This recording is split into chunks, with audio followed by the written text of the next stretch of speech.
But it, Is all this stuff from that time? if it was on that pile. Okay, thank you. I was trying to wait. Try to put old. I don't get confused. All right. I'm going to call the meeting to order. Clerk Boudreaux, can you please call the roll? Mayor Pro Tem Wilcoxon, Present. Mayor Brown, Present. Councilmember Fellows, Present. Councilmember Tucson, Present. Councilmember is absent at the moment. Councilmember McLean, Councilmember King, Present. you have a quorum. Thank you so much. He's here. That's what I thought. Yeah. All right. I entertain a motion for agenda approval. Support. It's been moved by Councilmember McLean, supported by Councilmember King. Updates and changes, before folks raise their hand. I was hoping that we could move resolution 069, 073, and 075 to the consent agenda, as recommended by city manager. Wait, can you say that again? 069, the minutes. Oh. 073, the OHM contract to continue to finish Harriet to Hawkins.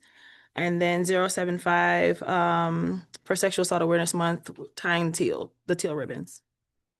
Support. All right. Is there any objection to that? No. Okay. And then we also received an email earlier about a walk-on item from DPW about the Frog Island North End accessibility and parking improvements. Are folks okay with adding that to the end of our resolutions, motion, Yes. and discussions? Yes. All right. Clerk Boudreaux, I don't have a number for that. Will you number this? Yes, Okay. we'll make it 078 for the walk-on item. All right, 078.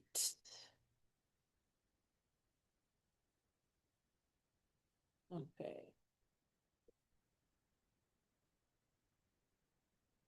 All right, all in favor of the agenda as? I may one quickly, Madam Mayor, I did have one item. Yes. There was a third FOIA appeal, 2688 that I had referred to the clerk's office, and that should go in probably somewhere after E before F. 2688. It's the same, 2688. It's the same requester. Okay. Different item or? Yeah, well, we know what it's for. I guess when it comes up, you'll tell us what it's for. Yes. Um, We're not ready. We can address it at the next, but we do have those limitations to accept Mhm. the next meeting. yeah. Okay. And That is. so, we have the material for it already, just didn't end up on the agenda? There. I don't think I ever got that one. I don't have it. We had two different. So it was included in the memo that Randy provided. Oh, It was in my council memo, but it doesn't look like, as I'm scrolling it through here, that it's part of the The packet. packet. If council would like, we could do it tonight, or if you wish to postpone, we can do it the next one. I mean, would we? Oh, Is there a timing issue? yeah. I should have a question. It's supposed to be brought on the next city council meeting from the time of the appeal. And it was a part of that initial packet that we had in the last agenda? No. If it- So then if it wasn't, then it could go to the next meeting, I would assume, right? It wasn't a part of the documentation we received 2 weeks ago. No, that's a different requester. Okay. I Cindy. I know, I had the same question because of the, based on how we did the last appeal, I was wondering about whether this was the same thing where these ones, the 071, 072, whether this was the acknowledgement or the receiving of those that then would go into the next one. So I was wondering why this would be, if this was different. You could do that to solve the problem we have for that third one, because it's not part of the materials in the packet. But it's all the same requester. Correct. there's two different, Right, there's Yeah, two these different requesters requesters. here. I but know, but This one is a these- part of one of the second one. seconds. Yes. Yeah. So, I'm okay with entertaining whatever tonight. Okay. And if it gets too complicated, do we need to just receive them during the meeting anyhow? I think we would did make that the sense. last time. So I think it's a case by case basis as to whether council wants to address it right in the moment or wants to receive it and move it to the next meeting. So you kind of have that choice if you want to address it right now, or if you want to receive it at this meeting and address it at a subsequent meeting. So we can decide that every time. You can. I see. Okay. Next meeting though is more than 10 business days. That's the potential problem. Oh, that should have been said too. Um, okay, so we're looking at. Uh, We could put it we can put it on next week. I guess I mean, on. well, it's the will of council. We do have that meeting on the 31st. I don't know, what's today's date? Oh, Today's the 17th. oh, okay. Oh, yeah, it's 2 weeks away. I wonder who's on Oh, yeah, we actually have that special meeting on the 31st we can use for that purpose. That's For the one that we don't have. Business days though? It's 10 business days. Oh, okay. All right, so. I'm sorry, can I just ask again? I'm sorry, What's the FOIA number, his request? 2688? Thank you. 2688. Thank you. It was in February 17th, apparently, or the request was submitted February 17th. And then the appeal was fairly recent. At the exact date. Okay, so the other item that we discussed, we were in agreement. For this item, are folks okay with discussing this tonight, or do we want to move it to the next meeting? Because we're still on agenda approval right now. I mean, I don't mind with the ones that we have. All right, can I get a motion, please? For whichever, please. To accept the agenda as No, amended. no, about this item, so that we can vote on it, because I'm hearing voices here, voices here. We have to decide. If we hear about it tonight, do we have to make a decision tonight, being that the information? So, Add it then, if we just have to hear. right, I would like to. see Okay, it. we're gonna add it, because I've Okay. now heard more than 4 people who said add it. Okay, so it'll be added after letter E. 2688, we will hear about the FOIA request and make a decision then what we do with it. All right, any other changes to the agenda updates? All in favor of the agenda as amended, please say aye. Aye. I'm gonna repeat the changes. Resolution 069, resolution 073, and 075 have now been moved to a consent agenda, so that will come after our ordinance readings. We added 078 to the end of resolutions for the Frog Island item, and we added FOIA request 2688 after letter E that we'll hear this evening. We need a motion. Excuse me? A motion to approve? We're getting there. And that's A motion to approve as amended. Support. It's been moved by Councilmember Fellow, supported by Councilmember Simmons. All in favor? Aye. Any opposed? All right, thank you. We will proceed with the agenda as amended. Okay, that took a while. All right. Good evening, everyone. First, we're gonna go through a couple of proclamations, and then we'll move to public comment. These- Sorry. Okay.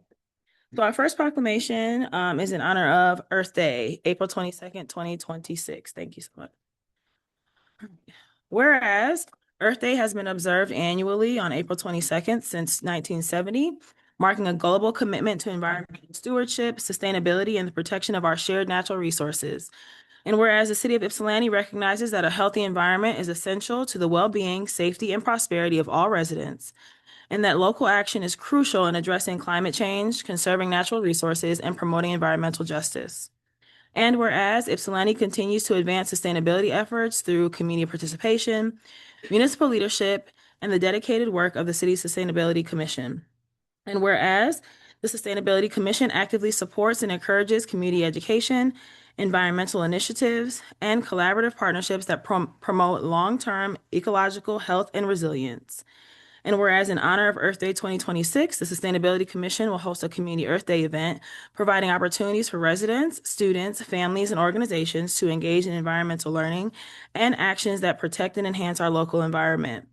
And whereas the City of Ypsilanti affirms its commitment to environmental responsibility, sustainable development, clean air and water, renewable energy, and the preservation of natural spaces for current and future generations.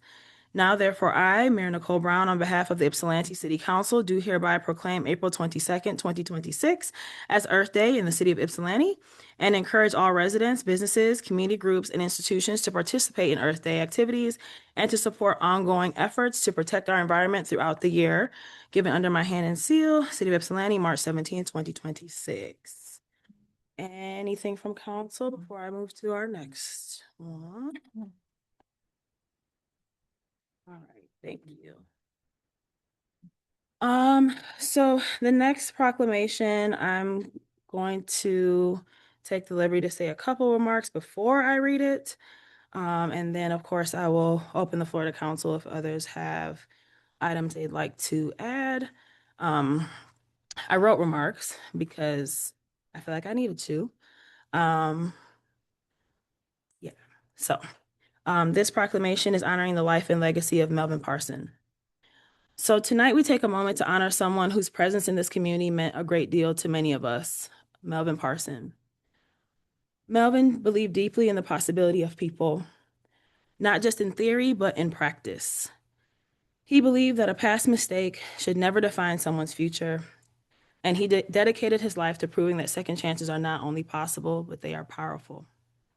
Through We the People Opportunity Farm, Melvin created more than a program. He created a community, a place where returning citizens could find dignity in work, build new skills, and rediscover their purpose. What he built here in Washtenaw County has become a model of what compassion and innovation can look like when they work hand in hand.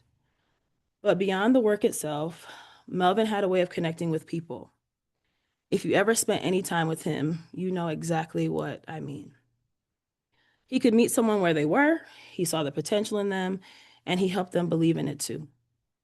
Melvin chose Ypsilanti, and our city is stronger because of it.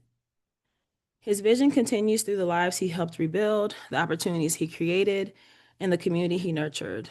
The seeds he planted in the soil and in people will continue to grow for years to come. And so on behalf of Ypsilanti, I just want to extend our deepest condolences to his family, his son, his grandson, his friends, and the entire We the People Opportunity Farm community, and offer gratitude for a life that truly made a difference. Melvin leaves behind a legacy rooted in compassion, second chances, and the unwavering belief that people deserve the opportunity to grow. He believed in planting seeds, in soil, in people, and in possibility. And because of him, those seeds will continue to grow in Ypsilanti for generations to come. I know that Melvin stated that he did not want any celebration or memorial of any kind, but it is my honor tonight to present the resolution and proclamation recognizing and celebrating his life and his legacy. And so I will read the proclamation. Resolved by the Council of the City of Ypsilanti, whereas the City of Ypsilanti recognizes and honors community members whose lives have had a meaningful, lasting, and positive impact on our city. And whereas Melvin Parson, born April 22nd, Earth Day, 1964 in Detroit, Michigan, made Ypsilanti his home after moving to Washtenaw County in 2004. And whereas Melvin passed away on March 5th, 2026 in the city of Ypsilanti, leaving behind a legacy of service, innovation, and profound community leadership. And whereas Melvin was the founder and executive director of We the People Opportunity Farm, a transformative organization dedicated to breaking the cycle of incarceration by providing formerly incarcerated individuals with paid internships, workforce development opportunities, and a supportive community. And whereas since 2017, We the People Opportunity Farm has flourished in Ypsilanti Township, where Melvin pioneered a model that blends regenerative farming, social enterprise, and second chance employment to empower returning citizens, creating pathways to dignity, workforce development, and community reintegration, while positively impacting the city of Ypsilanti and contributing to a more just and resilient Washtenaw County. And whereas Melvin's story and work drew national and regional attention, being featured on CBS Morning News, Fox 2 Detroit, and EMU Radio, amplifying the message of dignity, opportunity, and redemption for all. And whereas Melvin earned numerous awards in recognition of his leadership, including the Henry Ford's Carver Prize and the Washtenaw Community College Equity and Action Award, reflecting the profound impact he made across Southeast Michigan and beyond. And whereas, inspired by community conversations held in local coffee shops, Melvin developed Good Soil Cafe, scheduled to open later in 2026, a mission-driven social enterprise centered on providing employment and career pathways for formerly incarcerated individuals while creating a welcoming gathering place for the broader community. And whereas Melvin Parsons' life stands as an enduring testament to compassion, determination, second chances, and the transformative power of believing in people's potential. Now, therefore, be it resolved that the Ypsilanti City Council formally honors and celebrates the life, vision, and legacy of Melvin Parson, expresses its deepest condolences to his family, friends, and community, and acknowledges with gratitude the extraordinary contributions Melvin made to the South Side, to the city of Ypsilanti, and the lives of countless individuals he uplifted. Given under my hand and seal of the city of Ypsilanti, March 17th, 2026. Thank everyone for indulging me with my preface to the proclamation. I recognize that this loss is huge for this entire community. The ripple effect that it has had shows just how deep and wide Melvin's reach has been and his connection to so many in Washtenaw County and beyond. And so I hope that folks are taking the opportunity to grieve in a healthy way, to find healing and to find peace with moving forward as we all in our own way try to sustain his legacy as we move forward. So I don't know if anyone else on council had anything they wanted to add. I will take a moment to open the floor. Councilmember King. I will say, my condolences to the Parson family, the community, and we the Opportunity Farm. Thank you.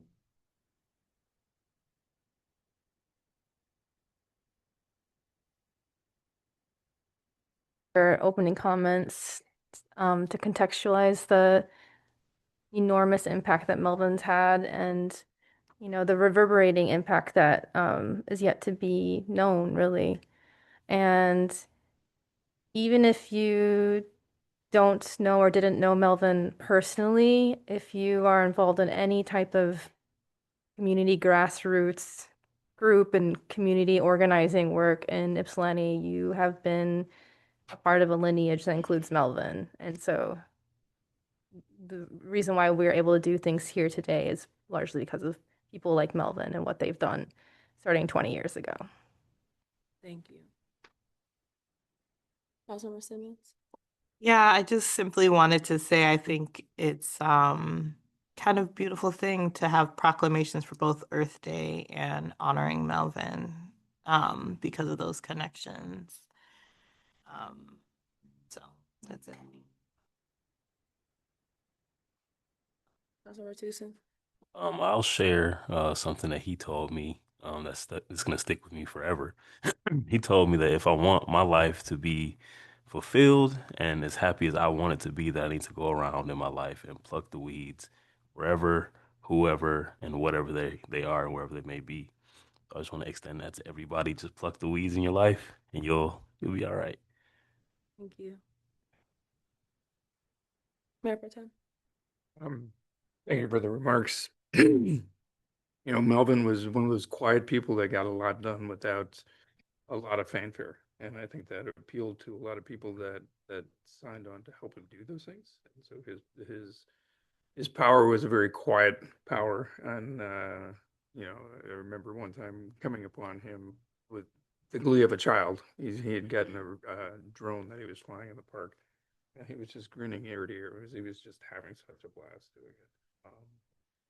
Truly a unique person, and I'll miss him. Thank you.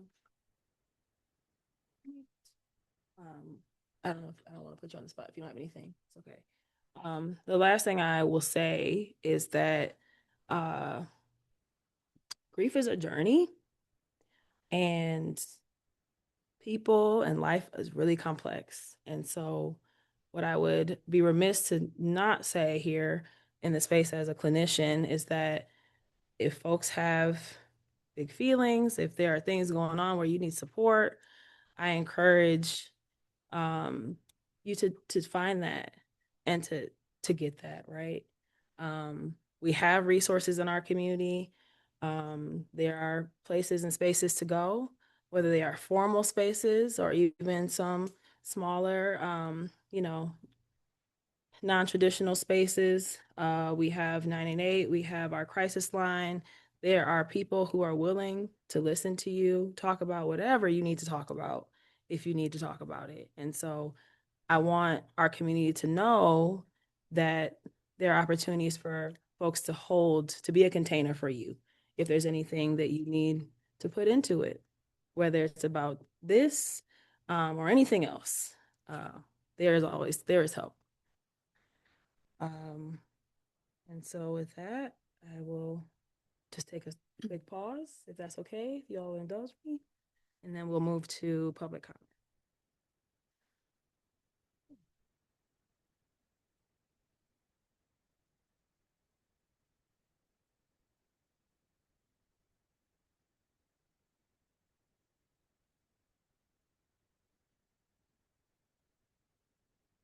Opportunity for public comment. Members of the audience will have 3 minutes to address council for a 60-minute allotment. We will begin with those who are signed up in person and go in increments of 10. So 10 in person, then move to 10 online if there are folks online. And if we do not get to everyone by the time the hour has struck, then we will continue with those who have either raised their hand or signed up to speak at the end of the meeting at our continuation. So the names that I have up, I will begin. Paul Schreiber, former Mayor Schreiber, you join us. Oops, jeez.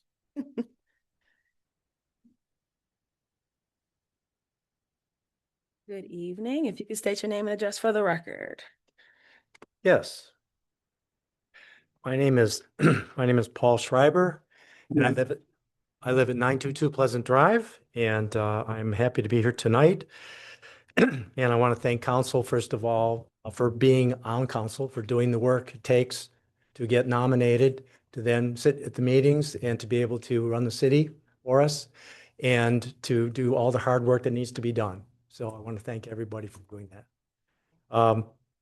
Second thing I want to talk about is part of the hard work that you do is passing a budget.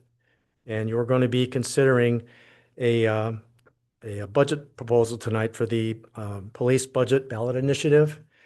And I would urge you to oppose that unanimously because, as I just mentioned, council members are given the power to make decisions for the city by the charter.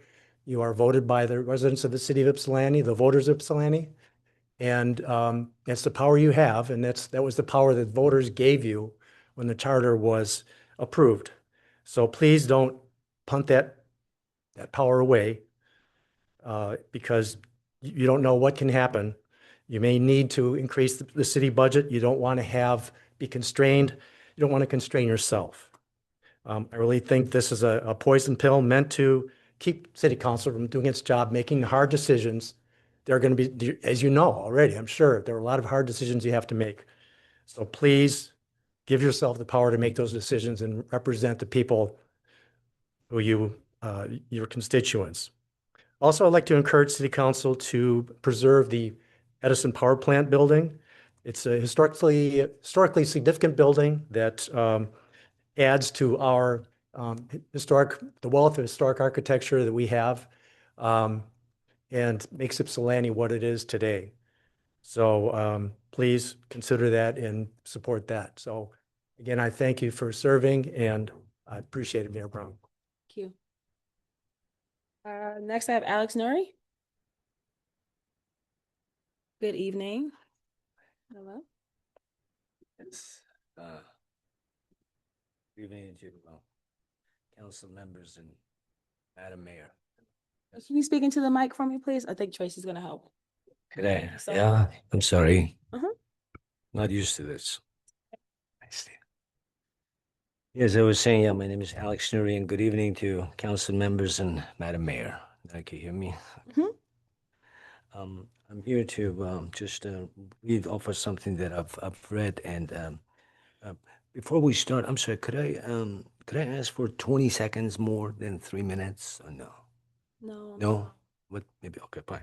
So I'll start from now, if you don't mind. Okay. I'd like to start by saying I'm a very private person, so it pains me to be here. The reason is because I've been disrespected and I believe racially discriminated against by Ypsilanti Police Department. A white female driver hit my vehicle from behind on January 5th this year, but the officers on the scene and later a sergeant and a lieutenant afforded her much courtesy and protection by not supplying me with her apartment number for over 2 months still. And after I found out, days after the accident, she had no insurance at the time of the accident. She had lied to the police officers on and off the scene, and her 2 children were black. One of the officers was black. I need the apartment number so I could have a process server serve her. That's all. After many recent visits to YPD on FOIA requests, I found a trove of information pointing to the incompetence, lies, and poor training of both officers and those at the front desk, unequal treatment, and what I believe is racial discrimination, as I'm mistaken by them to be an Arabic man.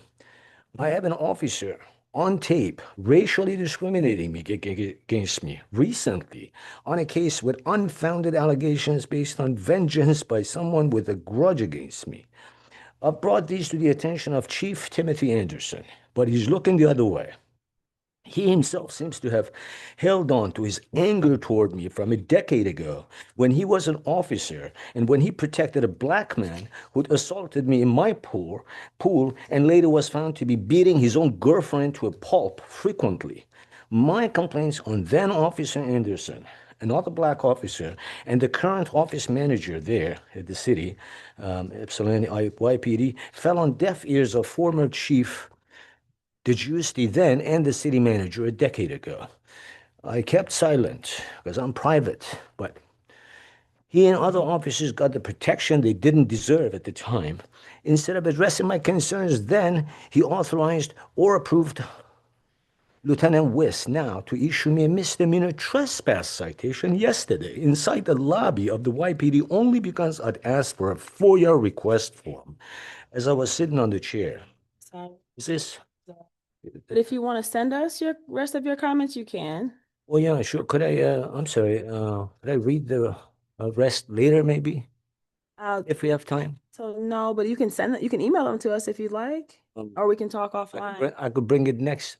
Yeah, yes, sure. We do that because I'm not going away this time. Okay. I think it's important for the whole city and all of you to know. Thank you. All right, those are the 2 names that I had signed up. I will take hands from the audience of anyone who would like to address council.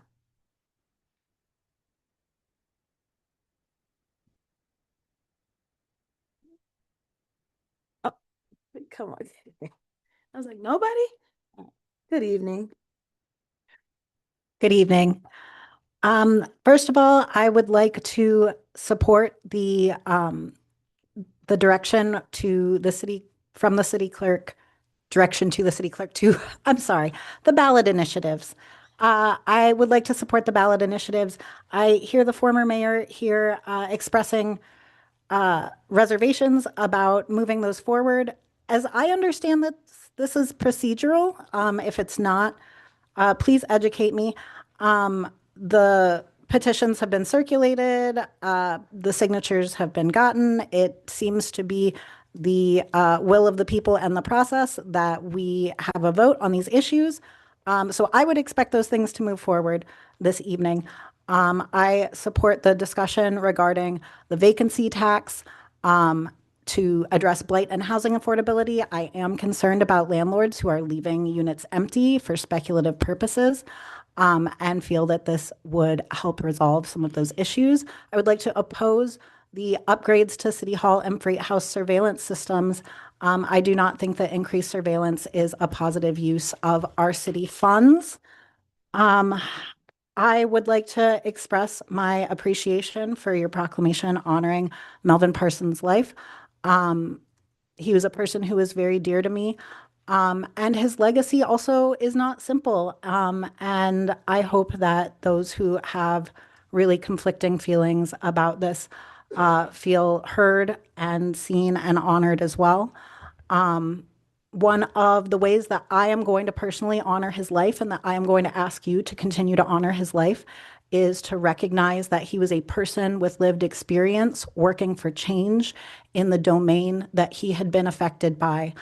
And when you encounter other people with lived experience, like myself, like our unhoused colleagues who come and speak to you, I hope that you hear those voices and recognize the spark that was in him is in those people too. Those who come to you to try to make change in the domain where they have been affected personally are doing incredibly difficult work, and they deserve to be supported meaningfully. There are so many other people who could be making an impact like he made if they were given the opportunities that he got. So I hope that you will continue to make opportunities as he did for people who have been affected in this way. Let's see. I think I'm about it. Oh, and yes, I would like to express appreciation to Fire Chief Hobbs for making meaningful changes as a result from the siege on Cross Street. Thank you, Fire Chief Hobbs. I hope others will follow in your example and make visible, meaningful changes. Thanks. Can you just state your name for the record on the mic, please? KJ Pedri. Thank you so much. All right. Is there anyone else in the, oh, yes, please come.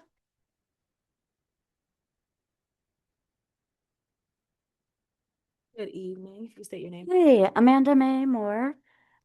Hi, all. Hi, council members and mayor. Thank you all so much. I wasn't sure if I'd have a chance on the agenda for, it looks like it's a first reading, not a public hearing. So I wanted to just come before you. Huh? We'll have a public hearing. Oh, okay. You can Well, still talk now. well, I'll just talk now. I want to say thank you also for the proclamation honoring Melvin Parson. That was really meaningful and beautiful. He was very, very valued community member, and I deeply appreciate that. Thank you. And I guess now that I'm up here, I just want to share that we're lucky to have art in Ipsy, and I encourage you to support the zoning amendment. And thank you for all the work the city has done. Thank you, Josh. And thank you all for your time and consideration. Thank you. Yes, please come.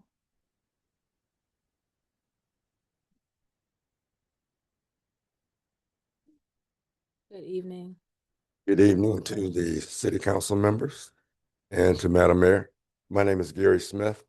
I currently reside at 324 Hillcrest Boulevard, and I am a member of Metropolitan Memorial Baptist Church on the south side of Ypsilanti at 431 Hawkins. We are second on this ordinance, first reading.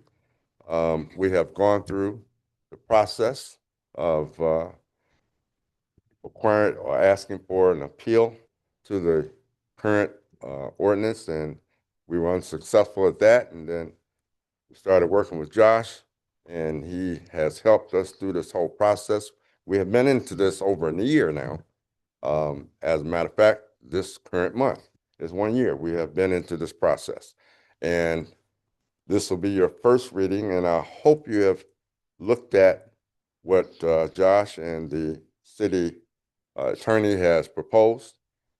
We will, with the contractor, meet all requirements that is spelled out in the ordinance, along with the dark sky requirements, so forth and so on. We ask that you would make this possible because the whole city will benefit from this. Thank you. Thank you. Any other audience member that would like to address council at this time?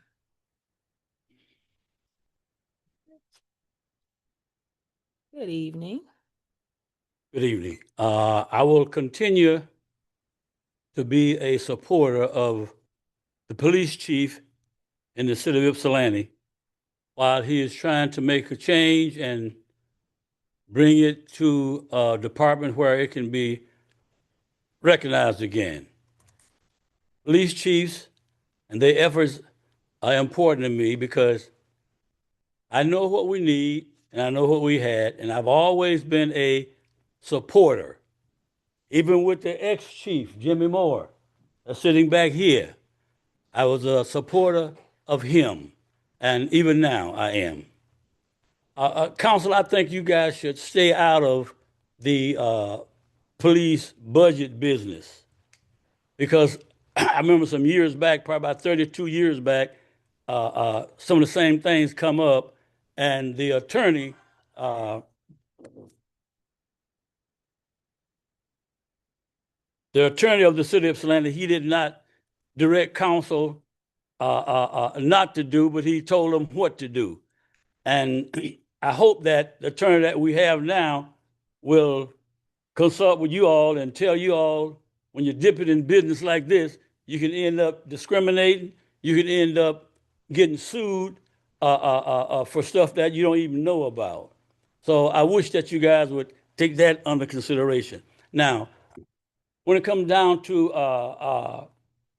awards and things of this nature, I look back at the Metropolitan Memorial Baptist Church, where the late Reverend S.L. Roberson was pastor there, and I'm hoping that my two council people can get together and find out some information about him. We got a lot of back church members, and we need some support of him, that what he done. Charles Kettles was just a lieutenant. When he came home, he was a lieutenant of the city of Ypsilanti. But Reverend S.L. Roberson was a worker. He did more than Charles Kettles could ever do for the city of Ypsilanti. So I'm hoping that my two council people will get with folks that you need to get with and bring some kind of recognition to what he's done. Can you state your name for the record, please?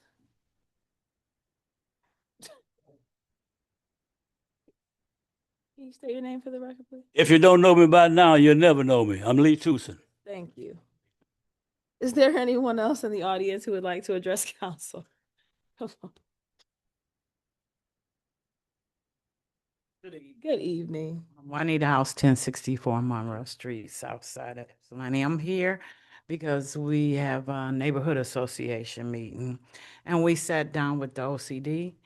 I think that's what it's called, Washington County, and they're thinking about, they heard us, and they're thinking about installing bathrooms, finally, at Park Ridge Park, using some of the funds, community development funds. They want to put in those washable, washless, electric, whatever they are. I don't know what they are. They're supposed to wash themselves, which was nice. I mean, we will take bathrooms because we need bathrooms. When it was warm outside, I seen a bunch of kids outside the other day. Just nobody in the park, just all in the park on the basketball court. So it's much needed. My concern is that I don't want the pavilion tore down. The pavilion is a sense of pride at Ypsilanti. It's a sense of gathering at Ypsilanti in that park. And it's also a sense of shelter because all our trees border the outside rim. So we have nowhere to go for shade or sun or wind or rain. So I would ask the city to not let them knock that down. Neighborhood Association has some plans with the city's approval to make that better, like a buy brick back fundraiser to put those various names of like S.L. Robinson, the guy you just mentioned, Melvin Parsons, those names in bricks so our community can involve themselves in that pavilion and a lot of people be recognized. We have a long history on the South Side and we want to keep it like that and want to develop it. So I think the bathrooms would be a nice idea, but we want to keep our pavilion. Thanks. Thank you. We weren't talking about taking down the pavilion. Look, okay. Just Mace, thank you. Any other folks in the audience who would like to address council? Anybody on Zoom? Yes. So we have two people right now. Laura Honer. Good evening. Hi, Laura Hayner. Hi, how Sorry. are you? No, it's okay. It's a German last name. Good evening, City Council and Madam Mayor. Thank you for a chance to speak. My name is Laura Hayner, and I serve as the Community Engagement Coordinator at Safe House Center. Safe House Center provides free confidential support for survivors of domestic violence and sexual assault, including emergency shelter, a 24-hour helpline, legal advocacy, support groups, and community education. Each year, we serve thousands of survivors across Washtenaw County. As one of your resolutions for tonight, April is nationally recognized as Sexual Assault Awareness Month, and it's a time to raise awareness, honor survivors, and remember those who we have lost. We are marking this month in Ypsilanti through our community engagement team where we will be placing teal ribbons on a small section of trees downtown. Each ribbon will include a place card with facts around sexual assault and information on how to connect with Safe House Center. The ribbons will be put up for the month of April. These ribbons are more than symbolic. They also represent our community collective and commitment to ensuring that survivors know that they are not alone. There are resources and support that are always available to them. So on behalf of Safe House Center and the survivors that we serve, we want to thank you for supporting our campaign effort and for standing with us in this vital work. Thank you so much. Thank you. Okay. Kidus. Good evening. Hi, can you hear me? Yes. Hello, can you hear me? Yes, we can hear you. Can you hear us? Hi, Mayor. Okay. Yes, I can hear you now. Yeah, hi, Mayor and City Council. My name is Kudus. I'm a Ward 3 resident. I wanted to just make a comment in support of moving forward with the ballot initiatives that have met the signature thresholds. This isn't about whether or not one supports the individual ballot initiatives that will be decided at the ballot. This is about affirming the public's will to have the specific items on the November ballot. I want to thank the organizers of the ballot initiatives for their work in engaging and educating the public about the city issues. Thank you. Thank you. Anybody else online? One more. Fen. Good evening.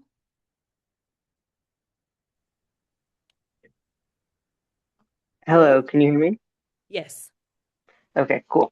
Hi, my name is Ben Melcher. I live in Ypsilanti, and I see that lower on in the agenda, you're going to explore the idea of a vacancy tax, and I want to say that I support the idea of the vacancy tax.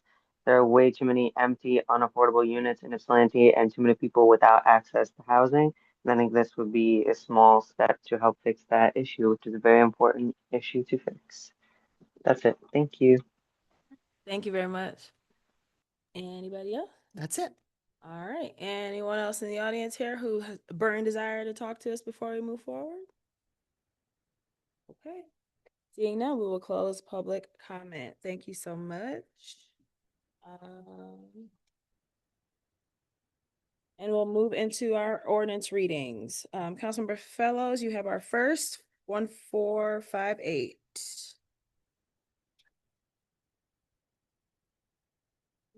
Arts and crafts. Resolved by the Council of the City of Ypsilanti. Oh, is this the ordinance opening? Yep. That the Oh, no, you read the first one. Sorry. Whereas the city seeks to support small-scale arts and cultural activities and expand out opportunities for creative enterprises within neighborhood-scale commercial areas. And whereas the proposed amendments expand upon the definition of arts and crafts studios to better reflect contemporary artistic practices, including performing and literary arts. And whereas the proposed amendments appropriately permit arts and crafts studios in the core neighborhood mid-zoning district as a special land use to ensure such uses are compatible with the surrounding residential uses. And whereas the Ypsilanti Planning Commission reviewed the proposed amendments and recommended approval following a duly noticed public hearing. And now therefore be it resolved that the Ypsilanti City Council hereby approves its first reading of the Arts and Crafts zoning text amendment, ordinance number 1458, and I so move. Been moved by Councilmember Fellow, supported by Councilmember McLean.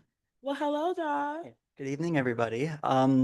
I did put together a little presentation. Could you move the second slide? Thank you. Or the third slide. Yeah, so the background information that I provided in this slide is already in the packet, so I will not go through it again, just because I'm sure you guys are familiar with the where this how this ordinance came about. Next slide, please. So ultimately, we ended up receiving a zoning text amendment application to allow for arts and crafts studios in the CN Mid zoning district. The applicant also requested that we define 3 different types of arts and crafts uses. So that being arts and crafts studio, small scale, low impact, community creative workshop, and nonprofit makerspace, and a small scale creative production.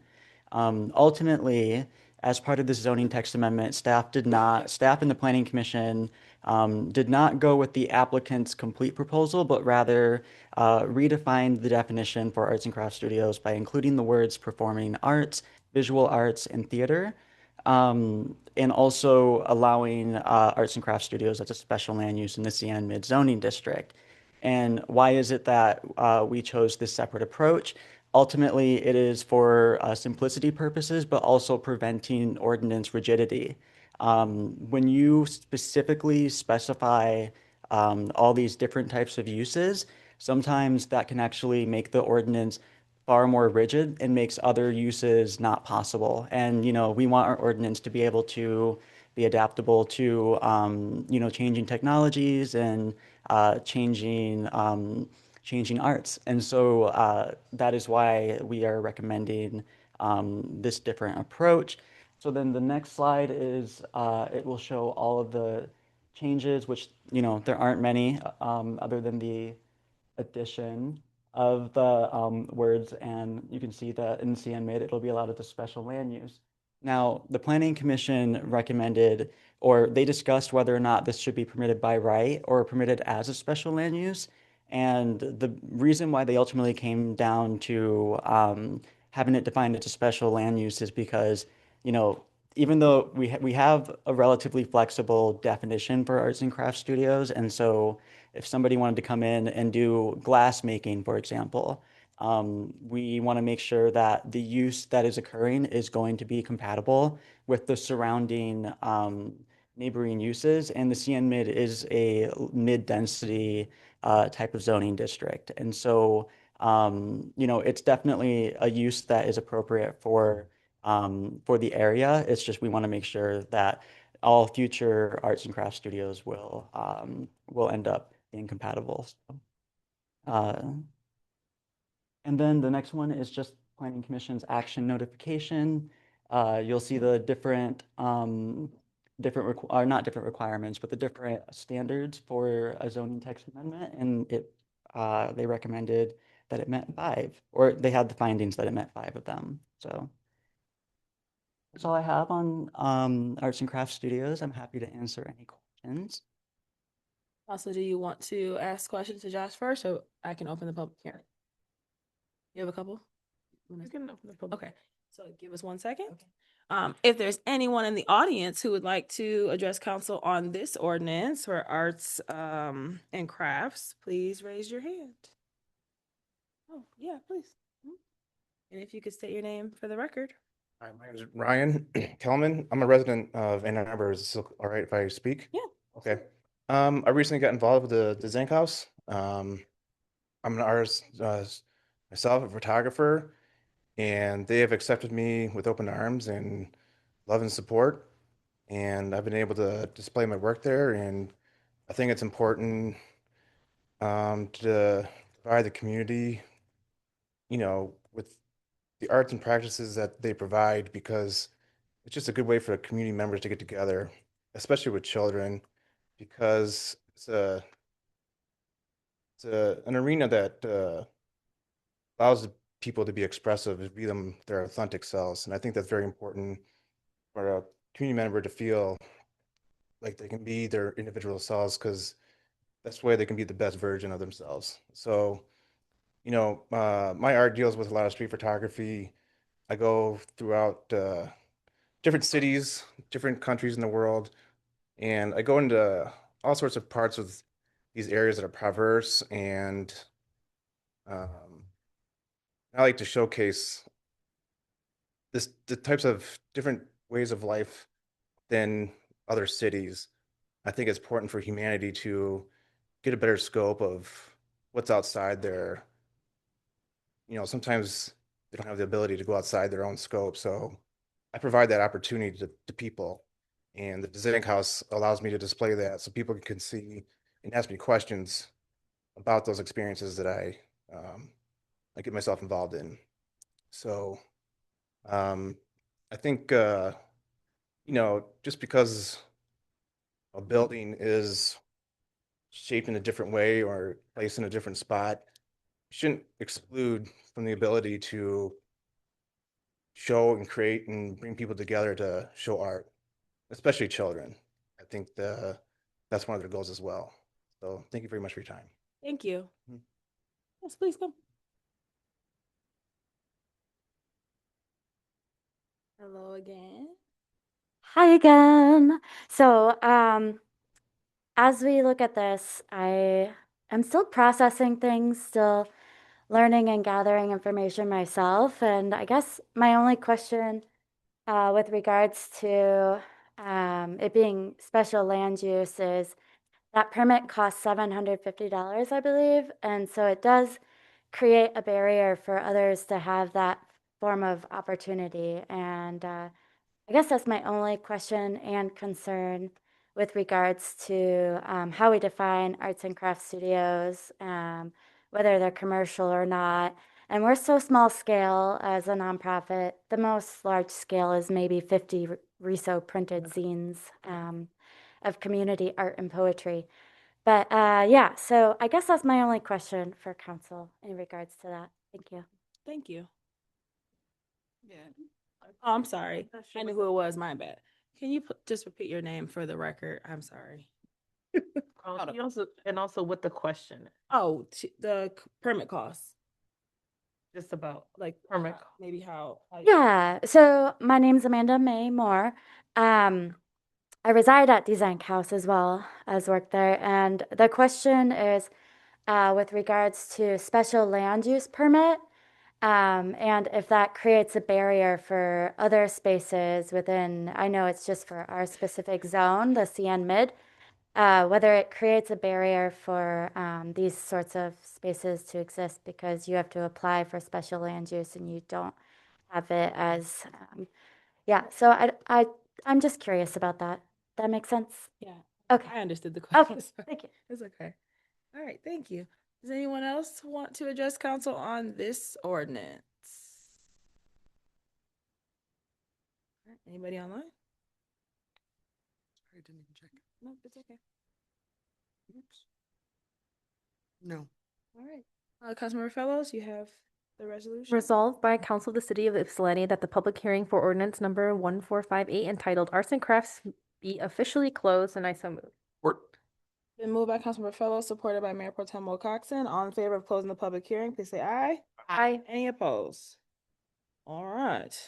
Thank you. Can you? Thank you. Okay. So we'll open it up for questions, but I guess the first one, I know you may have heard Amanda's questions, you could talk about why the decision for CN Mid, how can the permitting cost, the barrier to maybe others? Yeah, I mean, I can't particularly speak on the cost for a special use permit. That's something that council approves every year when they look at the fee schedule. So that is not something that I have predetermined in any way. That's just the fee that I was given to work with. Regarding the the reason why it's being allowed as, or it's, the planning commission wanted to requested that it be allowed as a special land use rather than permitted by right, is because, again, we wanted to be able to account for any types of arts and crafts. And while in many cases there are arts and crafts that will be lower impact and will not, raise any concerns, there were concerns and discussions about, well, what if somebody, again, wants to do, like one of the examples that came up was somebody wants to do glass making, and, you could potentially have flammable materials and objects that are being used that could potentially pose a threat to well, not a threat, but potentially, create some issues for surrounding neighbors, and especially in relation to the arts and crafts. We're looking at what would the impact of the use be? Like, what will the sound impacts be? What will the accessibility impacts be? This zoning district is primarily a single family residential district that has some higher densities in it, but the intent of that district is to be that lower to mid density type of residential zoning district. And so, commercial uses are generally restricted to be a special land use. With that said, I mean, I do look at the location of the property, and, there, I think, are things that we'll want to, as a city, discuss in terms of like the zoning designations. But, that will be a future conversation that we'll have once we work on our comprehensive plan. Thank you. All right. Questions from council? Councilmember McLean? Thank you, Mayor. Thanks, Josh, for your work on this. I'm thinking back to, was it about 2 or 3 months ago now, where we had the folks with signs about illegal knitting. So I'm glad we were able to get past that. I do wonder if, so to this issue of cost, maybe this is more of a city manager question, but would we have the potential to modify the fee schedule and create some kind of a carve out based on size or impact, or something to say that smaller scale might be a smaller fee? Is that possible? So all of our fees are based off Bolt, so it's to the cost or the fees are to cover staff time.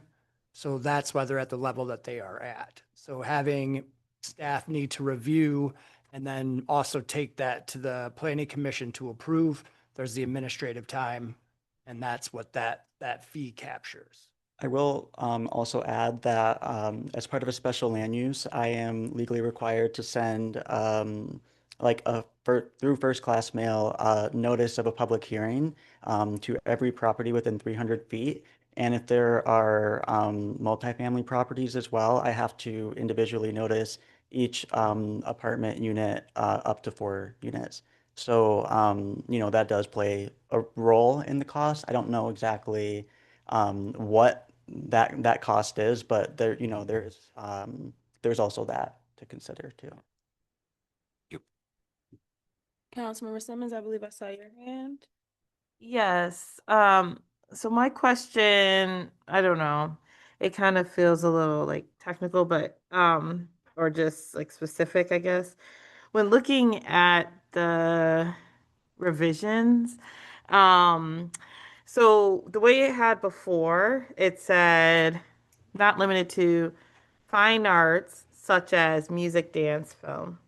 Those were kind of in there. And the way it is now, so it kind of added in the performing arts and visual arts in between there. And then it says, so it says, now it says performing arts and visual arts such as music, dance, film. And so I was just wondering if that was on purpose or if it kind of just like split it up, because it's like, well, is music, dance, film a performing art, a visual art, a fine art? Is that making sense? Like, because Yeah. now I'm like, what is that referring to? Or are these just like pulling out these different pieces? This is just the specific language that the Planning Commission requested. They requested that it be placed in that order. With that said, there wasn't a reason why it has to be in that order particularly.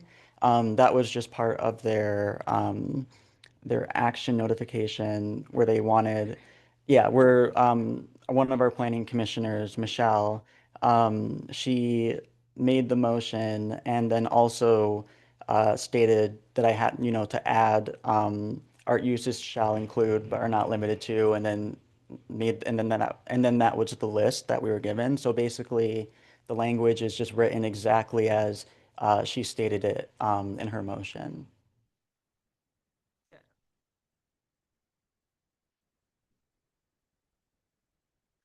Councilmember King? I just have a quick question. I know Amanda stated that it's small right now, so I'm wondering if it grows and the Zank House decided to move. When we make this change, what does that mean for that building? So a special land use, it runs indefinitely with the land. With that said, somebody could come in and open another arts and crafts studio without having to pursue a special land use amendment unless they were to increase the intensity in some way, shape, or form. And that is something I guess we'd have to see if that were to ever happen. But in that case, it doesn't mean that the property is indefinitely required to be an arts and crafts studio. They could grow and expand and move on to another space, and somebody could come in and reoccupy it as however the zoning ordinance or whatever use the zoning ordinance would allow for at that time. So, I mean, right now with it being CN mid, like a single family home would be permitted, a duplex would be permitted. Like a small grocery store would be permitted as a special land use, et cetera. But yeah. Thank you. Councilmember Phillips?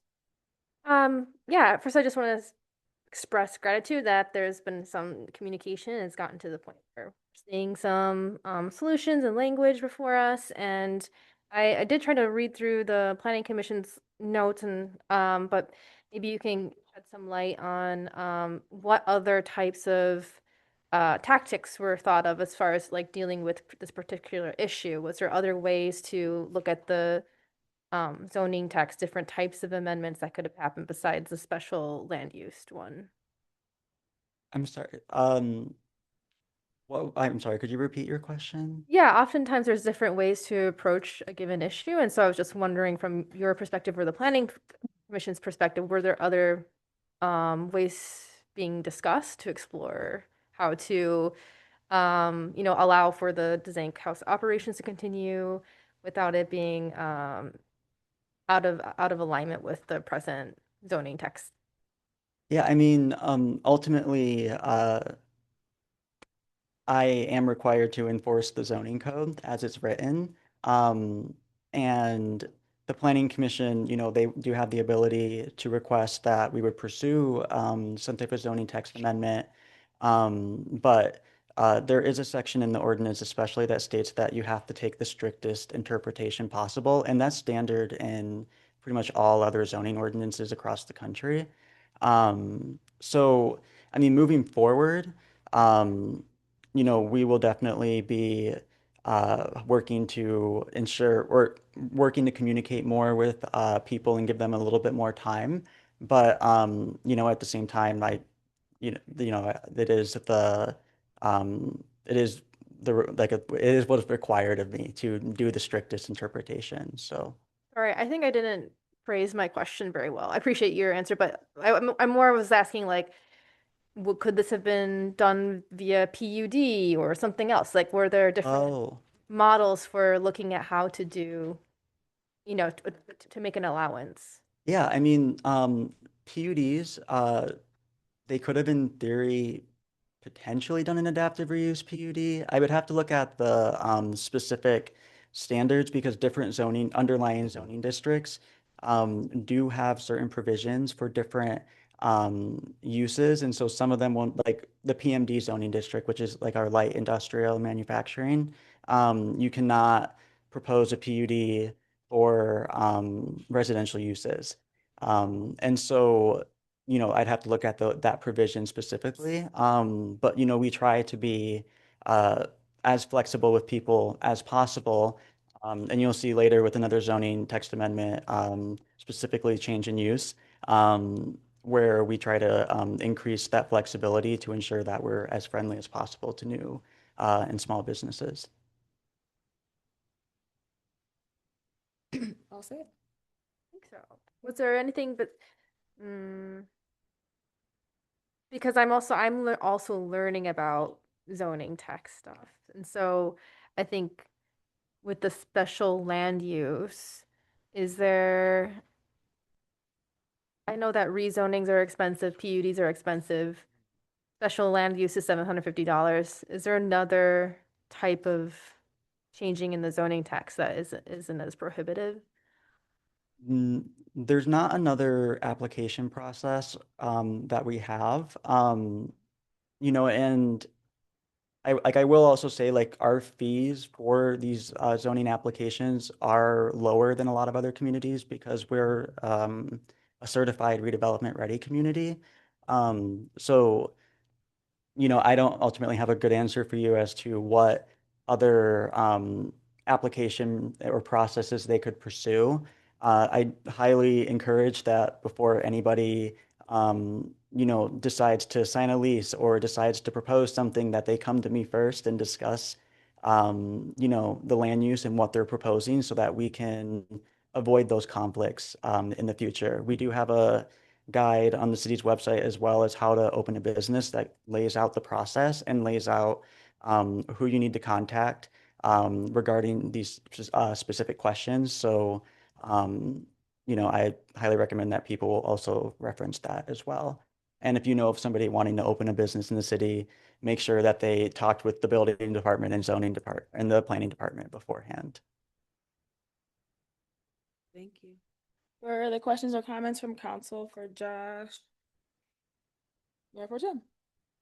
Thanks, Josh. Yeah. You know, I sat through these discussions both here and in the planning commission, and you know, the specific language was in responses to specific commission members, and I think to the intent here was to make it as widely applicable as possible, so that other folks could benefit from the efforts of Zankhaus with as little impediment as possible. I think the review for special uses is important for some of the reasons you stated and beyond that. So there was a discussion about what constitutes, what scale is this? If it's a large scale production without being delineated within the language, then that moves into a production effort that may not be consistent with the other land uses around it. And so, when we had the building on Congress, that was a store that was now becoming a wood shop, things like that. People had those concerns about that. And, with this, people can go through and do, with that special permit, that small scale without any question. And then if it gets to that scale, then at least there's some review at that point, so that we don't have then neighbors coming and complaining because something went in that was not consistent, because it fit within the broad language. And so I think the special use is pertinent. And I think that was pretty much the discussion at Planning Commission as well. So thanks. And I'm glad to see that this is moving forward so that people can have other uses for these buildings. And, there was a huge outpouring of support both here and in the Planning Commission that a lot of people showed up for this. And it's a good thing. I got emails from lots of people outside of the city about this too. So it's good. Thank you. Any further comments, questions from council? I will say I'm glad to see this moving forward. I understand the decision for special use, but I just hope as we think about fees and going forward, we don't want to be a barrier, a prohibitive for, from folks to be able to open, run businesses in our community. And I recognize that I don't know what other communities' costs are, but if they're lower, I'm happy about that. But still, just wanting to find ways to, be friendly to business and to entrepreneurs and to nonprofits in the community as much as possible. But I'm glad to see this moving forward so that we don't have a barrier to the Zank House operating in the city. If there are no other comments, please call the roll. Oh, I'm sorry, Councilmember Simmons. Just a quick question just about timeline in terms of, so like once this passes, like how long until they're kind of. Yeah, I mean, ultimately, this will be brought back as a second reading at the next council meeting. I don't know at the top of my head what the date is, but following that second meeting or that second reading, ultimately there's a 30-day protest period before the ordinance officially goes into effect. But Zank House would be able to submit for their site plan and special land use application while we're in that 30-day protest period. So I did have another question. So this, so Zank House has artists in residence, and I don't remember the full content of the conversation about that. And so in the core neighborhood, so this is for the arts and crafts and all that going on, but for residents, do they now need to meet rental yes, permits? And yeah. so Yeah, if you're occupying this space, even for a short period amount of time or a short time or short-term rental, you're required to have a rental certificate. In the city, I believe it's specifically, I wrote it in the background information. It's specifically section 18-146. So It's in the summary. Is it 18-146? yes. Thank you. Anything additional, Mayor Pro Tem? nope, I just wanted to Yeah, no. get that information out there. If there's nothing further, then Clerk Joe, now you can call the roll. Thank you. Councilmember Simmons. Yes. Councilmember McLean. Yes. Councilmember King. Yes. Mayor Pro Tem Wilcoxen. Yes. Mayor Brown. Yes. Councilmember Fellows. Yes. Councilmember Tucson. Yes. First reading passes unanimously. Thank you. All right, on to the second. Councilmember McLean, you have 1459.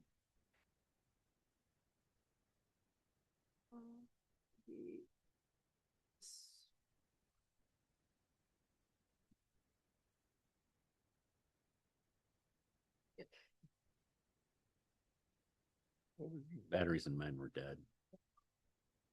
Yeah. Red lentils. Smelled one.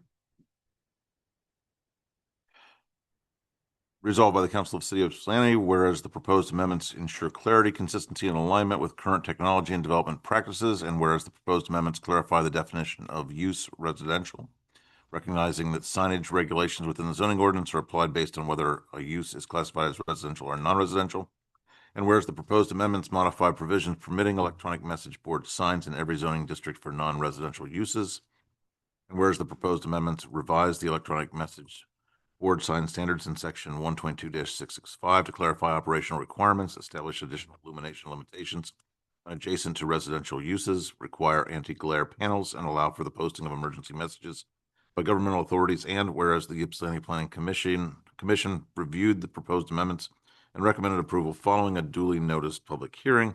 And now therefore be it resolved that the Ypsilanti City Council hereby approves its first reading of the electronic message board revisited zoning text amendments. I so moved. Support. Been moved by Councilmember McLean, supported by Councilmember King. Okay. Hello again. Hello. I bet y'all never thought we'd be right back here, but here we are. Okay.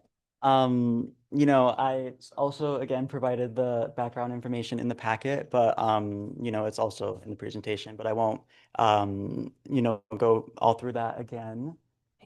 Regarding the zoning text amendment request, specifically EMBs are they're presently permitted in the core neighborhood single family, core neighborhood mid, core neighborhood center, historic corridor, neighborhood corridor, and general corridor zoning districts for non-residential uses. Staff and Planning Commission are requesting to permit EMBs in every zoning district for non-residential uses only. Additionally, this amendment, it redefines what falls under a residential use, which, you know, as mentioned in the resolution, that's because the ordinance, well, presently relies on building code to define what a residential use is versus a non-residential use. And so uses such as like a quadplex, for example, or a multifamily apartment, that would be classified by the building code as a non-residential use. And so, you know, where we see a lot of our neighborhoods that have higher densities, but the general form of the neighborhood are single family homes, you won't see those apartments having electronic message boards because the amendment defines a multifamily home as, you know, an additional residential uses as a residential use for the purpose of the zoning code. So the other thing is we made some amendments to the specs of, or the design specs. Whoops. As you can see, there are, you'll see the changes that allow them for non-residential uses in the other zoning districts, but then there is the additional requirement that people were concerned about in regards to incompatibility and the nuisance concerns that EMBs could potentially cause in residential neighborhoods. And so notably, the requirements require that the electronic message board not be illuminated between the hours of 9 p.m. and 6 a.m. To alleviate any of the lighting concerns and nuisance concerns that people might have. It's also dark sky compliant, so that will, so yeah, don't really have much else to speak on the changes. They're relatively minor. But here's Planning Commission's action notification. I'm happy to answer any questions or go over anything with y'all. We're gonna do the same thing and open the public hearing and then we'll come back. If there's anyone in the audience who would like to address council on electronic message boards, please raise your hand or, yes, please. Come.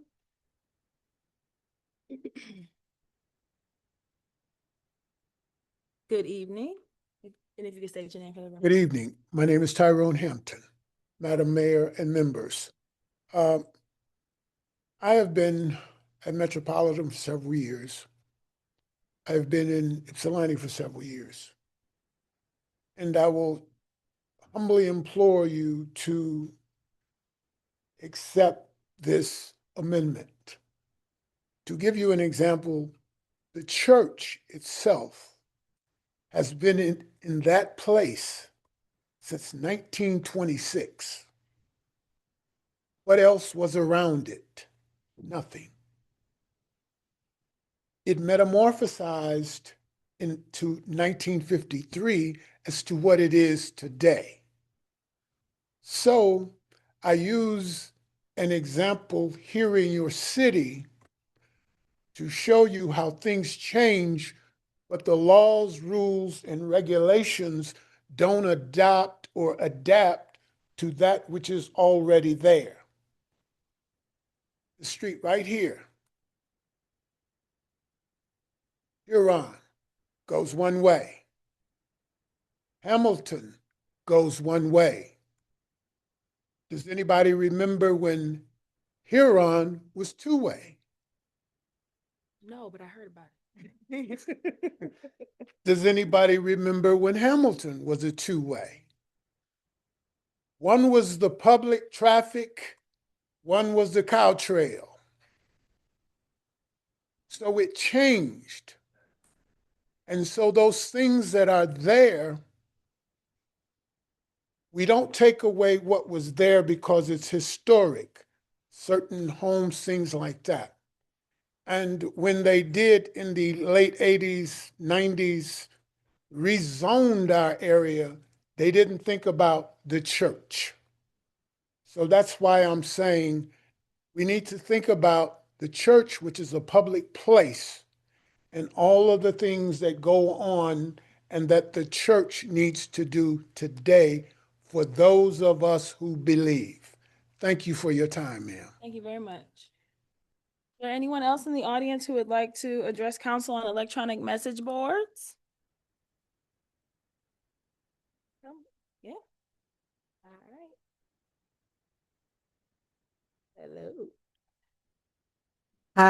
I do not support the addition of electronic message boards to additional areas in the city. I think they should remain unpermitted. I think they should be permitted in fewer areas of the city. Looking at the recommendation from the Planning Commission, I see that the reasons they pulled out, that they are willing to support this.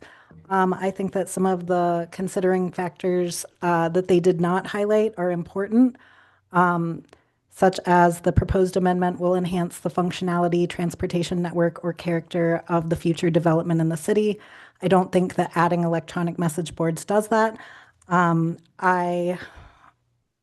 Additionally, the proposed amendment would preserve the historic nature of the surrounding area of the city. It would not do that. Let's see, number 6, the proposed amendment will enhance the natural features and environmental sustainability of the city. It will obviously use electricity. I do appreciate the consideration for the dark skies ordinance and that it would be not lit up at night. I have lived next to one of these signs myself and found it very disruptive to my sleep and to the general nighttime atmosphere. So I appreciate that that was put into consideration. Number 6, the proposed amendment, number 7, the amendment will protect the health, safety, and general welfare of the public. I appreciate that, like, it is difficult to capture people's attention and to get events out there and to communicate with the community. And I really empathize in that with having events that I've promoted myself. But I really believe that this is not a healthy step for the community for all of those reasons. The last one, I see that they highlighted that the proposed amendment will address a community need in physical or economic conditions or development practices. I don't agree with that, and I would love explanation as to how that makes sense. I recognize that a bunch of people have been working on this for a long time, and I'm just wading into it because I have an opinion and I regularly share them here. And so I want to take that into consideration. But this is about more than just this single sign. It is opening the door for more of these in the broader community. And I would like to take that into consideration and speak up for this viewpoint. KJ Petrie, thank you. Thank you. All right. Is there anyone? Yep, come on. Good evening. Good evening, Council, Mayor. Jeremy Haley, Ypsi Township. Quick question. Does this ordinance address the luminosity of the signs? The brightness? We'll get the question answered after your comments. Yeah. Question why I'm asking is, I don't know if you noticed, is the brightness of, I've been hearing more and more people complain about the brightness of the headlights, right? Well, there's laws dictating where they go and how they're supposed to go, but there's no laws dictating in the brightness of them. That's the problem we're having with the headlights. There's no laws dictating the brightness, just the directionality of the light, so they're not blinding everybody. And that's why I'm asking this question about, is this ordinance address the luminosity of the brightness of the signs? Because I know the one that's sitting on near the highway, the big one. Holy cow, I can stand on across the other side of Ford Lake and I can read it. I'm just saying. So thank you. Thank you. Anyone else in the audience or anyone on Zoom? I've got Caduce on Zoom.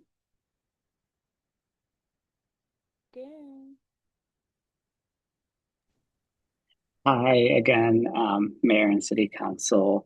Yes, I guess I have more of a question, which is, does this also apply to schools? Wise, the school near me, has an electronic message board, which is really intense at night. So I wanted to check if this applies to that as well. And I'm yeah, I want to support that this is more in line with the dark sky ordinance. But I also want to ask if it's possible to, instead of it going off 9 p.m. to 6 a.m., which looks like what it's saying here, could it be off earlier? 9 p.m. is still pretty late. And I also support the question about the intensity because it's overkill right now. Like it's really bright. So yeah, thank you. Thank you. Are there more hands on Zoom? Nope, that was it. Anyone else want to address council on this? Please. You can state your name for the record. Good evening. My name is Jamie Smith, and I just want to address the fact that we're talking about this, and I do support it simply because we're moving into the 21st century. And if you look around at the marijuana joints, their lights are real bright, and they're in our neighborhoods. And I don't hear anybody complaining about that. We're a church, and we want to advertise what we're doing at our church to bring more souls in for more people to be saved and hopefully keep away from the marijuana joints. So I'm here to support that you guys will accept it and pass it on to the next public reading. And I just want to say that just think about the fact that that church was built as long as it was. It has been built in that place. And as it was mentioned, nothing was around it. And then homes became property. The property was available and homes became there. So who knew that the 21st century was going to come to what it is today to have the lighting that it has? Thank you. If there are no more, yes, you want to talk about electronic message boards? Sure. Yes, please. Okay. Lots too, but Okay. now I see what's going on. This is a bulletin, the boards. Excuse me, Mr. Norrie, you have to Right. address council. I'm sorry, is this, I apologize. Yeah, sorry, not used to this. Is this the advertising boards we're talking about and the luminosity and everything else? Yeah. Now, well over a decade ago, probably 20 years ago, I had some experience in this internationally. But I think it's a great idea. Certainly, you want to have some limitation on what kinds of messages could not go up there, like pornography and things like that, you know. But I think it'd be really cool. I think it would really look very cool. It would make the streets look nicer. Sort of more posh looking. Watching the city of Ypsilanti for the past, I'd say, 3 or 4 decades. Yeah, I know. But I told you I'm a very private man. Steve knows. But I'm sorry, Council. It's fine. Member Wilcoxon, yes. But yeah, it's I think it would be a fantastic idea. I understand certain oppositions to it. Of course, people want to get some more ideas and, some more clarifications. But it would also, when people think that a city and see that a city and the streets are really posh, like, Chicago, go everywhere. You've got these boards there. They just look nice. They don't look bad. And it shouldn't be too bright. That's correct. But just say yes, because then people will drive through. They're like, oh, wow, look, this city is cool, as opposed to having nothing on its downtown. I mean, not to get too much into it, but we did this in Europe and in the Middle East, and a short stint, but it was very intense, and from the manufacturing until all the way up to essentially even advertising and creating the boards and putting it up, and I was a important part of it, maybe semi-important part. But I think it's great idea. I just kicked in. I'm like, oh yeah, that's what they're talking about, and it would be good for the city. why keep this city in the past? Like the other gentleman, it would say, yeah, keep it, look forward. And this is just something good. I'm surprised we're having this conversation today. I wish, they had it 10 years ago. But it would be good. It would be very good. You wouldn't regret that decision. And in terms of certain luminosity, it's a certainly very good point. Thank you very much. So It's okay. I'm not used to. Thank you. Thanks. Would anyone else like to address council? All right, seeing none, you can go ahead and close the public hearing. Resolved by the Council of the City of Ypsilanti that the public hearing for ordinance number 1459, entitled Electronic Message Boards, be officially closed. I so move. Support. Okay, it's been moved by Councilmember McLean, supported by Mayor Pro Tem Wilcoxen. All in favor of closing the public hearing, please say aye. Any opposed? All right, so Josh, there were lots of different questions. I don't know if you caught some, I took notes. Okay, so you want to answer some of those first? Yeah, so I will start with the illumination. Some communities, they do regulate illumination, and they will have a maximum, I forget, it's like nits or something like that. Like that's the measurement that they use. We did not specifically call that out. However, we do have other provisions that regulate illumination. So for example, it states that illumination cannot exceed 0.3 foot candles at the property line. Foot candles is another type of lighting or illumination measurement. And then also when it's adjacent to a residential or a residential use, that it cannot exceed 0.1 foot candles. So that at the lot line. So that does reduce the illumination intensity quite a bit. But we also have the requirement that messages shall be in monochrome text and the electronic display area shall be black. And so that significantly reduces the intensity of the illumination. And you'll see on South Hamilton at Second Baptist Church, their sign does meet the requirements of the ordinance, and that is not, a very intensely bright sign. So, yeah. Thank you. Can you just briefly talk about how this would apply to like the school? I know in the past there have been issues like with residents at Wise with their sign and how this relates to that. Yeah, so per the state of Michigan, the local municipalities are unable to regulate schools, specifically, schools that receive state funding. But there has actually, I think a couple weeks ago, there was legislation proposed at the state level that would actually change that prohibition, where local governments would be able to regulate, or the schools would have to comply with local zoning laws. But that is something that we can certainly deal with if that were to become a reality. But as of right now, we can't regulate them.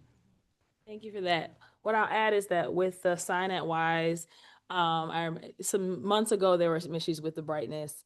And what we found after I reached out was that the timer wasn't set correctly and someone forgot to fix it. And so they fixed it. And so that should not be an ongoing issue. I haven't heard anything else about it since we alerted them and they took care of that. So it was just an oversight. All right, questions from council? That also, sorry, just a quick Yeah, back on. It's not in the city. Yeah. Well, no, that's in the city. That is. That is on Prospect. That side is on Prospect. Oh, sorry, wrong Yeah, side. yeah. Yeah. Mhm. I'm Yeah. thinking White House, my bad. Oh, not Wise. Yeah, Wise. Yeah. Councilmember Simmons? Yeah, I was wondering about that too, and wondering about even just like asking, even if we can't regulate, to let them know about that. Because that was one of the questions I had too, because I know sometimes with these things, it's kind of we regulate forward, not and until something breaks, then or some change happens, it doesn't necessarily regulate backwards, right? But that was just something I know, and as we've been talking about, and you did, I think I missed the thing about the turning off at a certain time, because that was something that I would definitely want us to include moving forward, since I know that that's been things that people have complained to me about so far, in Ward 3 about those. And then The other thing is in the examples, it was nice to see some different examples in there of surrounding areas. And one of the things that I saw in one of them, they had it named that if there was a malfunction, that the screen goes to a black screen. And I wasn't sure if that was, I didn't see that one in ours, but that was something that I thought was a good, because nobody likes a Fritzy sign. That's even worse. Oh yeah, 100%. I believe, yeah, the sign shall be programmed to go dark in the event of a malfunction. Okay. Okay, cool. Councilmember Fellows? Yeah, first I just want to uplift what you were talking about as far as the state legislation that to honor home rule around the state-funded schools that is being discussed right now, and I'm actually looking at that legislation in draft form, and I'm really excited because it basically honors municipal home rule, so we can use our zoning ordinance in relation to data centers, in relation to state, funded entities like schools, which I think it makes the most sense. And so I'm really pleased to see that going through, and I hope that in the near future we can support that as a council. I also want to thank you all for working on this and including a lot of examples from other nearby municipalities. That's always helpful for me to just kind of compare and contrast and see what other places are doing, and it makes me feel more confident about supporting something like this change. And I guess my last comment is, like ultimately I'm supportive of this because sometimes I'm like, I look at our zoning text as kind of a massive HOA, homeowners association, where we're kind of like just imposing different rules on people, and trying to within reason, it would be nice to make it more flexible and more allowances for certain things. But I also have I basically have two wolves inside of me, or the community I see has two wolves, where it's like one wants to take Ypsilanti all the way back to the forest, and I'm with that. And the other wolf wants to take us to Akihabara or like Hong Kong, where it's just bright lights everywhere. And I also kind of like that too. And so this is like the fight that's always happening. And it's like, where do we find the compromise, And I think based on all the information that was presented here, this is a compromise I can support. Thank you. Councilmember McLean? Thank you, Mayor. Briefly, Josh, thank you. And to the members of the church, thank you for your forbearance. It's taken a long time. In fact, one of the commenters said something about we should have been here 10 years ago. You probably feel like you have been here for the 10 years. We appreciate you working with it. I think this is an example of the system working. It takes a little while sometimes. Wish it didn't take that long, but appreciate everybody involved. Thank you. For the Councilmember King. I just wanted to say I definitely support this. I think it was Miss Smith. She came up here and she stated that the church is locally in the neighborhood, and I think this sign will more than likely allow more people to visit the church. Some people are hesitant about going to churches on Sunday when they don't know what time it starts. So I'm sure some of that information and what other things that the church does will be on the board. So I definitely support this. Thank you, Councilmember King. Councilmember Tucson? Yes, and I also support this, and to speak to like the luminosity, like the brightness in comparison to, the EMB that we have on the EMB that's already existing on Hamilton. It's not that bright. I thought it might be a little bit too bright when it first got, approved and they were getting ready to take care of it, but it's not that bright. And if the one that's being proposed is going to be anything reflective of that, then it's going to be fine. It's not going to be distracting at all. 'Cause I'm not distracted. I drive at night, so yeah. Thank you. Anything for Mayor Pro Tem? Sure. Yeah. Josh, I wonder if you could address what Commissioner Marin's objection was. Oh, I'm sorry. Michelle Marin voted no for this. Oh, yeah, she voted no because she ultimately doesn't believe that they should be allowed in residential neighborhoods, but and she also happens to live across the street from the EMB at Wise. So even though we couldn't regulate it through our local zoning laws, she's definitely firsthand seen the nuisance of EMBs. Guess this reminds me, this will be dimmer than the Wise one based Oh, on, yeah. and it's gonna be monochrome and all, yes. Yes, yeah. Okay, and then I did have one question about, because I couldn't find it in here, like which zones does this apply to? Every zoning district for non-residential land uses. And that's why we redefined the residential use definition, because otherwise that would have included multifamily housing, you know, and triplexes, quadplexes.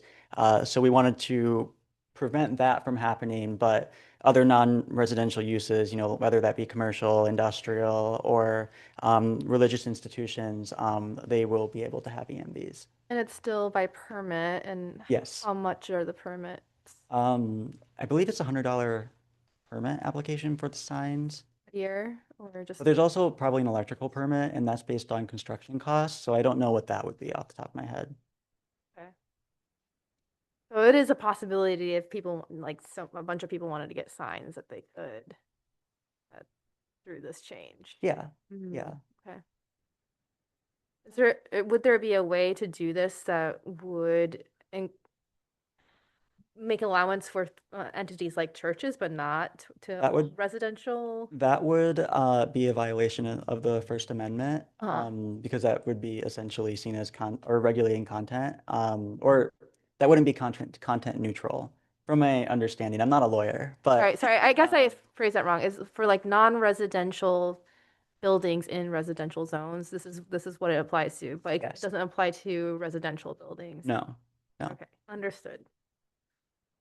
Can you add something? I did. I was just gonna say that while this church is in a residential area, I was gonna ask if you would speak to the area, but I will just say, in this area, it's a church right across the street. I don't think that sign will really affect many of the neighbors.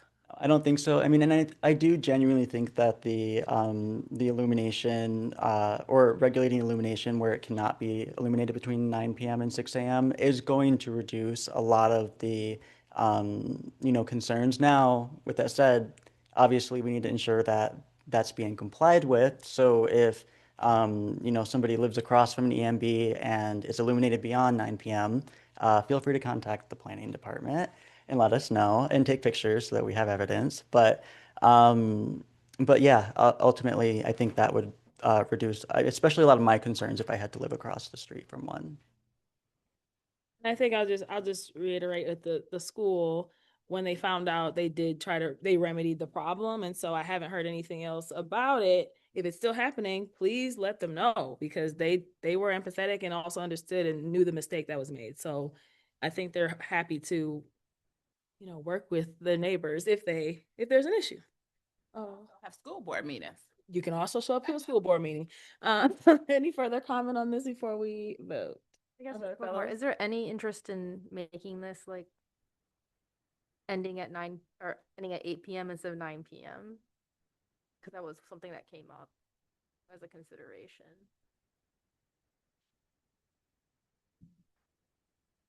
If not, I'm happy to move forward with this. I just want to see if there's interest in that. Okay. If there- Hearing none. Anything further? Okay, please call the roll. Councilmember McLean. Yes. Councilmember King. Yes. Mayor Pro Tem Wilcoxen. Yes. Mayor Brown. Yes. Councilmember Fellows. Yes. Councilmember Tucson. Yes. Councilmember Simmons. Yes. First reading of the ordinance passes unanimously. Thank you. Thank you. All right. Mayor Pro Tem, you have 1460. Do indeed. Resolution. Oh, Mhm. okay, got it. Number 2026-067, resolved by the Council of the City of Ypsilanti, whereas section 122-307 establishes a levels of review table that identifies the type of plan required for review of various activities and land uses, and designates the appropriate reviewing authority for such activities and land uses. And whereas the proposed amendment revises the change in use provisions within the level of review table to reduce regulatory barriers that disproportionately impacts new and small businesses. And whereas the Ypsilanti Planning Commission reviewed the proposed amendments and recommended approval following a duly noticed public hearing, and now therefore be it resolved that the Ypsilanti City Council hereby approves its first reading of the levels of review zoning text amendment. I so move. Then moved by Mayor Pro Tem Wilcoxen, supported by Councilmember Tucson. Hi again, Josh. Hello, everybody. Sorry, I have any technical difficulties. No, it's still not working. Sorry. Oh, no, that's okay. Nothing. Technology. Well, I'll do it. thank you. And feel free to skip past the background. Oh, I mean, I can share what the background is because this one's, but I can verbally share that one. So. No, you're So, this this zoning text amendment was brought forward by one of our planning commissioners, Michelle Marin. Specifically, it looked at the levels of review chart in section 122.307. And there is listed in there a change of use that is more intense as determined by the city planner. And then it lists some of the changes that may classify a more intense use. This provision is very much an interpretive provision within the ordinance. But Commissioner Marin mentioned that it's not as business friendly to require that every business that is a more intense use, like let's say, for example, you have a downtown building, it was an office, and now somebody's converting it into a restaurant. Well, a restaurant's arguably more intensive than an office, but there's also not going to be any change to the site, because it's the building, so you can't really like change anything about the rest of the site.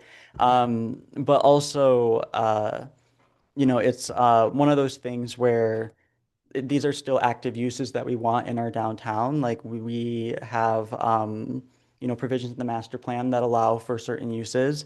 And ultimately this would reduce some of the barriers. Now, with that said, Councilmember Wilcoxen mentioned that there's a part of this provision in the chart that states, and it's like the last section, or substantial alteration of the physical character of the site. That provision should be removed from the change in use chart. That's not what the Planning Commission, that's not the language the Planning Commission ultimately approved. But that should be a separate column within the table. Ultimately, the Planning Commission's job is to review substantial alterations to the site. And so while it makes sense that, changes in a change to a more intensive use could be an administrative approval if it doesn't require any alterations to the site. But anything that does require a substantial alteration certainly should be getting Planning Commission review. So I apologize about that. But yeah. Then the next slide was just the Planning Commission action notification. So yeah. All right. We're going to open the public hearing on this again, and then we'll come right back to you. If there's anybody in the audience who'd like to address council on this ordinance reading for levels of review, please raise your hand. Not this time? Okay. Anybody? All right, just give it a second, just in case you change your mind. Seeing none, Mayor Pro Tem, please close the public hearing.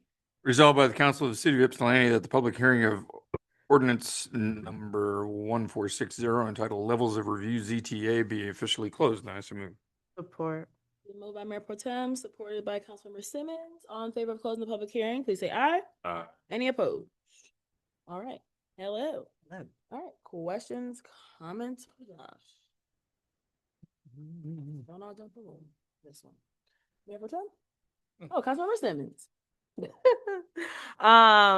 Well, this is just a quick question because I was like getting hung up, I think, on the example because I was thinking that if a business moves from being like office space to a restaurant, that I can see like a lot of differences that might be made in terms of like fire and just air quality, different things like that, that an office space might not have. So I was just wondering whether, like, I was just trying to think of a better example, or like how to better understand how that example fits, I suppose. Yeah, so like in our downtown, oftentimes the parcels are just strictly the building walls.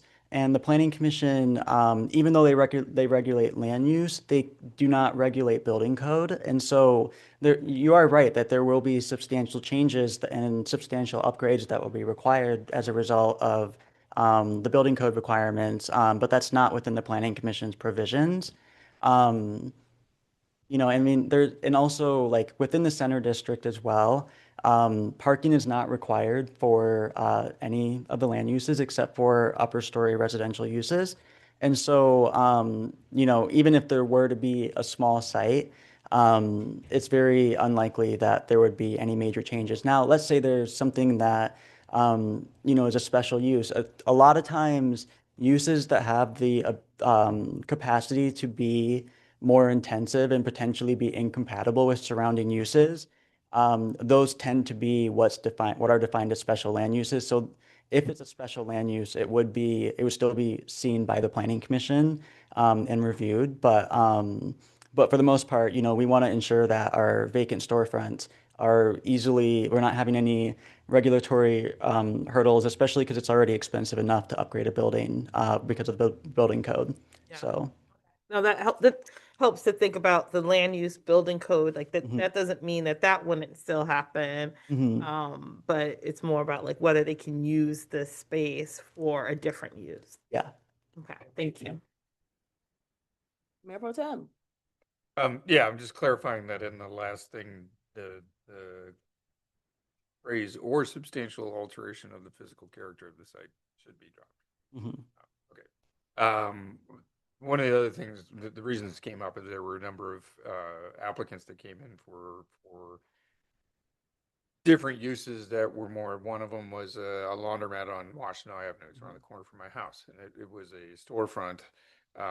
They didn't change the footprint. They didn't change anything. There was a more intense use of the plumbing and the drains, things like that. But there was no changes to the building or structure. There weren't, this is like, so in those cases, planning, trying to figure out where that is and why, this is because then people would have to come into the hearings and state their case and do all this kind of stuff. And there's a lot of those things that, sometimes the planning commission would remand it back to staff for certain things. And that got to be a question too. It's just like, well, how much is too much for staff to do and how much is impeding and a barrier to businesses to get this done in a more time by having it come back to planning commission. So that's what originated this conversation. There were just a number of these things that were just like, we're gonna drag these people in here for something that's like, so I'm happy to see this.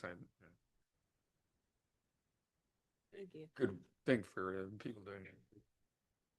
Okay, and so the or has to come out. Is that just going to be taken out for our second reading, or do we need to move to get that out right now? I mean, I can take it out. Ultimately, what I would do is I would just add another row below it, and then basically state something along the lines of a change to a more intense use, or a change to a use that substantially alters the physical character of the site.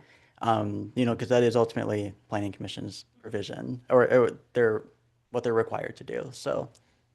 Yeah, I was just checking to see what needs to be here before we vote on it. If it needed to be explicitly said by council that this change is coming, or are you going to bring that back to us in the second? I can certainly bring it back. I do think process-wise, it might make sense to still, explicitly mention it in the motion, but. Yeah, so I actually, when I was reviewing the packet, didn't see this until much later, so I'm still kind of wrapping my head around it. And I guess I would just hope to hear like one more concrete example of how this has come up, because generally I think, oversight can be good because it also lets the public know of things that are changing in their neighborhood as far as use goes. So just one more example so I can understand. Yeah, I mean, I will say a lot of my examples are primarily in downtown, just because, you know, we have had a lot of turnover in some of our storefronts, and you know, we're seeing new applications all the time for different businesses. So I'm trying to think if there's like another like example that's completely different than one that we had in downtown.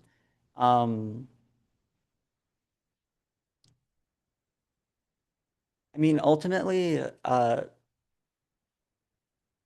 you know, as I mentioned earlier, a lot of times the uses that really run the risk of being incompatible and potentially causing issues for nearby properties are designated as special land uses in the zoning district if it's determined that it could still be appropriate if done properly.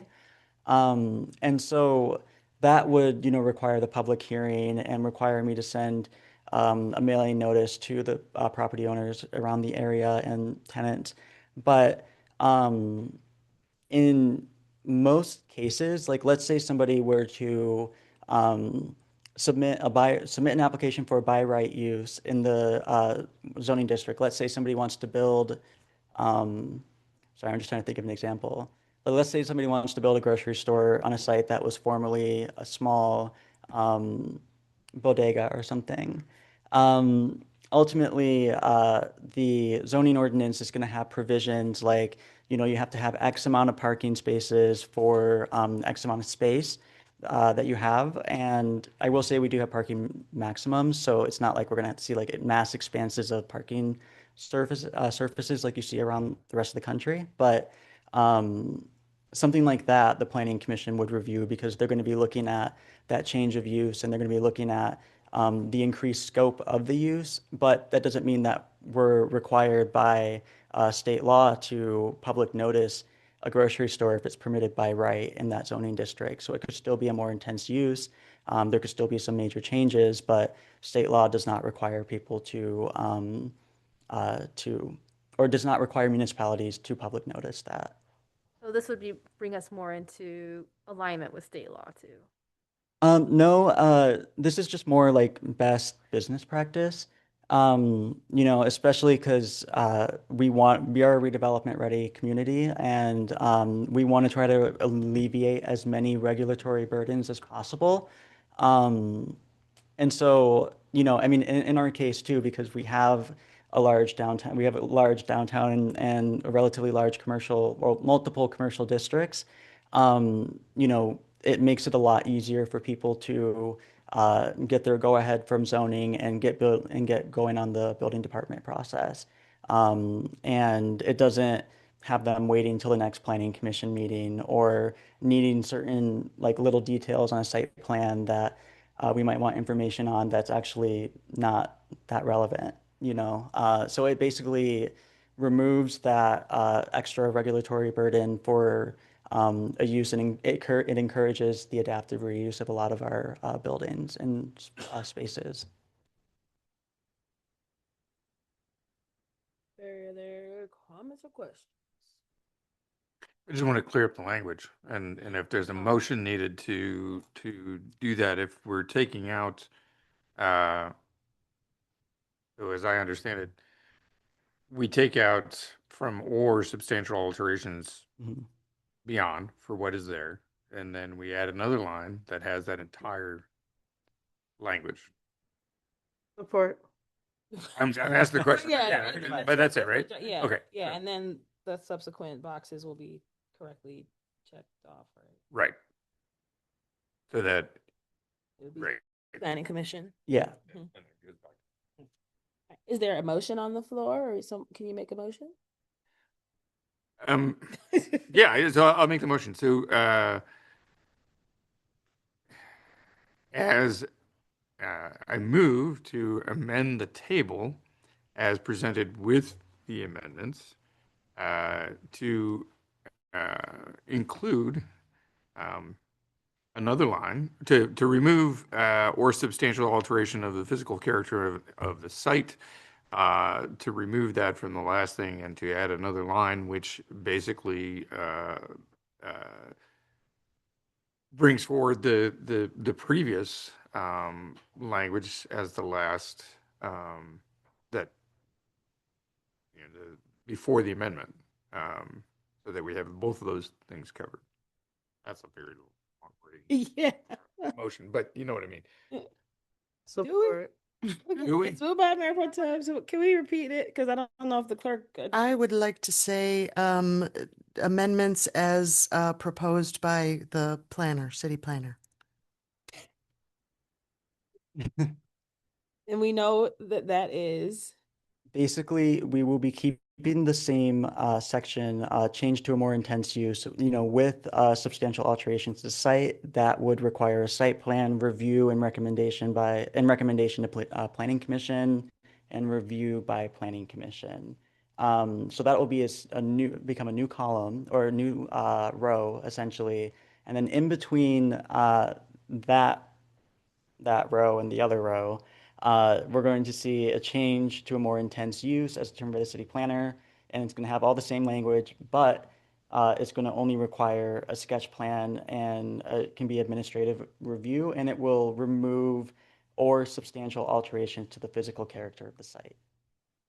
The new row. Yes. Yes. Okay. And that is the approved language from planning commission. Yeah. Wait, hold on. Sorry. So I know exactly what the intention is. Promise. I don't know if you guys want me to clarify again, just. Was what you're suggesting now approved by planning commission and this is incorrect?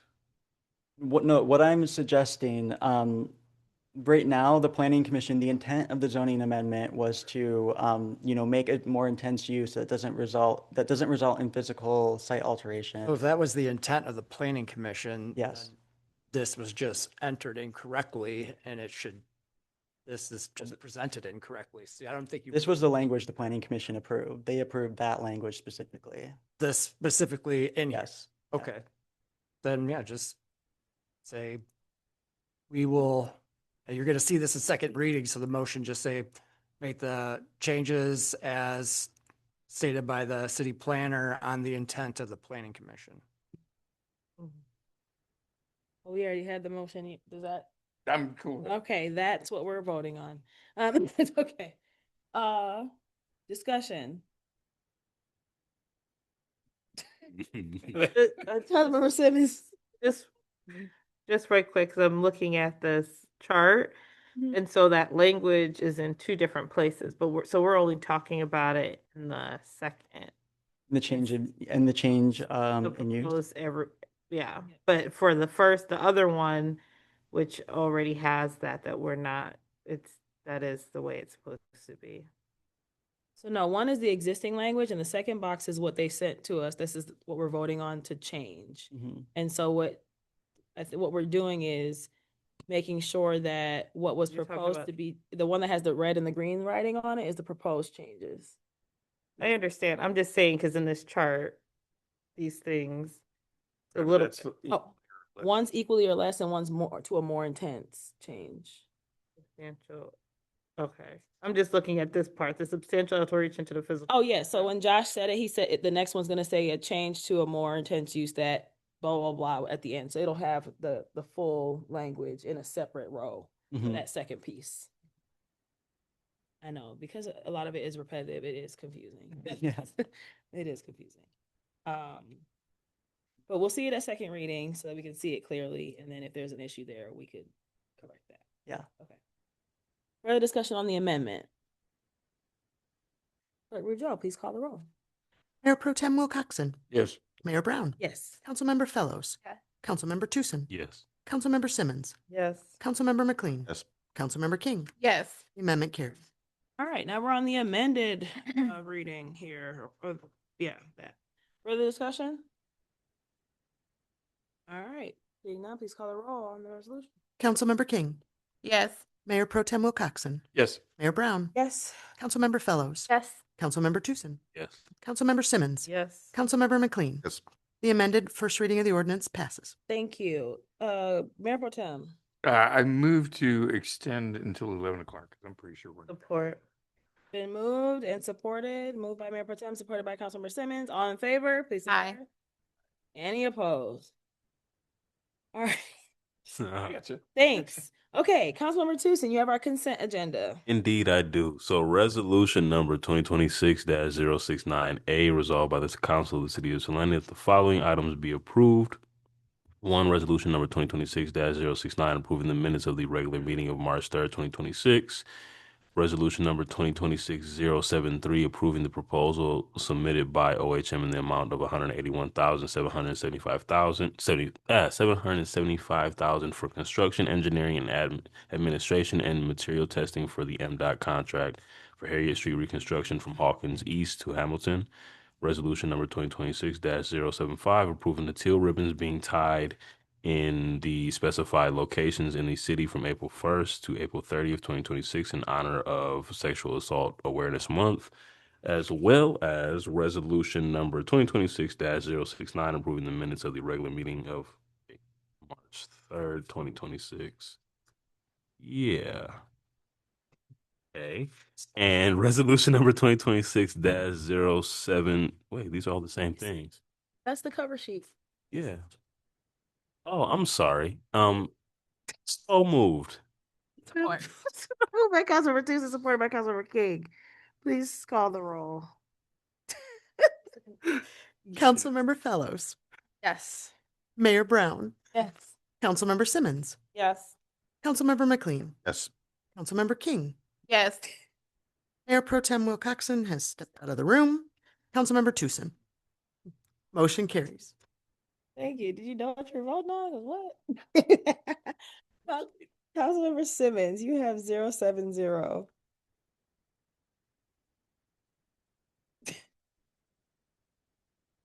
That was funny. Whereas the city of Ypsilanti has an interest in remediating and developing Water Street, and whereas the city of Ypsilanti will be doing additional excavation work this spring and summer, and whereas the city has approximately $285,861.91 in TIF capture from the development of Family Dollar, which can be used toward reimbursable brownfield environmental assessment and due care planning expenses. And the city is seeking a DABC grant and loan. Now therefore be it resolved that the city council of the city of Ypsilanti approve the city manager signing the grant and loan agreements with DABC pending review by the city attorney to use our brownfield capture toward repayment of the loan portion of the funds. And I so move. By Councilmember Simmons, supported by Mayor Pro Tem Wilcoxen. Good evening, KT. Good evening.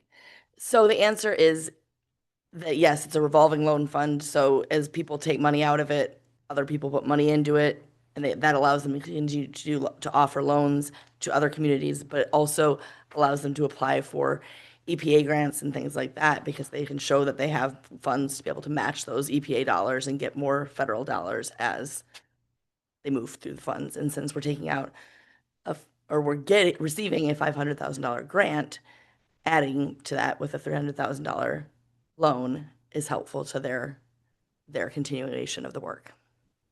Thank you. You're welcome. Questions? I know we had many last time. If I could add on to that, there is no interest for 2 years and we can pay it all off. Just give the money right back. Yep, we're giving money, we're using money that we have to be able to garner the $500,000. Councilmember Fellows? And so it looks like it got, or I saw somewhere in here that the money that we're agreeing to the loan is the amount that's in our TIF. Yeah, so it'll be up to $300,000 because we are getting we're like in the process of getting another the city is given the capture over to the Brownfield Authority, and so it's going to be a little bit higher. And so, but then there's also some state and local capture things that we're working through, and so I'm not 100% sure what that number will land on, but it will be up to $300,000, and there will be $300,000 in the capture. Okay. This And then is the plan then that we're going to just pay off that before any interest is accrued? Yes. Yep. Yeah, we're gonna pay it off as we take it out, is the plan. Like, I'll request it from the Brownfield Authority and pay it to whomever we need to pay it to. further comments, questions? But the brownfield is a reimbursement, just so that, like, so that's, it'll be like, we'll take it, we'll pay for it, take it out, give it back. Councilmember Simmons? Yeah, I was just saying, I was just gonna say in the resolution we have, it just says what we have in here. It doesn't say approve for the loan up to 300,000. You're right, it doesn't. So I feel like if that's what we wanted to say, that we should change that. So it currently says, whereas has approximately blah, blah, blah. So maybe we should add then in the tip capture, that we would approve up to a $300,000 loan, which can then be used toward. Where's the city's? Okay. Say And up to maybe what the actually, TIF capture is. Hmm? You would say up to up to the amount of the TIF capture. And then that covers us not taking out more than we have to repay. You said it might be more than Right. 285,000. Okay. So would that? The 285,000 was what there was in, as of, last year. I no, what I was gonna ask is, blah, blah, blah, blah, I'm trying to read where. This thing after the whereas the city has approximately blah, blah, blah. Yeah, I was looking at that third whereas clause. Or maybe it could be at the end where it says, and the city is seeking a DABC grant and loan for up to the amount within our TIF capture. Is that a motion? Yes. Support. It's been moved by Councilmember Simmons, supported by Mayor Pro Tem Wilcoxen. Any discussion on the amendment? Did you get that, Tracy? Signing the grant loan agreement with DABC up to the amount of the TIF capture is Or up to the, yeah. or up to. Oh, wait, are you looking at the now therefore be it resolved? Yes, I'm looking at the result. Uh-huh. Authorized to sign the grant and loan agreements. With DABC Up to the amount of the tip cap. or up to the amount of the TIF capture. Okay. Got it. Is there any discussion? We're talking about dollars and cents. Can you call the roll when you get ready? Please. Thank you. Mhm. Councilmember Simmons. Yes. Councilmember McLean. Yes. Councilmember King. Yes. Mayor Pro Tem Wilcoxen. Yes. Mayor Brown. Yes. Councilmember Fellows. Yes. Councilmember Tucson. Yes. The amendment carries. Thank you. All right, now we're on the amended resolution. Yeah, you were so happy. Now I was like, thought we were I done. mean, hopefully there's not much more further discussion on this. I think we talked about it quite a bit in the last meeting. We got our answers. All right.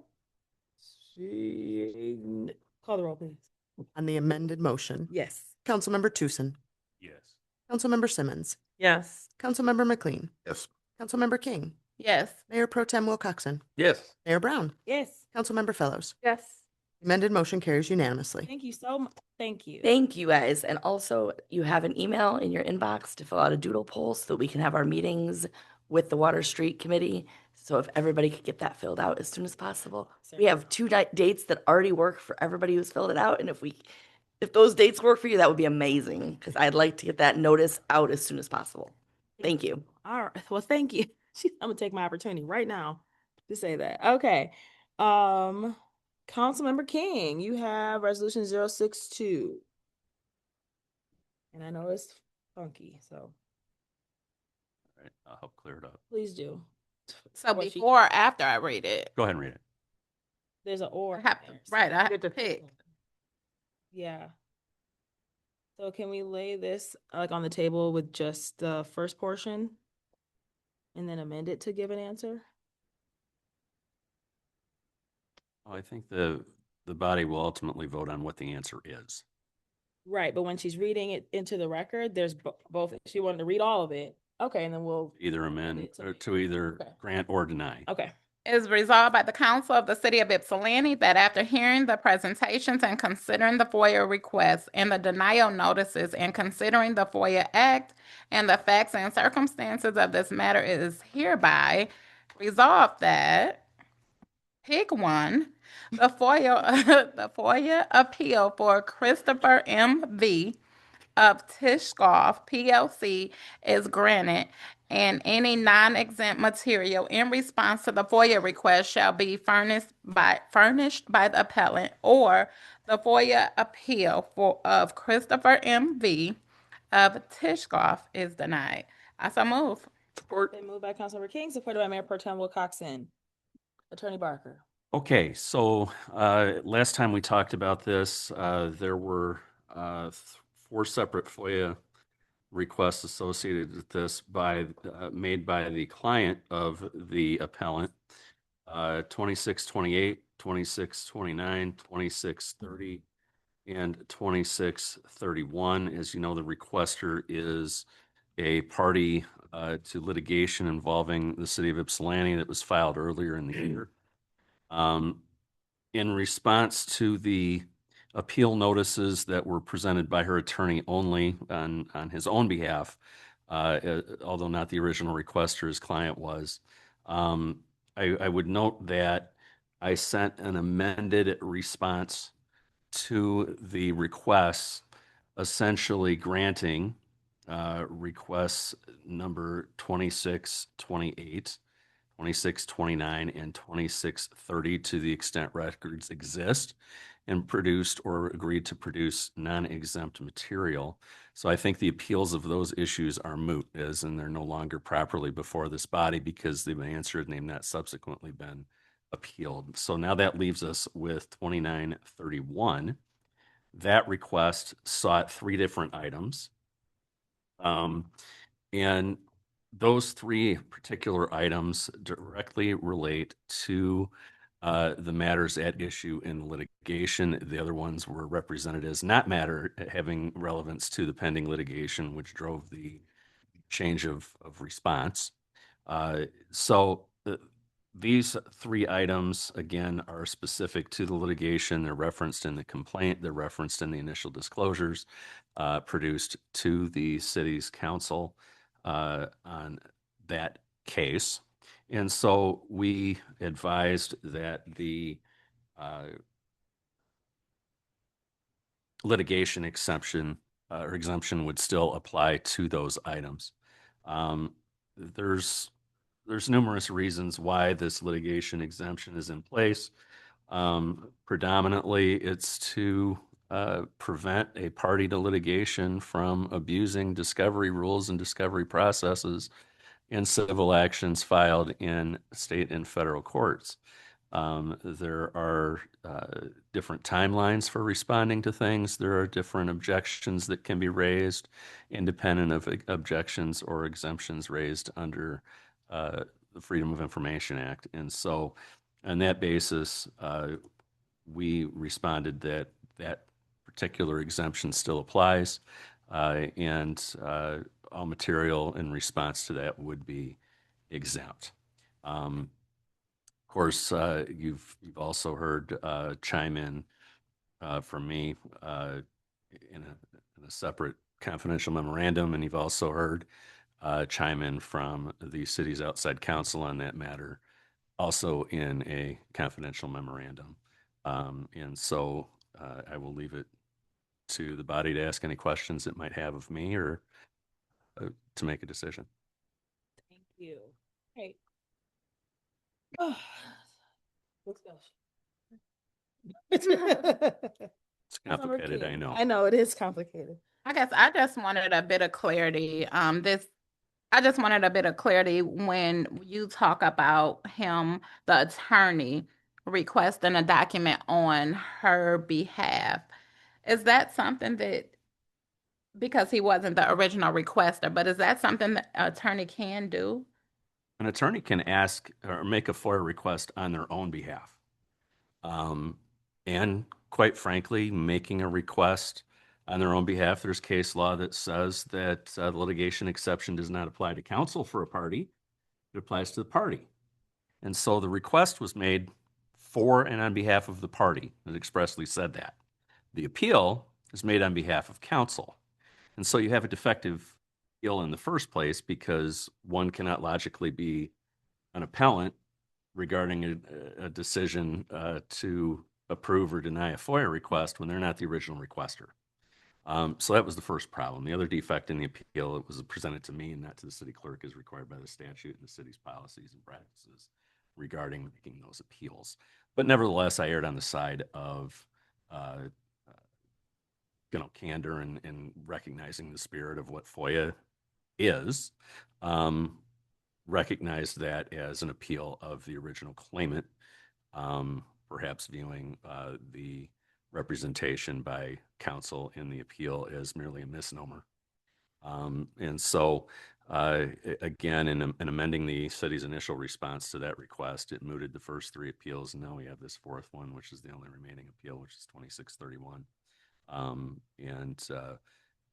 That was clearly made on behalf of the litigant, not on behalf of counsel, and so that litigation exemption would apply. And if it didn't apply, you would still have significant exemptions associated with the privacy, unreasonable invasion of privacy exemption that would apply to all of those. Social security numbers, personal identifying information, addresses, those types of things would have to be redacted. Yes, ma'am. Yes. In looking through these letters, I guess I was trying to understand if any part of the FOIA request was fulfilled, or like was there partial denials or the full thing was denied? Because some of it here was just like a complete copy of the video recording of the election commission meeting in October. And so I was wondering if that one was fulfilled, because it's pretty like standard FOIA request that we fulfill for. That absolutely was fulfilled, and also the video itself is available on the city's website, and we pointed That one's uploaded. to the requester. Okay. The same for the resolutions that were requested. All those were fulfilled. So the only thing that was the focus of this appeal was request number 26-31, which are outlined in the letter that I responded to her counsel with.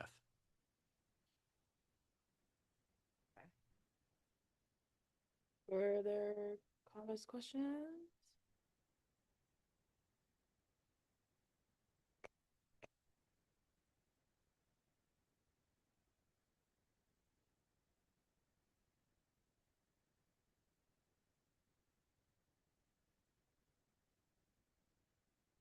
Yeah, I just wanted to thank the city attorney for clarifications. I was trying to piece this together last night and just get lost in the fray with all the different documents in non-chronological order and those kinds of things. And so,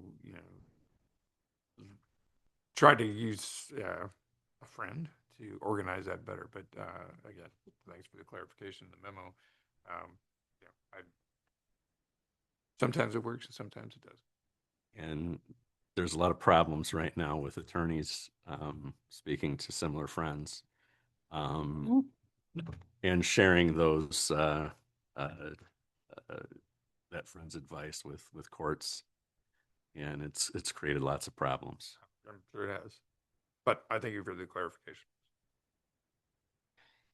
Anything further from council before we have to amend this, right? With the I think essentially the motion would be to approve or deny, and then the vote would be on either of those actions. I'm sorry, that's what I meant. There needs to be a motion for one of the answers in this, right? Doesn't she get to pick? Yeah, Councilmember King. Say it again. I You get to choose which motion to make, if we're going to approve or deny. And then we'll vote. Oh, so don't you have the paper? Oh, you gave it to me. You sure did. I have it in front of me, so I didn't even think about it. Is that the end of the conversation? It seems, I feel like it. Which box do you want to check? Yeah, I feel like it.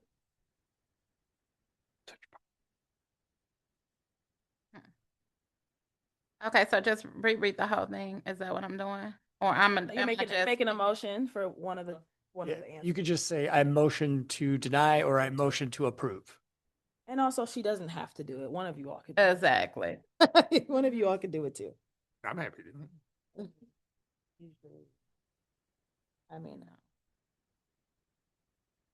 Okay, so I mean, what, because we didn't really hear from everybody. I don't want to just make the decision. So which one are we choosing, guys? that's what the motion's for. Do you want someone else to? Yes. I motion to deny. Support. Moved by Councilmember Simmons, supported by Mayor Pro Tem Wilcoxen. Discussion on the motion on the floor. Technically be an amendment, which is what I was saying. Please call the roll. Mayor Pro Tem Wilcoxen, Yes. Mayor Brown, Yes, right, you're like. Councilmember Fellows, Yes.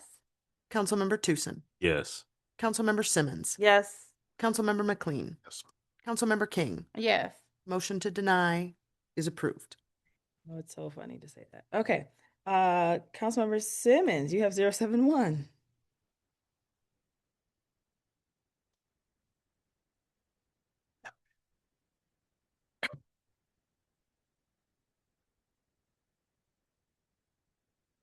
Resolved by the Council of the City of Ypsilanti that after hearing the presentations and considering the FOIA requests and the denial notices and considering the FOIA Act and the facts and circumstances of the matter, it is hereby resolved that the FOIA appeals of Afshan Nori are granted and any exempt material in response to FOIA requests shall be furnished the appellant, or the FOIA appeals of Afshan Nori are denied. Support.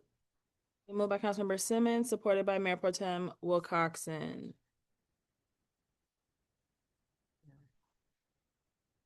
All right. Barker? So, council, this is the first of 3 appeals. One did not make it into your packet. That's 2688. So this resolution involves request number 2620, which was for audio and videos of dash cam and otherwise, and any video and audio files on report number 26-219 of the Ypsilanti Police Department. This request was made following an automobile accident in which the requester was involved.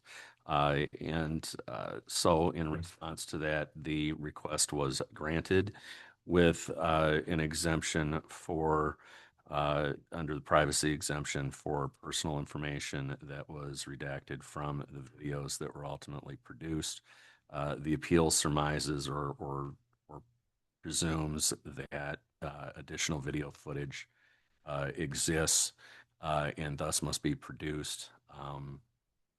The follow-up on that was that there is no additional video footage or audio footage that is available that could be produced, and so the city cannot create something out of thin air, even with the help of and I'll just be tongue in cheek, Councilmember Wilcoxen's my friend. So Knew that was. I had to.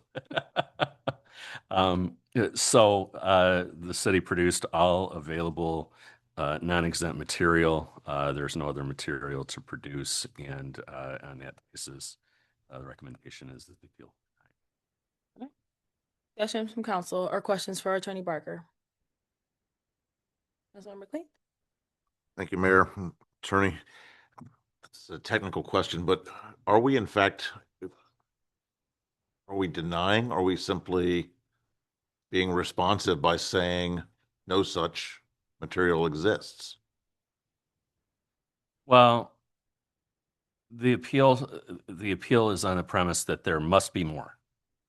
And so you would deny the appeal because there is no more.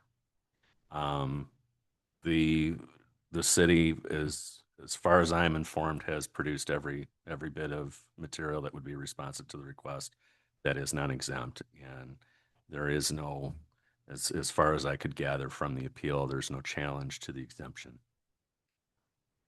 So there's really no appeal to grant. So in our response, we were to deny, would there also be clarity in that denial to say denied based on the absence of additional material? I think if you'd Not like to for- do that, you certainly could. That, quite honestly, would be helpful under the circumstances. When you have appeals claiming that additional information exists that is not known to. Wait, say that last part again. If I produce documents A, B, and C, but the requester insists there's also documents D, E, and F, but they're not known to exist, and so I'm appealing, and I'm getting an appeal from the requester based on the non-production of documents D, E, and F that are merely believed to exist, you deny the appeal based upon their non-existence. So I think, but what Councilmember McLean was saying is that that should be stated in. Certainly helpful to state it, yeah, just because of the circumstances. Those types of circumstances is probably a good idea to state it that way. So basically, when the motion is made, state it with that additional comment. If that's the motion that's going to be made. All right. To say that, so to say that there is no additional video as opposed to that video that does exist is exempt. The curator of that record does not identify any additional responsive documents or records. So that's, I think, what the,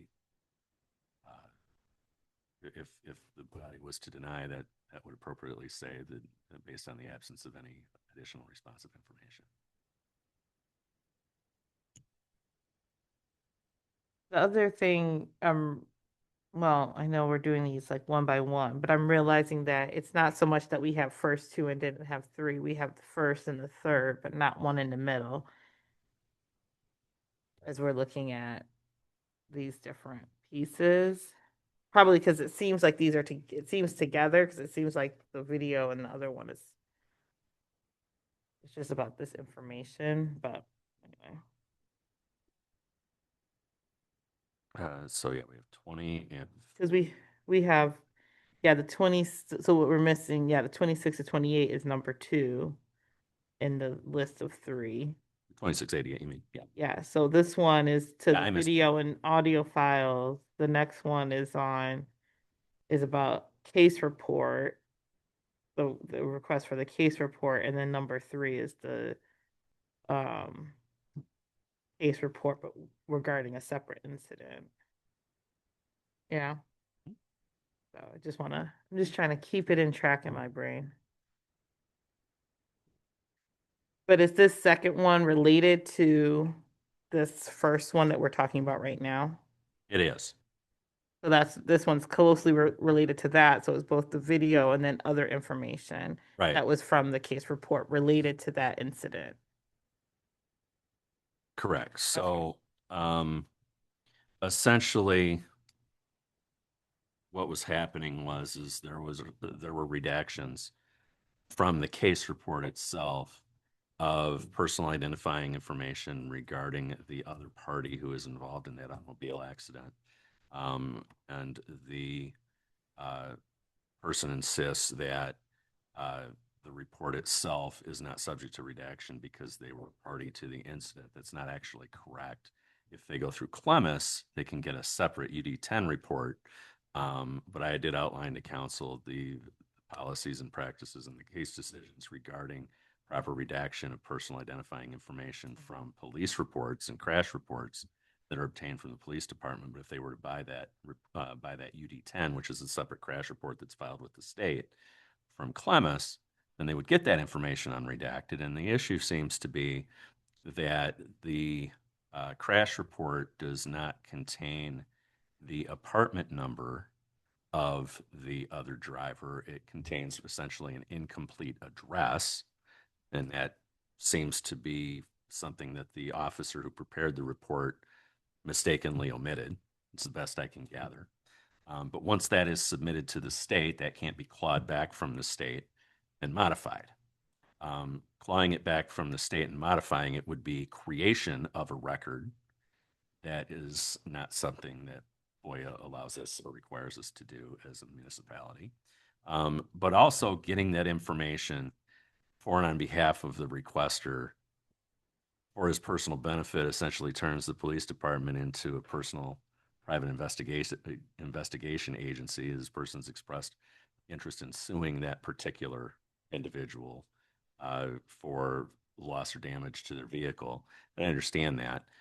There are other means to gather that information. I can't provide legal advice, nor can the city clerk or or the police department provide legal advice on how to go about getting that information through other means.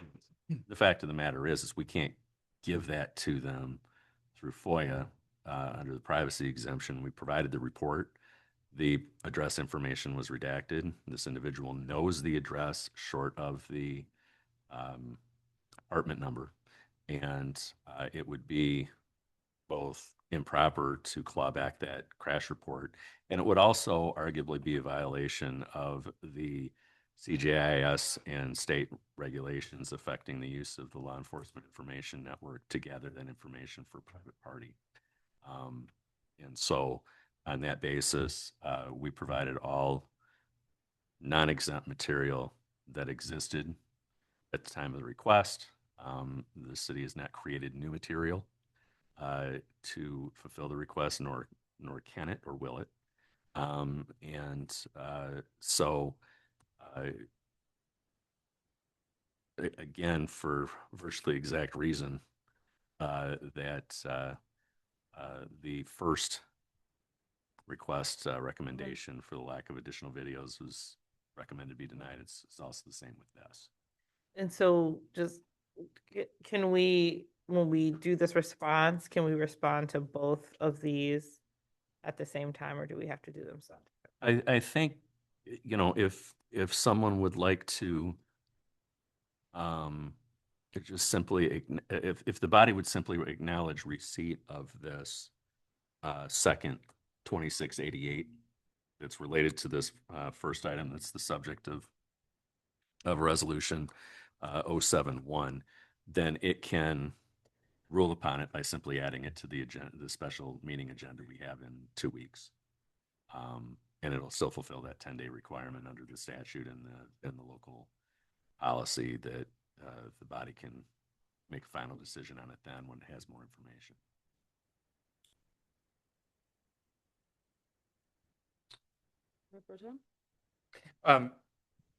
Yeah, I have a question about 2620 as presented. And so there's the exempted material and there's the redacted material from the video. And so what is the total time that's been edited out of that? I don't know the answer to that. Is it that redaction was performed by the records clerk at the Ypsilanti Police Department. So I don't know the exact amount.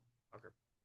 That seems to be the issue for Mr. Norrie. Is like there's a lot of information in there that and if it's 15 minutes of it, then that's kind of an interesting thing. But if it's a minute or 2 minutes while there's a screen that's or there's that information being divulged, then that makes sense. Yeah, no, where that usually comes up in two places in a typical police report, or a police video, either body cam or dash cam, is the audio is picked up and frankly the lips are picked up to a potential lip reader of that person's personal information, address, other information, and then oftentimes when the police officer's in the car punching in information, they're looking at the driver's license, and the driver's license is right here, and it's perfectly, legible from the body cam quite often. And so sometimes that is either redacted, either with, fuzzing it out or bleeping audio in that case. I don't know that the result in an actual clipping. But I don't know precisely how much was removed or what sections of it were actually, from timestamp standpoint, what was either blurred out, bleeped, or cut from the video. We usually err on the side of just blurring it or bleeping it in those situations, so that there's continuity in the video.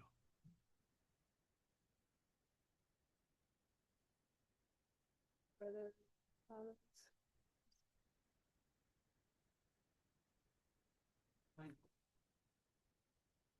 was just wondering, is there any reason that that information would be, is there any situation where that information would be released?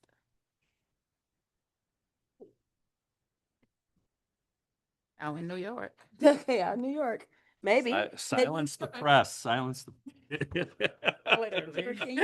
You have the floor. No, yeah, that's my question. A situation where that information would be released? Yeah, just for clarity. The information about the individual who is the subject of the redaction could be obviously released to the individual who is. So if I'm involved in a car accident, I go ask for the report, my information on that report in theory wouldn't need to be redacted because there's no privacy exemption for myself. But the other driver's information would be redacted unless I go to Clemis and I buy the report. I don't know if it's $10, $20, whatever it is these days. Then that information would come to me as a party to the incident, not redacted. And those situations are typical when you have an insurance company seeking that information, legal counsel seeking that information, a private investigator seeking that information. That would be the crash report itself would be from Clemis, not redacted. Requested from the police department, redacted. Okay. Clemis is an independent agency. So, Mr. Nori, I'm gonna get to you in 1 second, but please stop interrupting the meeting. Okay, thank you. Please just give me a second. Thank you. Because my next question was going to be, is the appellant able to address counsel? Because I'm assuming that he was invited here, right? For the He appeal. wasn't invited here. Oh, he wasn't? Is that not the problem? The normal procedure is not Okay. to address counsel. It's the council to consider this as an independent de novo. I'm just clarifying so that good to hear that. All right, Councilmember King. No, and I'm glad that you asked that. When Mr. Nori spoke before, he stated that he was not used to the procedure. So I was gonna just ask if you could just explain it to him. I'm sure you asked that question because you assumed he was invited. I thought so. Yeah. Okay. Nothing stops you from asking questions, though. During the meeting, right? During the meeting, Right. It is. There's anything that stops you from doing that. No. Right, I know. I was asking a very specific question about addressing, was he invited here to address us versus?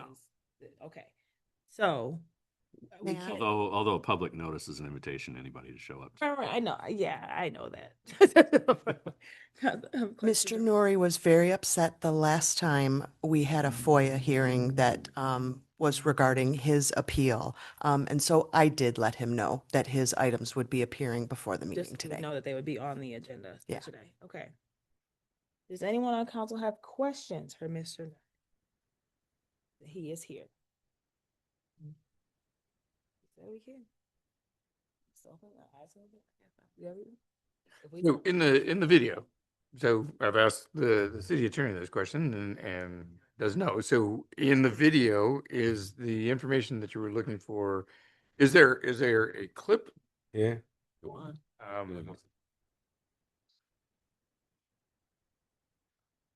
Thank you.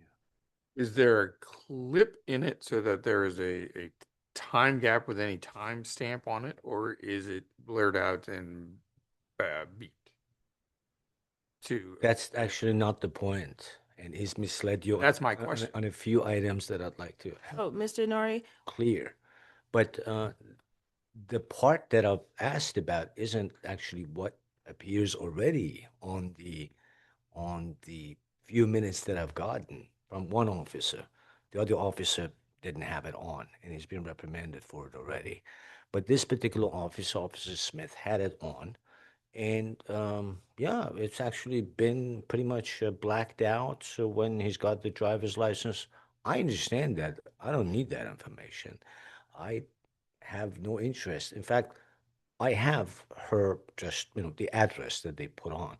They didn't put on the they didn't put on the apartment number. That's what I wanted. So when I didn't get that, and this was like, it took 10 days for this report to be written, by the way. So usually it should be written just before the shift ends. So, but I then realized, oh, the apartment number isn't there. And I was getting a draft copy prior to that, which was not completed, but I looked at the address on the report. I was okay with everything else being, I don't know, redacted, and this was a draft, mind you. Driver's license number, things like that. I don't really need it.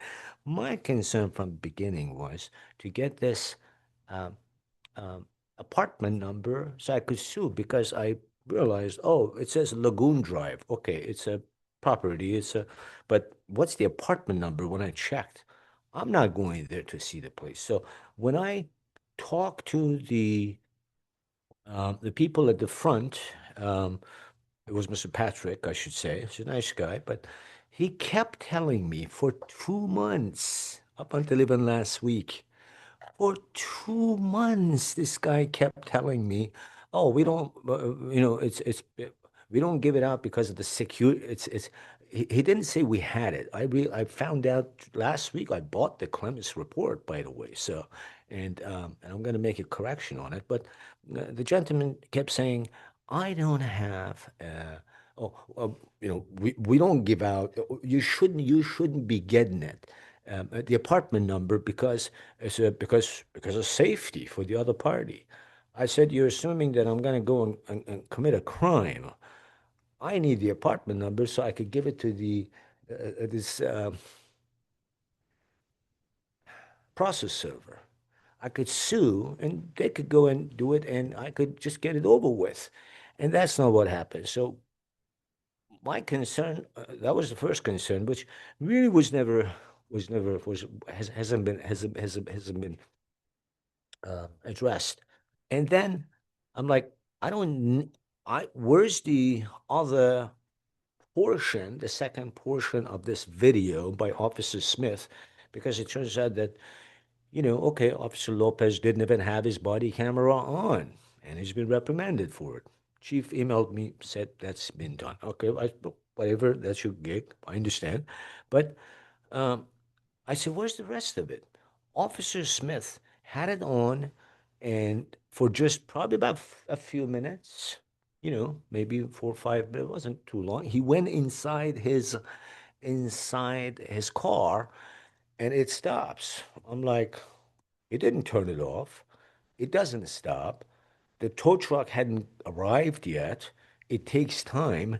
They asked me to leave. And of course, I'm like, okay, could you leave? I'm like, yeah, my car's sustained a damage of about $10,000. She hit me from behind.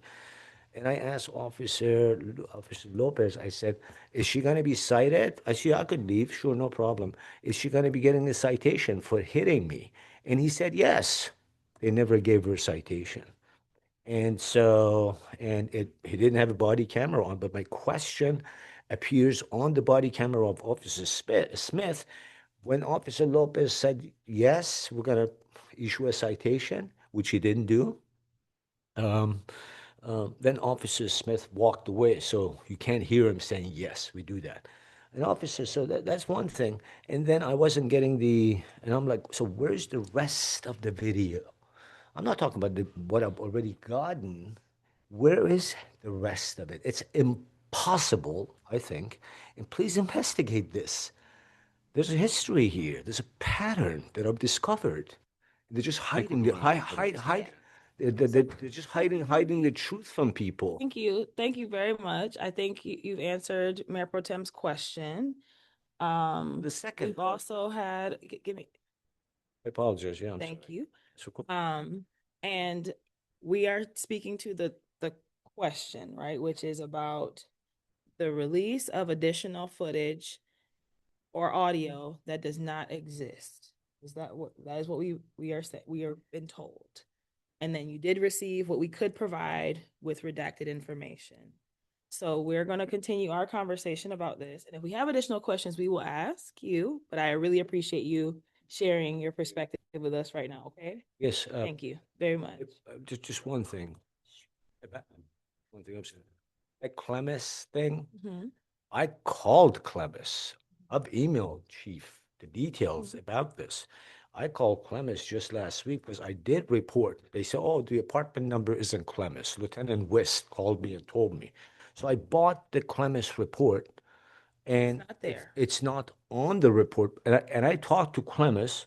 I talked to the gentleman in Clemis, and the IT person there said, he called me back.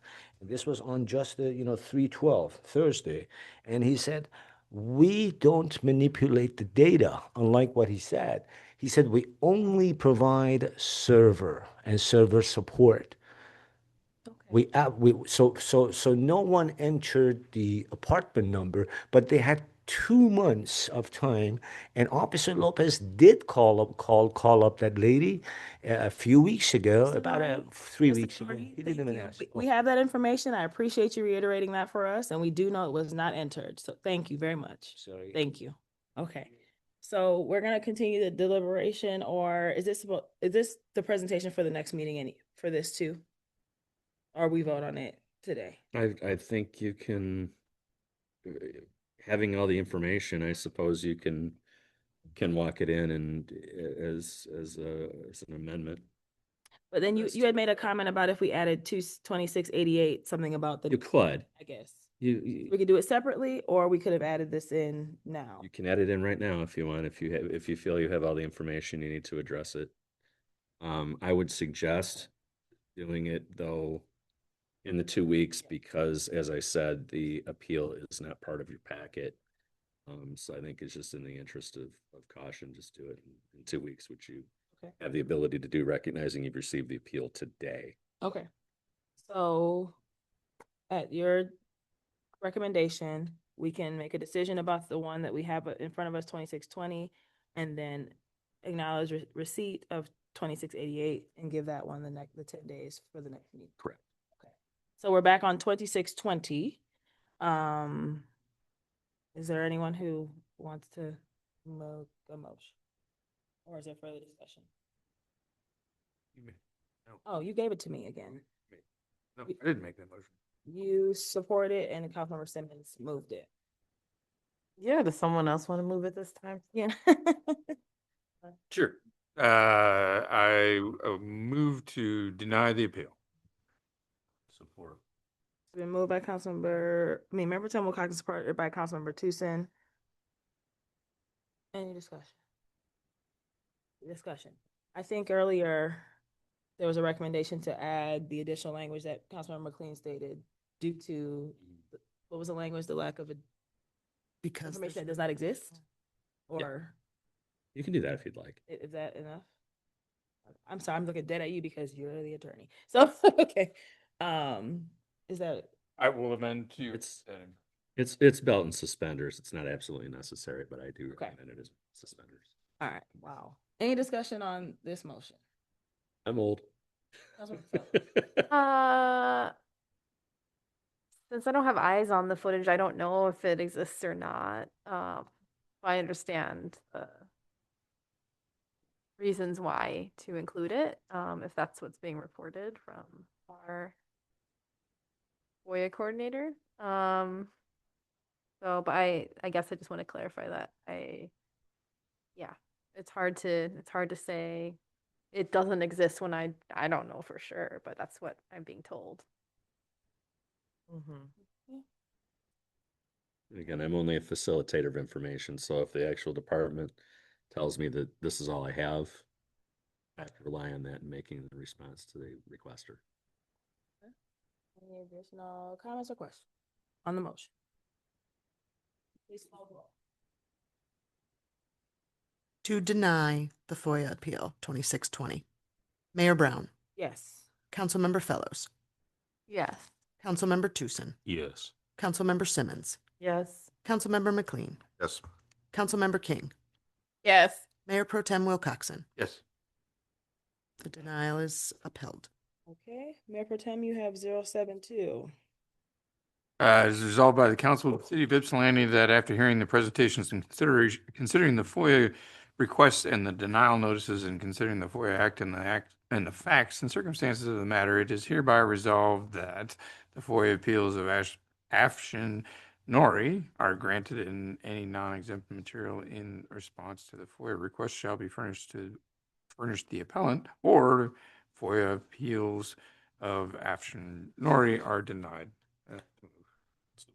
Moved by Mayor Pro Tem Wilcoxen, supported by Councilmember Tucson. All right, so this is request number 2641, which was submitted, requesting Ypsilanti Police Department case report number 26-2743.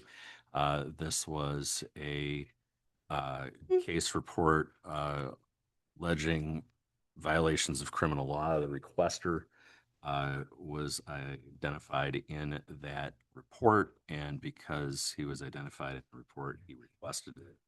And the appeal essentially seeks unredacted information regarding all other persons in that report without going into detail, not to prejudice anybody. The privacy exemption absolutely applies here, in my opinion, and likewise in the opinion of the police department. Under FOIA, that information would be available to the requester and counsel in any criminal case that is charged under separate discovery rules under the Michigan court rules. But under FOIA, privacy exemption certainly applies for frankly obvious reasons. Questions, comments from council on this appeal? And so again, the report was produced, but it was redacted. Same thing. Questions? No. Councilmember Simmons. Yeah, one of the things I'd just say, especially for this one, where when I think about kind of the purpose for FOIA, and especially in terms of opening transparency for the public into the city, the public body's affairs, to make sure that we are operating as we should and not taking advantage of the populace and things of that sort. That this feels a little different as it is looking to get information about private citizens through our public FOIA process, but that those citizens are not like city employees. It's not about city business directly. And so for that reason, I definitely support a denial in this one, I will say. Further comments, question, discussion? And I would only echo Councilmember Simmons because she almost verbatim recites a court decision on that very issue. Any further comments or questions? I'm sorry, Mr. Nuri, you cannot address us from the audience. Thank you. All right. If there are no comments or questions, nope, we need a motion. Mayor Pro Tem, this was yours. Move to deny. Support. With the state of it. Okay, so moved by Mayor Pro Tem Wilcoxen, supported by Councilmember Simmons. Please call the roll. Councilmember Fellows, Yes. Councilmember Tucson, Yes. Councilmember Simmons, Yes. Councilmember McLean, Yes. Councilmember King, Yes. Mayor Pro Tem Wilcoxen, Mayor Brown. Yes. The denial is upheld. Thank you. And then we have that addition of the acknowledgement of 26-88. So I think it should Just just say that- be added to the next. So that'll be added to the next agenda. Okay. All right, so we did that. Sorry, my brain. Okay, Councilmember McLean, you have 074.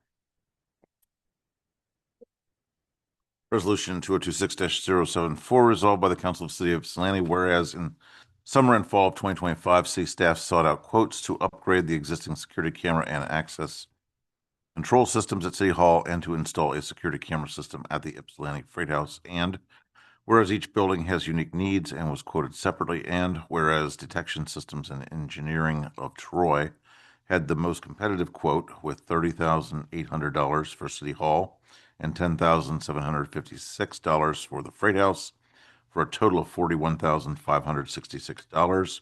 And now therefore be it resolved that the City of Ypsilanti City Council approves the quotes from Detection Systems and Engineering for the facility security upgrades in the total amount of $41,566. I so move. Moved by Councilmember McLean, supported by Mayor Pro Tem Wilcoxen. Council, when this was brought before you initially, there was a question about hosting the data locally, which was determined that we would be able to do that at City Hall. And then we can also program the Freight House camera to be turned off as needed. Councilmember Simmons? Yes, one of my questions was just to follow up. So when we were having a discussion about it being hosted locally, there was also a conversation about ongoing technical maintenance or things like that. And so I was wondering how that was considered. And then also when looking at it, it looks like there's a difference in terms of the costs for the closed loop versus the cloud. Mhm. And I'm just wondering kind of what might go into that, if we could just understand what goes into that higher cost, whether it's that there's a higher cost because brings more safety to the users, or Sure, we would have to have an internal server, and that's where you would see the increased costs, while as the cloud would not have that. We'd have to work out with our IT firm about supporting additional hardware, which we will do. we don't think that there'd be additional costs for that. That is The IT unknown at the moment. for the IT server. Just for our IT company to take on additional hardware. Oh, so we don't know if there will be a cost for that. Right.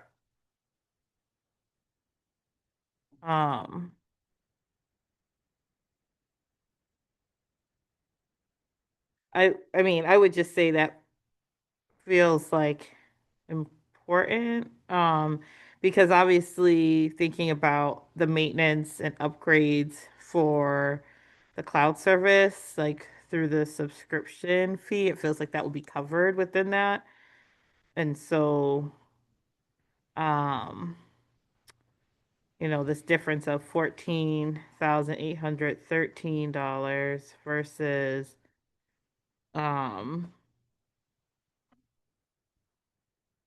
like, where's the other one? The 10,756. It just feels like a little incomplete without the full information. Sure, that is definitely something we can find out for council. Unfortunately, Bonnie had to leave as she was feeling under the weather. So if council would like to table this and we can bring it back. But that is the information that I have currently. And I was just realizing I was reading the wrong one. It was so anyway.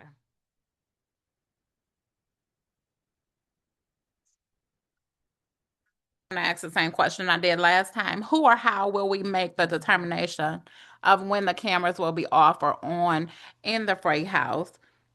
I said before, I don't feel comfortable with cameras being in that space. I don't think it's justified. And I know you said Bonnie left. But the other question I had is, I was going to ask her if she could tell us again why cameras are necessary in that space. As Bonnie spoke at the last time this came before council, it's just to protect the asset. There were several break-in attempts that she expressed, and it was based on those.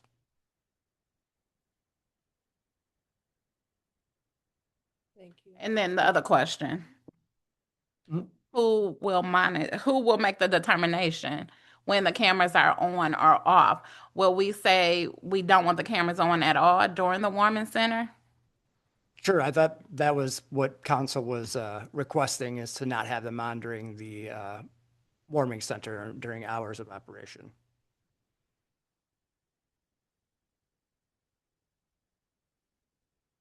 It's based on break-in attempts. That would sound more like exterior cameras to me than interior cameras. I'm fully opposed to interior cameras at the Freight House. Whether or not they can be turned on and off, it's just, who decides that, who has the keys over that.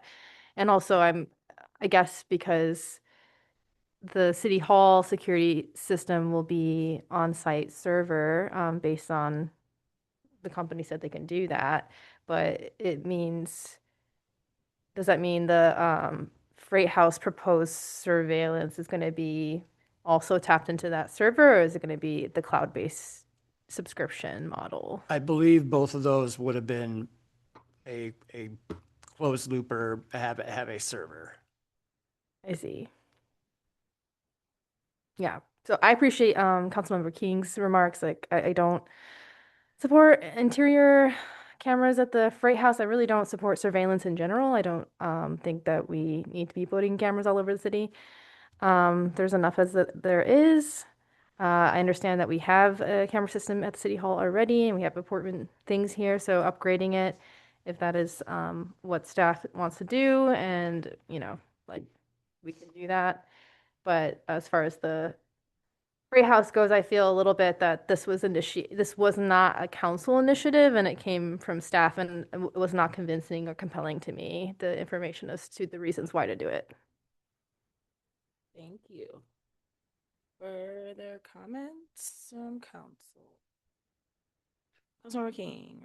I'm just wondering, is that already in the language? Because I'm looking through it now, because if it is, I must have skipped right by it about the warming center. So at this point, we don't even know if the warming center will be at the Freight House next year. They might be able to access another location, but it's not included in the language, but that was a concern of council. So it was verified that these cameras could be turned off remotely in order if the warming center was at the Freight House next year. Just to add on to that, that is actually, I brought this up when I was talking about this earlier. That's another reason that I really wanted to ask these questions, because I know it has been conversations around the city of Ypsilanti saying that they don't want the warming center in the Freight House anymore. And I do want to make sure this is not an attempt to remove it from that space. No, not at all. It's if there was another location for the a warming center, if the Washtenaw Shelter Association was able to do that, to get funding for another location. I think I would just add, I've heard things like that too, but in terms of the change of venue, if that happens, it's because they're seeking out a more appropriate space for it, not because we have said we don't want it. Yeah, not at all. Councilmember Simmons, I know I saw your hand too. Yes, I'm just thinking about whether it would make sense to separate out. So I'm just looking at this this resolution, and wondering about separating out the City Hall and Freight House. And then the other question, well, that's one, I'm just putting that out there, whether that's something that people are interested in doing. And then I was just trying to figure out, in terms of this quote for City Hall, this 30,800, just trying to understand what goes into that. I was like, because I see all these different pieces, but I'm just like, because that's obviously, that means it's not just one of these deliverable pieces, but it must be multiple of them to get to that cost.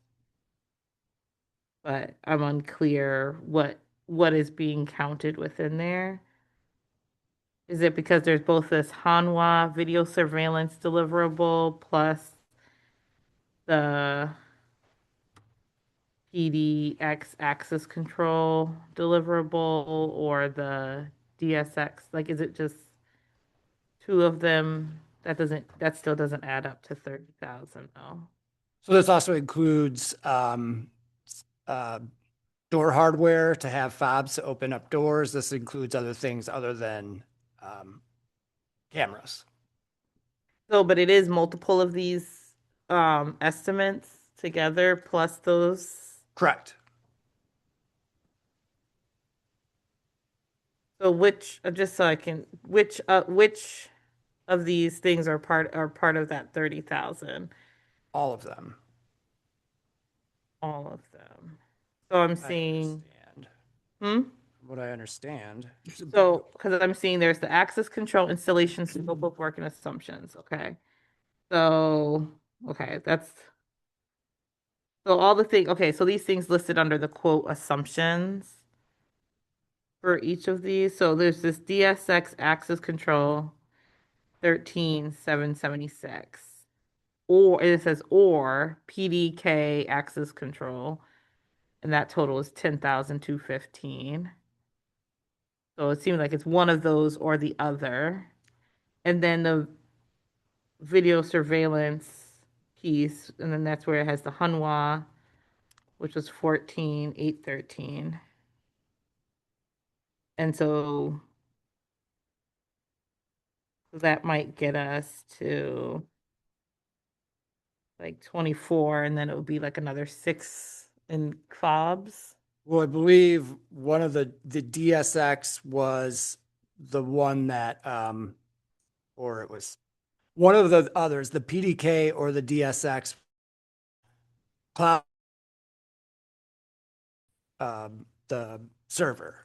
So this would be the one that included the server.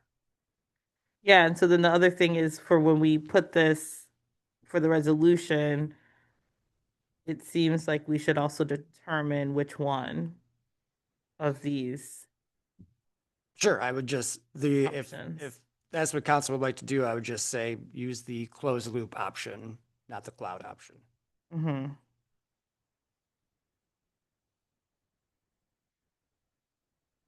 Yeah, so maybe we can, because I was thinking of 2 amendments. One would be to amend the resolution to specify that it would be a closed loop. Mm-hmm. I guess. Let's see. Can I ask a quick question? Councilmember King. When Councilmember Simmons asked her first question, Andrea stated it can be tabled. Is this something we need to table?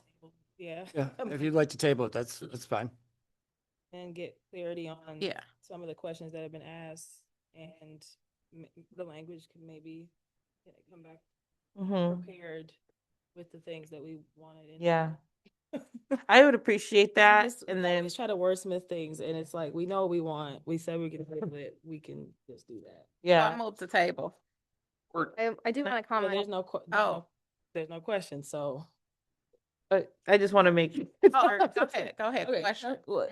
Councilmember Fellows. I just want to say, if it is going to be tabled and come back to us again, besides including the inclusion of that, it specifies that it's a closed loop system, I would say just strike the freight house from this resolution. Otherwise, I'm not going to support it next time, but that's what I'm saying now. And I was just different than giving direct. We would have to vote on, that's not a directive if it's only one person. You have to know what the body wants for that. So was the motion to table was removed? Yeah, so because there was further discussion that we had, I assume. Yeah, I just wanted to say for it to come when it comes back, just to itemize, just to be clear about what's included in the allocation. Just so, because, kind of going through this, because half of it's all redacted anyway, just scrolling. So that would be helpful just to see what that amount is. And then if possible, I think it would be helpful to also connect with our contractor for our IT to understand if there's additional coverage for it, or if it would be covered under what our contract already is. Okay. Councilmember Tucson, that was the question? Okay.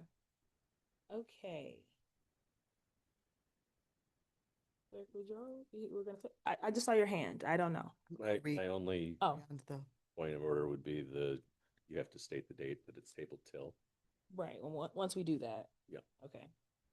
But I think there's some other open issues before we do that, unless someone wants to move. I'm fine to just table it for now. Okay. So So I move to table to our next regular meeting, 7th. April the 7th, 2026. Then moved by Councilmember King, supported by Councilmember Tucson. Please call the roll. Councilmember Simmons. Yes. Councilmember McLean. Yes. Councilmember King. Yes. Mayor Pro Tem Wilcoxen. Mayor Brown. Yes. Councilmember Fellows. Yes. Councilmember Tucson. Yes. The motion has been tabled. Yeah. Councilmember King, you have 076. Resolved by the Council of the City of Ypsilanti that the City Council has received the certificate of sufficiency for a petition for charter amendment for nonpartisan elections and directs the city clerk to forward it to the Washtenaw County Clerk for action pursuant to MCL 117.25(3) and the Governor for a review pursuant to MCL 117.22. I so move. Then moved by Councilmember King, supported by Councilmember Fellows.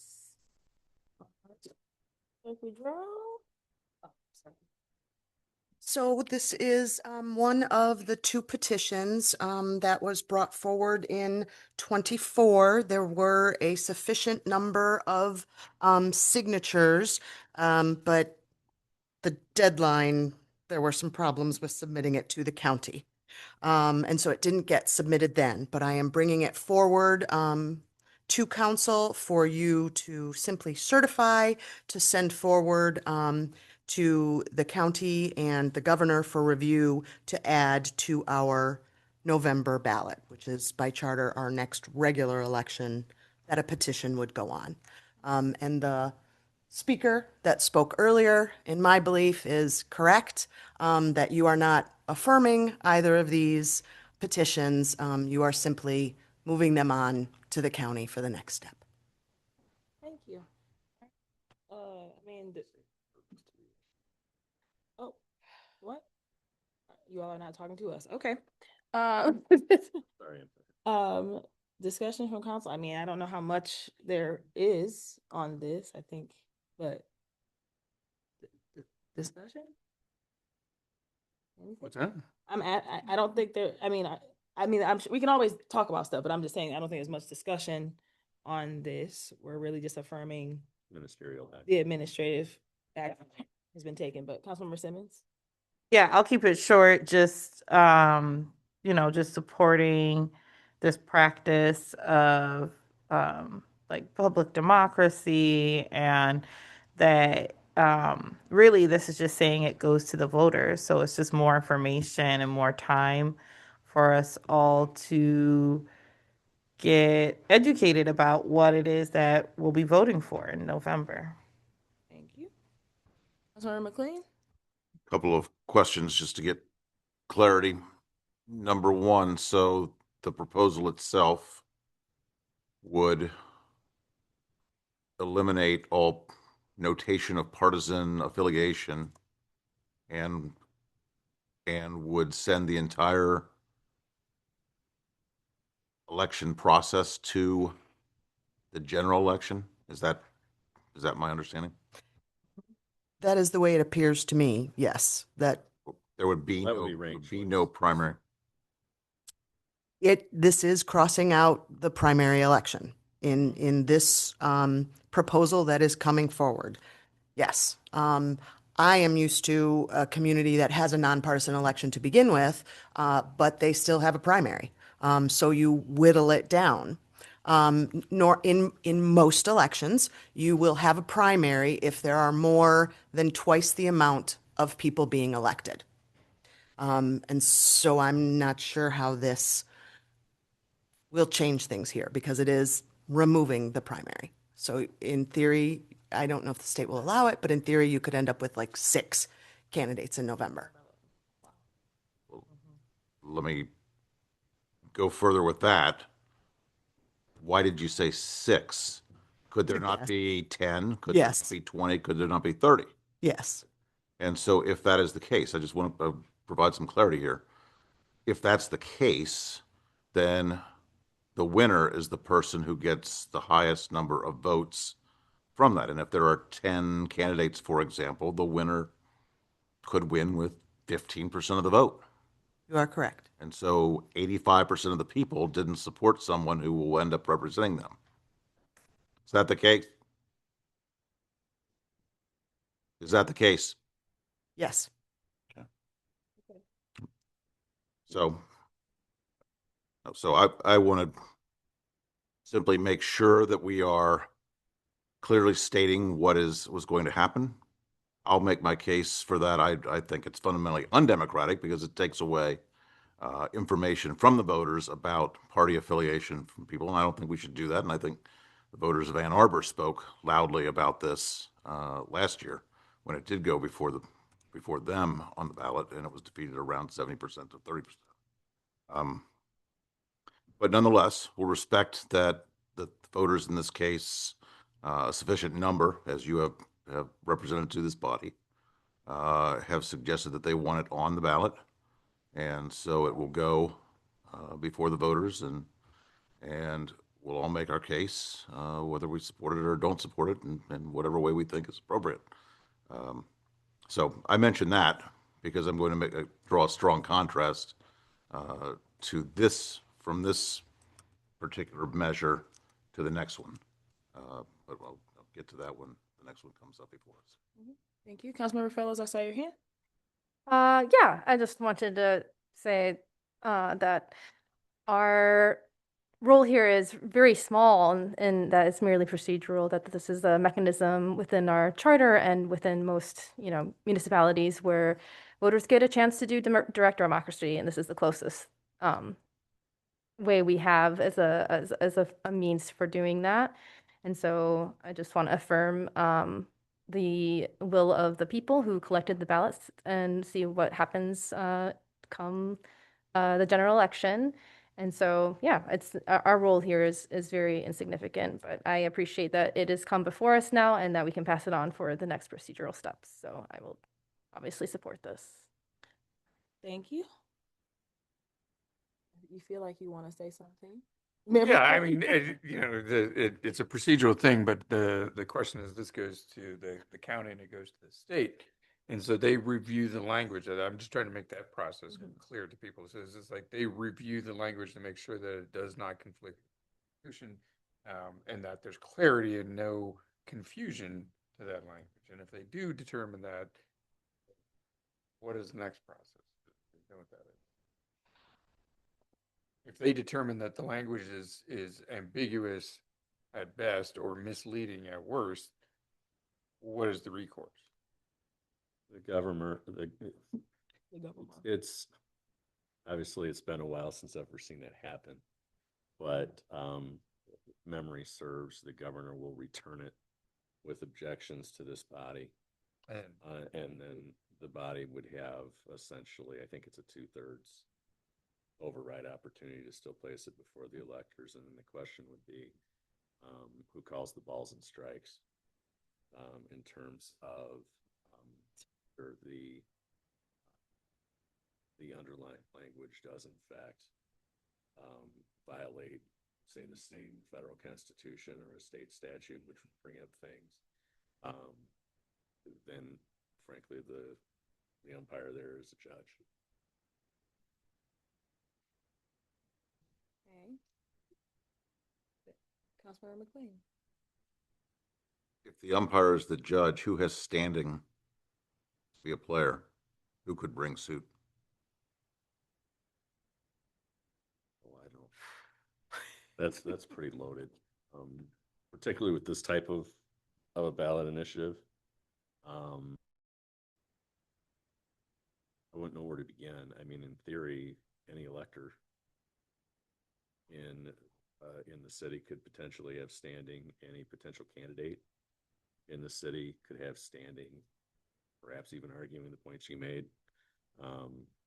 Not speaking to whether they're true or whether they're right.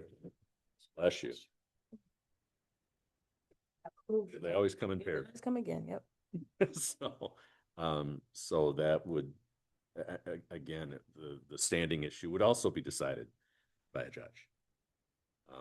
Because naturally, someone who says that they have standing, someone will say you don't. And so they'll say, judge, decide if this person has standing to throw the case out or carry it forward.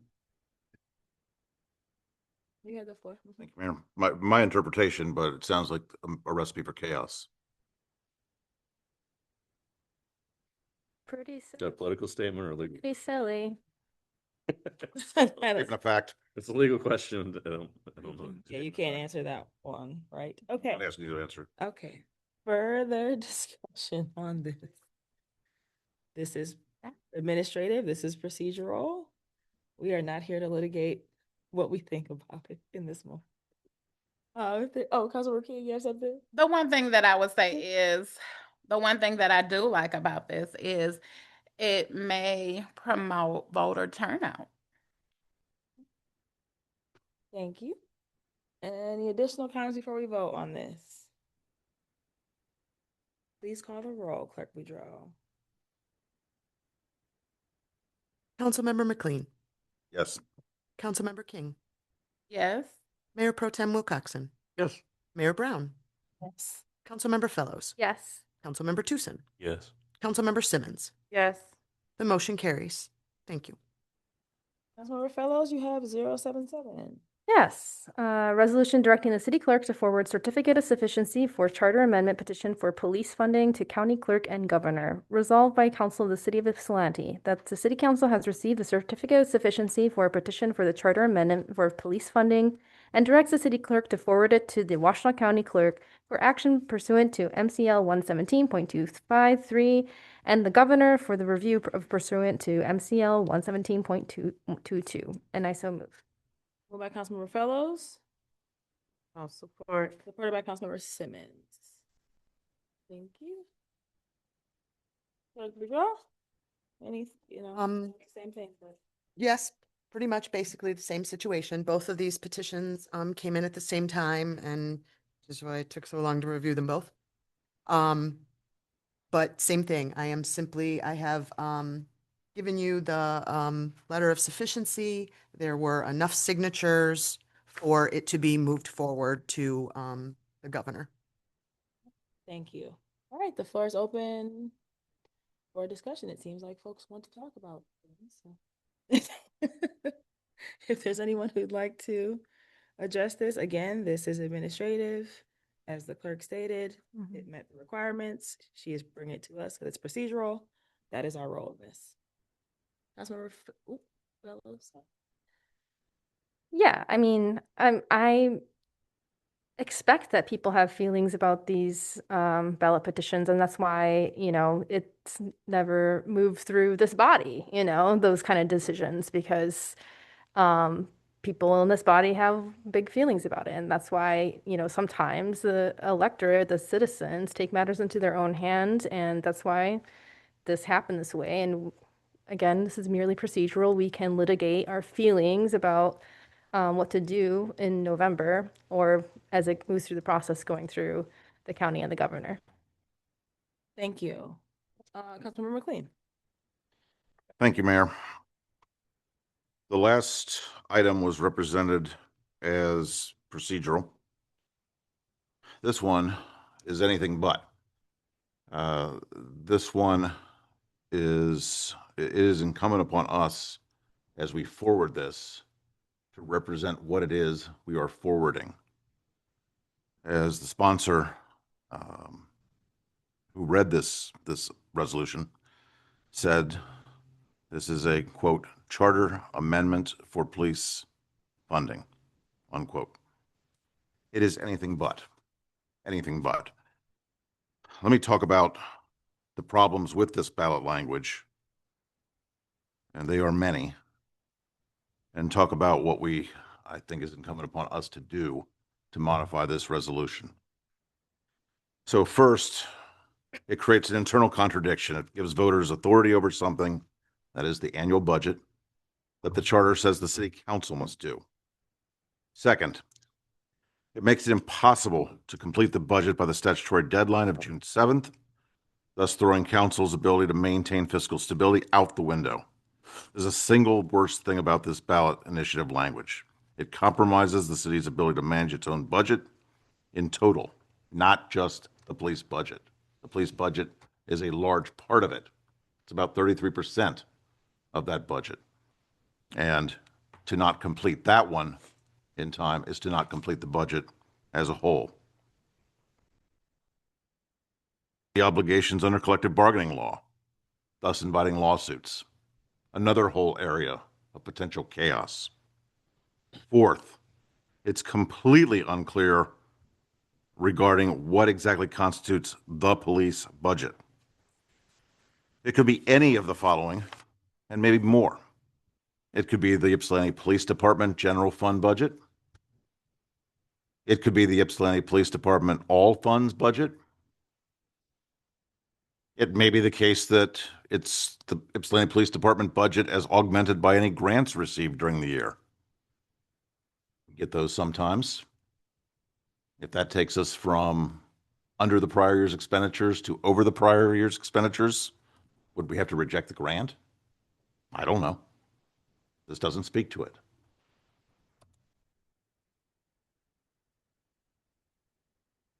Constitutes an increase in the police budget would invite our umpire back, the judge. Again, litigation, which is costly itself, as I'm sure counsel can attest. Fifth, this is going to result in turmoil within the Ypsilanti Police Department, potentially lowering morale, make it difficult to hire and retain good officers and a good chief. And maybe to clarify a few of these things, just take my word for it. I think these questions are probably best to be put to the city manager.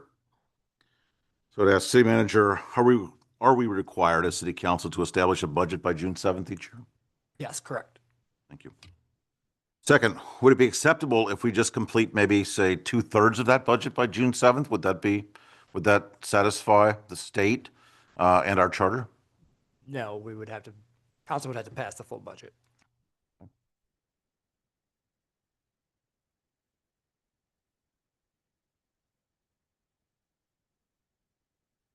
That would amend the charter, creates this internal contradiction that I talked about earlier, that prevents us from complying with the charter and with state law. Is that accurate? Yes, that would be accurate. And if that's the case, then to say, as the sponsor said, that this is a charter amendment for police funding is not accurate. This is like saying when a hurricane wipes out an entire community, saying we had a little water damage. It's not right. At best, it's obfuscation. And at worst, it's a lie. It's a lie to the voters. And so if we're forwarding something, we damn sure ought to be saying what it is we're forwarding. And what we are forwarding is not a charter amendment for police funding. It is not.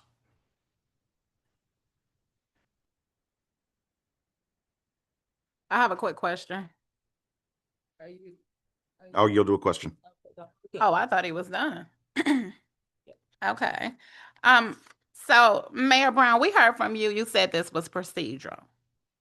Our role in moving this forward, yes, it's an administrative function based on the clerk's confirmation that all the boxes have been checked, move it forward to the next step. Yes.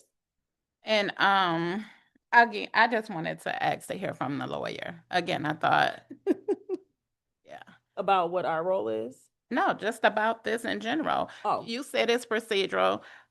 Councilmember McLean just named a list of things that it.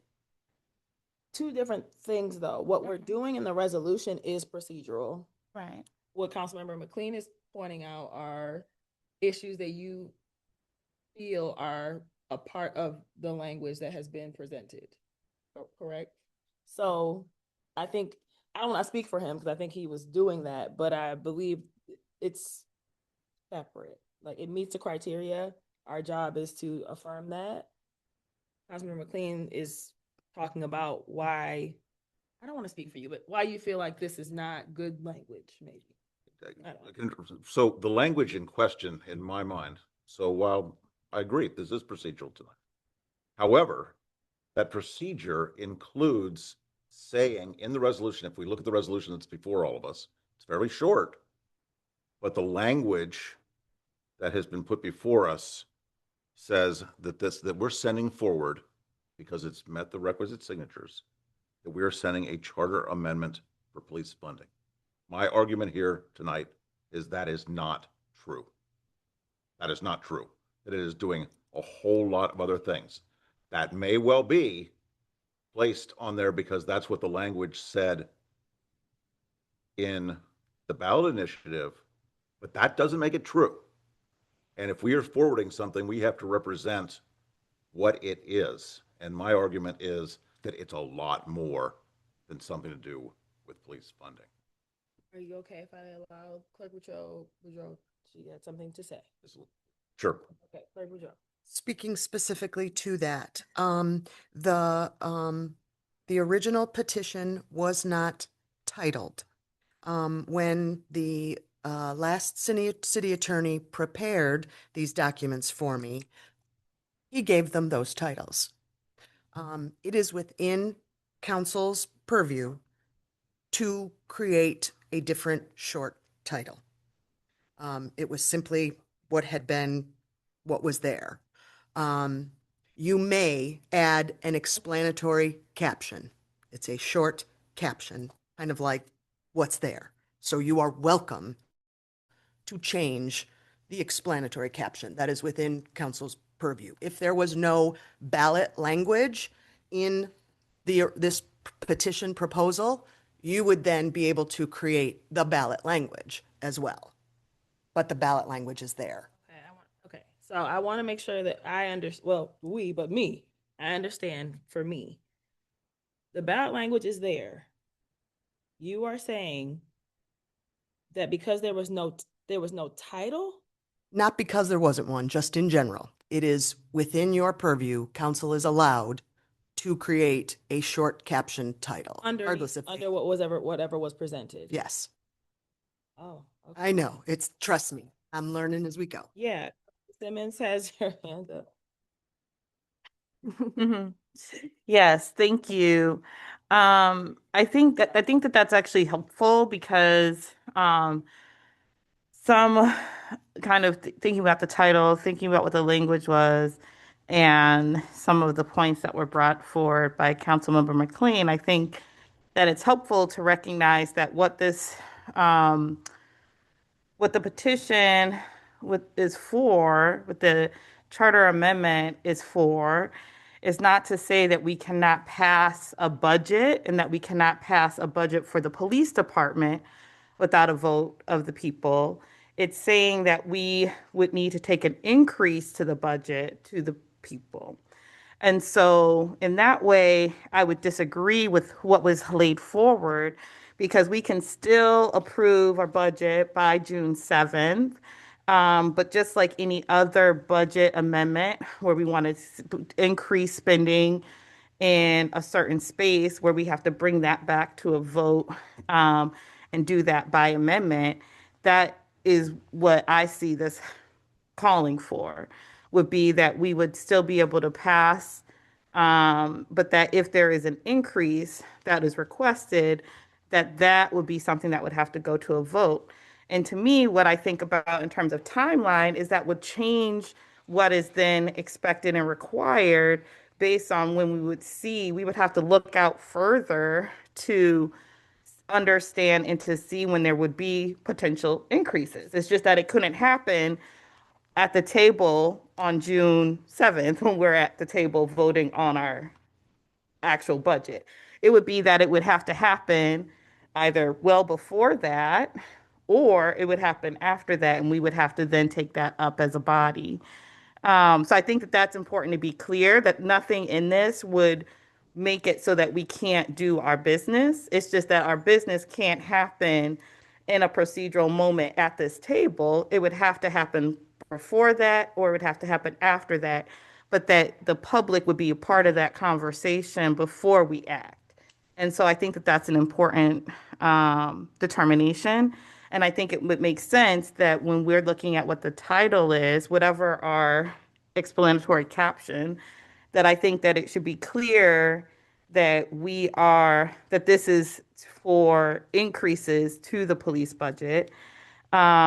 And I even think that within that, we could say increases to police budget, and we could probably like define what that, what it encapsulates.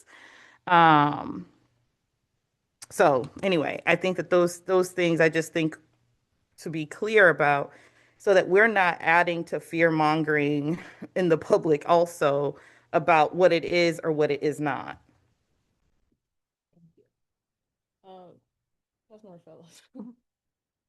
I just want to clarify, we're not determining a title or caption tonight. That's not what this is in the resolution, is it? It can be, yes. I mean, we're sending it, so you're either sending it with what's there or you're changing it. Mm-hmm. Well, I'm sorry, I don't want to like cut in, but it's an additional like description, not what the title is already. No, it's the title that I guess that, yeah. Past city attorney gave it that title. So that's what when I asked the original, that's what I meant. But our previous city attorney gave it the title, didn't come with one. Correct. So. Okay. So you can make it whatever you want it to be. And then what is I'm the sorry. timing? I want to make sure, was that your only question, Councilmember? Well, I was not expecting it to be that we're determining a caption or title tonight. And obviously there's discourse happening. I don't know if I'm prepared, or it sounds like we're prepared to like come to an agreement on a caption or title. So if that's the case, if this is our moment to do that, I would say we should wait until next meeting so we can like workshop what we want to do with that, because I don't know if that's going to happen tonight. Yeah, so to that point, like my question is just in terms of the timing. So I just want to make sure that we're really clear about when we need to send this along so it can be properly. The sooner the better, if you want to give the Attorney General plenty of time to look it over. Mm-hmm. I would suggest maybe adding it to our special meeting on the 31st. So I'm here as well. Not that I have to be here for your discussion, but I could answer any questions. You should. Mm-hmm. We're gonna have, yeah, you should be if we're gonna have a discussion. Mm-hmm. Oh wait, were you done, Councilmember Simmons? Yeah, I saw. Just trying to make sure, because Councilmember Tucson. So with the understanding that this came to our attorney without a title, and our former attorney, provided a title to it himself, Councilmember McLean, do you have a replacement title that you think would best work in this case? What would that be?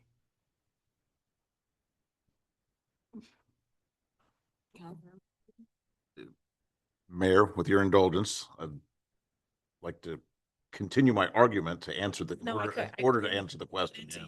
Yeah. I did. I'm sorry. Because the answer to your question is, I need to say a Wait, few more things to make it make sense. I'm gonna say, okay. And so let me try to truncate it. So one thing before you start, because I don't know how long you're gonna need. I don't know either. It's 10:48. We only extended till 11 o'clock. If we do not do something with this, our meeting will end at 11 p.m. I just want to lay that out right now. Because we can talk about 4 minutes. All right. So let me go back to it. One aspect of getting into the weeds on this that I wasn't necessarily going to do, but I think something that the Councilmember Simmons brought up requires it. She talked about us needing to perhaps, if this were to pass, do things in a different order. I want to make the case that that is impossible, that this creates a logical impossibility. So you'll recall the June 7th date. We pass a budget for the coming year by June 7th. That next year starts July 1, 3 weeks later. And this language requires us to compare what we pass for the new budget, the one that, if we're doing it on June 7th, is going to start 3 weeks later, compare it to the expenditures from the prior year. On June 7th, the prior year is not even over. We don't know what those are. And if we did it even sooner, we have even less information. Furthermore, it's not going to the ballot until November, and some Novembers we don't have an election. It is conceivable, and I'll draw this out if you want me to, not tonight. Thank you. It is conceivable that we may have to do a budget for any given year, 2.5 years before that year. But we don't know how can we do that if we don't know what the prior year's expenditures are? It can't be done. This is a logical fallacy. It cannot be done. And it's going to throw us into chaos. It's going to make it ungovernable. And we need to say that. So, to answer the question, this is what I believe it does. And I won't do it here, but I was prepared to offer this as an amendment.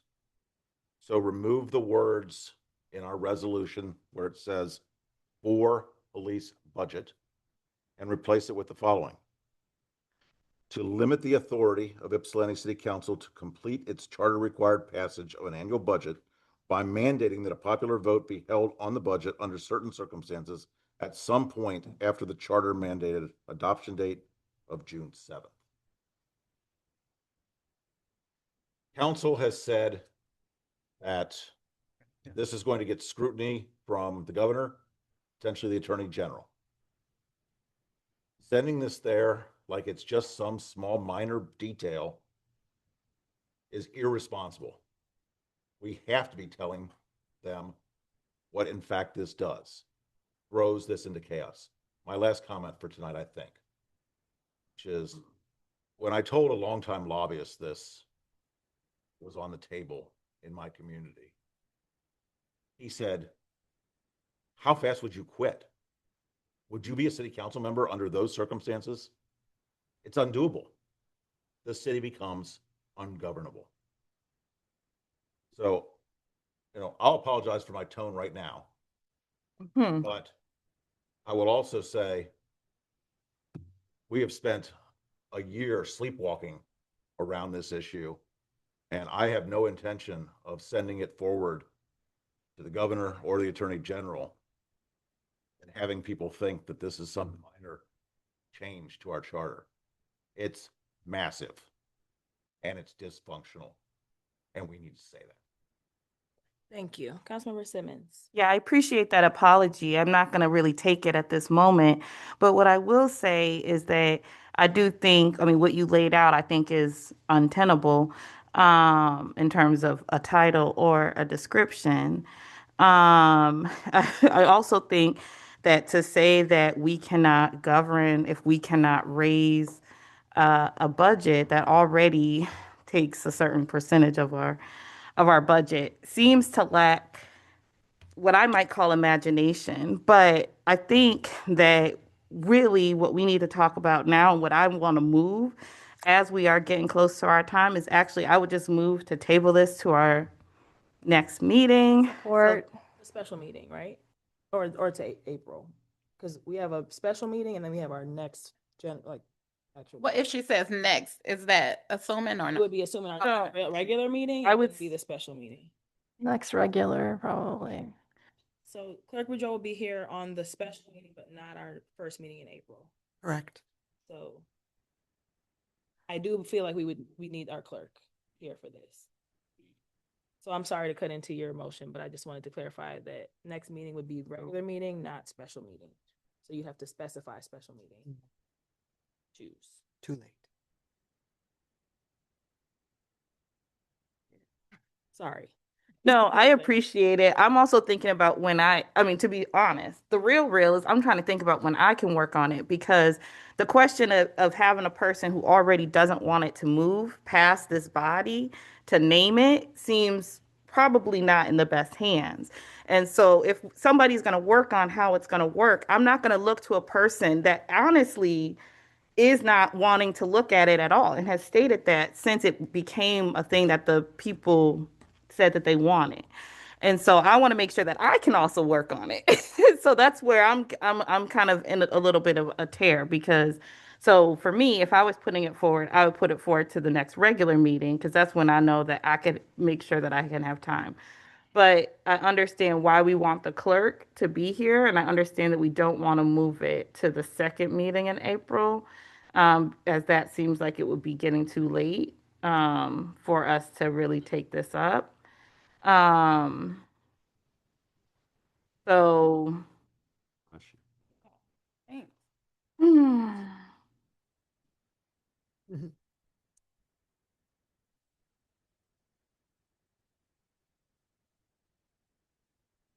Trying to be rude, but it is 10:55. I know. I understand. I understand. I'm just like, I'm trying to weigh both of these things because I what I understand. know is that if I'm not looking at it, I can't trust that other people are looking at it in the same way. No, I understand. I just want to make sure that we don't end up with nothing. Yes.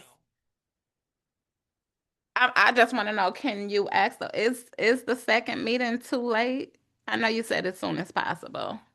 I won't In be here. April. I won't be here for that meeting either. Oh, Oh, you won't be here for either of the ones in April. No, ma'am. Yes. Yeah, so and also I feel like we're gonna wind up adding so much to the special meeting. Yeah, so I would move it to the April 7th meeting.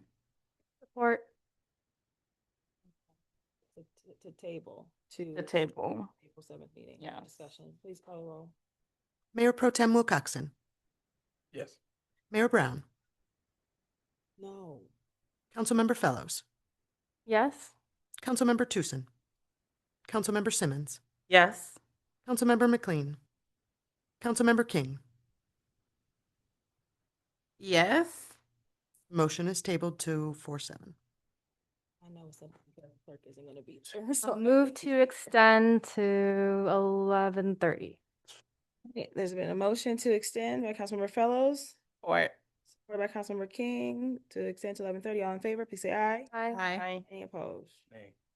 There's one. All right. Councilmember King. I'm just re-raising my hand. I had raised my hand earlier. Oh, I'm sorry. With this being tabled to the April 7th meeting, I definitely want to hear from our lawyer. I want to hear what his recommendations are at that meeting, yeah.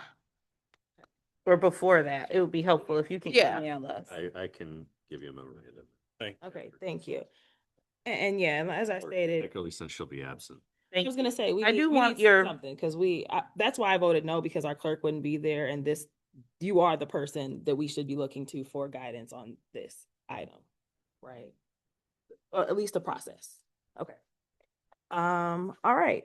No one has this one because it was added at the table. So, Mayor Pro Tem, you guys see it in front of you. Can you?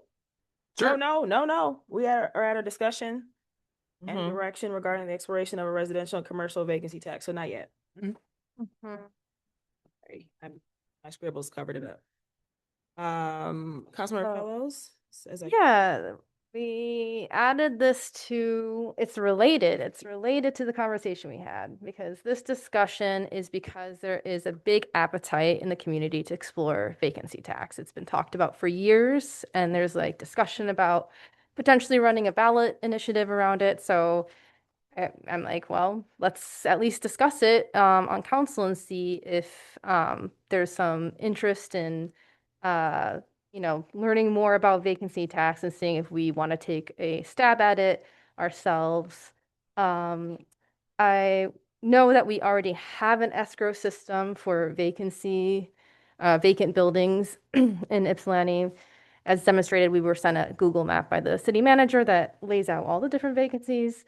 And so, in my opinion, it would be more of a simple transition than some other major policies because there's already a tracking system and escrow.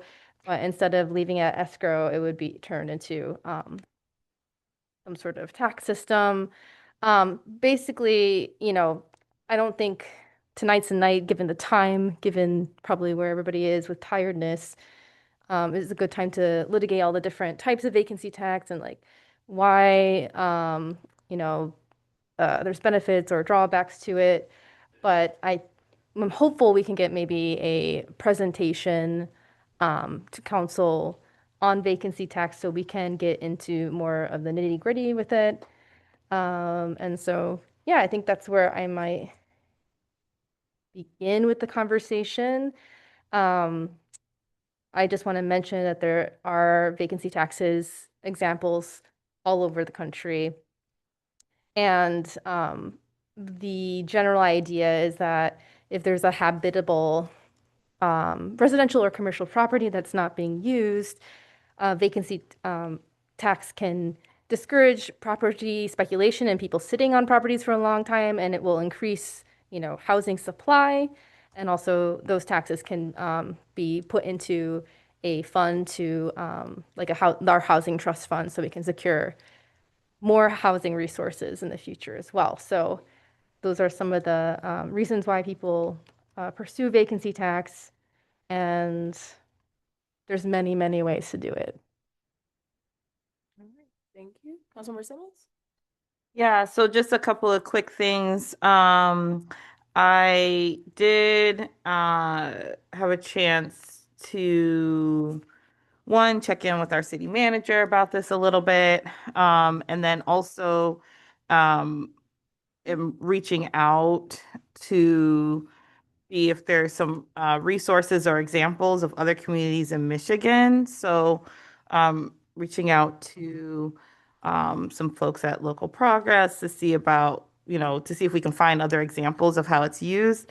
But when I met with our city manager, we were talking about the possibilities around like special assessments and things like that. And I know that was something that he was going to have our attorney look into in terms of like how we would be able to do it. So like if there's a vacancy for part of the tax year, whether that could go like when we do those special assessment votes that we do twice a year, whether that could be added. One of the questions I have, because I was looking a little bit, I haven't gone so deep into the map that was provided by our director Myers. Just whether for this, where it's looking at vacant buildings in the city, whether it's only looking at places that are maybe vacant, like totally vacant, not necessarily partially vacant. So like I think about, as an example, some of the storefronts on Washington Street. I don't see those necessarily listed on this list, on this map. So is it because maybe an upper level is occupied, but then the lower level is not? If it's the business on one level and then an apartment on another level, would that be something that would make it so it doesn't show up on here? Yes, that's correct. Okay. And so when we're looking at, we might want to look at something actually a little bit different if we're looking at particular spaces too, not just full buildings. So that would be something that we would, just in terms of thinking about discussion, if we're thinking about the purpose of what we're looking to do, that would be something we would need to consider. City manager? So since I've spoken with Councilmember Simmons on Friday, I did some research, and we wouldn't be able to do a special assessment because a special assessment has to either be an upgrade or a service that's provided. So that would be against state law. And then in terms of a tax would have to go to the voters, and it would have to be evenly distributed. And then we'd also have to be in line with Headley. So there's a lot of difficulties, at least in the state of Michigan, in doing this. Our ordinance right now, we could do some tweaks to our ordinance, but if a building is vacant, we'll inspect it once a year. And then if it's not a dangerous building, then we won't inspect again until the following year. So we could amend Chapter 18 to require more inspections, but then again, it would be bolt. So that would have to just cover the service of the inspection. So it's at least from the research that I've done so far, it will be difficult, at least in this state, to create a revenue stream from this, but it is something that staff and our council can look into if you're looking for a presentation at the next meeting. And you said, you said the special assessment couldn't be because it's not a new service. Yeah, it's not an upgrade or a service provided. Uh-huh. And then you said something about the tax, and then you said something about Headley. What was the thing you said in between? So we would have a Headley rollback. So we wouldn't be able to do that. And we'd also it would have to go to the voters, and it would have to be applied evenly throughout the city. So it would be a tax, but every parcel would pay it. If for being vacant. Correct. We can't just Mm-hmm. use. Yep. So yeah, we couldn't just say it in our business districts. Correct. Councilmember Fellows?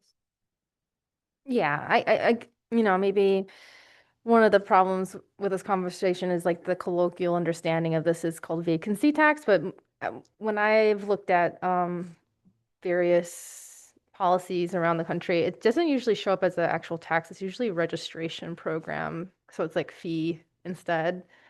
And so that might be one way to explore this, but a lot of them are, $700 registration fee every 6 months.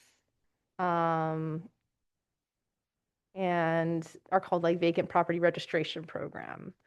And they often differ too between like residential and commercial storefronts too. And sometimes they're very specified. It's like commercial storefronts in pedestrian areas and things like that. So, yeah, there's many ways to look at this and to tackle it. So I think we should probably, look within what's allowable within our state statutes and stuff and see what we can do.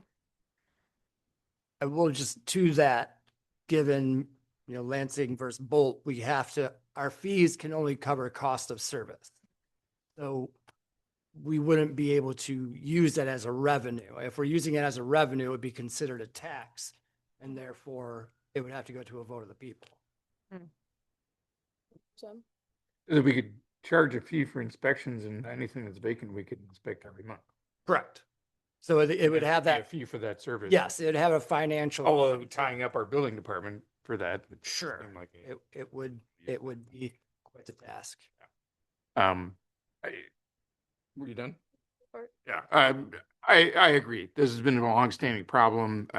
We had conversations about this when before the adult use cannabis went into effect, and there were a lot of buildings that were rented and not yet purchased, and some they were outright purchased, I guess.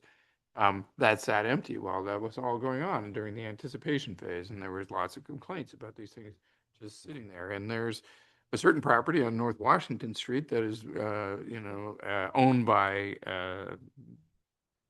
someone who shall not be named that doesn't appear on this. And I know that that's been empty for 20 years and not a damn thing's been done with it. So I'm really I've got that particular thing in there. I also know that there's like several houses in my neighborhood that sit empty while there's a housing shortage. And it's, the parents of somebody else who lives in the neighborhood in multiple occasions, and people just haven't gotten around to selling it. Or, there are several houses in my neighborhood that at least a half a dozen that had sat for 5, 6, 10 years with nobody living in them. And that's utterly ridiculous. It's just like, there's no reason we have a house shortage when we have stock that could be utilized. And I find that very problematic. So Yeah, that's what I was gonna ask. some of them are, yeah. Okay. I was going to make the joke that I was like, why is my house on here? No, okay. But they're on there, and so to that point, so I'm eager to figure out how we can administratively do this. I've had conversations with some constituents who were supporting the argument that we should just seize the property. I was like, well, that's fascism, but you can't do that. So, but I think there's creative ways to do it, and I look forward to having a conversation with Councilperson Fellows about how this comes about and looking into that information. Further discussion on this for now? Councilmember Fellows? I guess then I might say that I'll try to see if we can, either bring a presentation or like connect people that are working on this on a broader level with their staff, so we can start having deeper conversation about it. Thank you. All right, so we'll close that discussion. And then Mayor Pro Tem, can you read? 078? Yep, into the record. Mhm. Resolution number 2026-078. Resolved by the Council of the City of Ypsilanti, whereas funding has been programmed for accessibility improvements to the north end of Frog Island Park in the City of Ypsilanti, and whereas the City of Ypsilanti has solicited sealed bids for the project, and whereas KAB is the lowest qualified bidder and is being recommended by the city's engineering consultant for this project, and whereas the Department of Natural Resources has approved the contractor selection and bid amount up to $312,166.50. And now therefore be it resolved that the City of Ypsilanti awards the Frog Island accessibility contract to KAB for the bid amount of $312,166.50. That the mayor and city clerk are authorized to sign this contract subject to review by the city attorney, and any change orders are subject to review and approval by the city manager to facilitate completion of the work. Can I so move? Been moved by Mayor Pro Tem Wilcoxen, supported by Councilmember Tucson. So council, this is a project that has been long underway. It's to improve the trailhead and some other amenities near Frog Island, as well as some parking on the north end of Frog Island.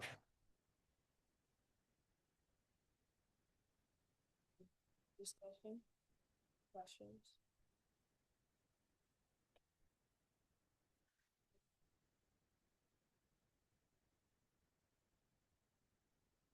Is there your hand? Yes, all right. I wasn't able to look at this until just now. Sometimes I have a hard time just hearing it read in.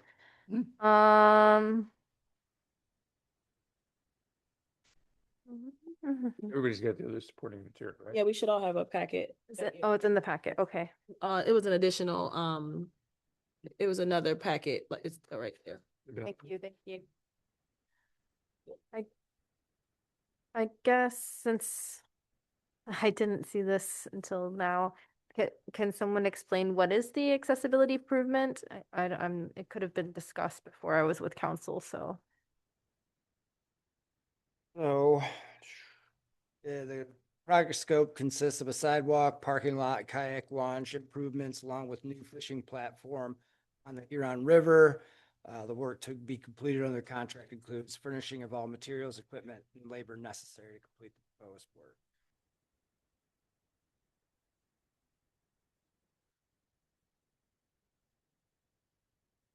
Because we have the new sidewalk, so is this a different sidewalk? I believe so. It's going to be a parking sidewalk coming from the parking lot improvements, and then on to the kayak launch. Okay.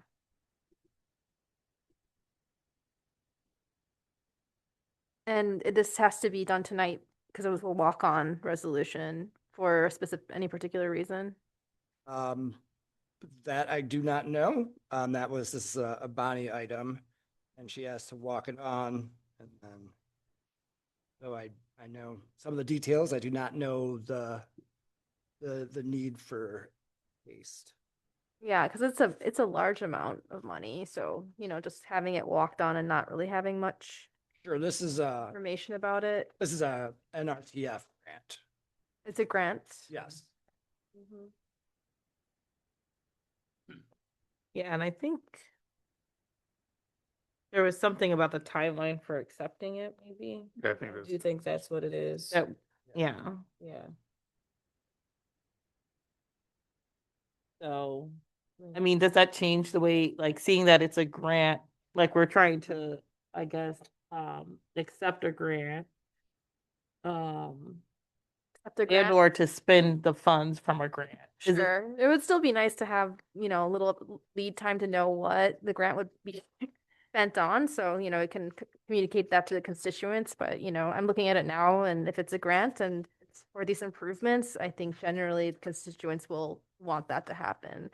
I would just like to know, like, where is the sidewalk coming from the parking lot to Frog Island? You know, those details are important. Sure, yeah, I can forward the design engineering to council. Thank you. Thank you. Further comments, questions?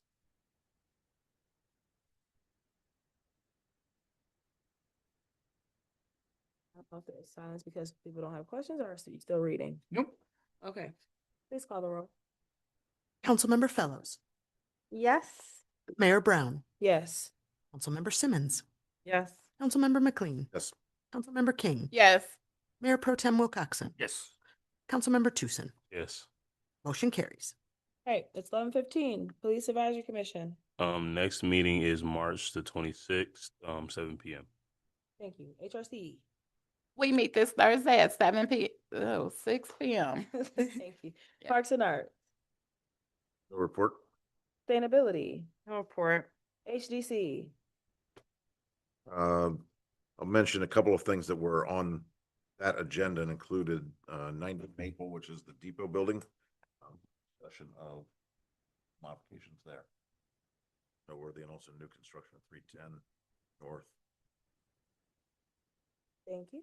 Planning Commission. They meet tomorrow, and we've seen the other things. The only other thing that had been discussed at the previous meetings that didn't come forward at this are the text amendment for harm reduction, which was still being considered. That had been through a couple of rounds of discussion there, and then I suspected that should be coming to us very soon. Thank But you. that had been remanded to there was involving a redefinition within that language. And I think it was sent to staff and for clarification. So it should be coming back to us. All right. ZBA. Did not meet. SEMCOG. COG, the only update is there's an upcoming General Assembly.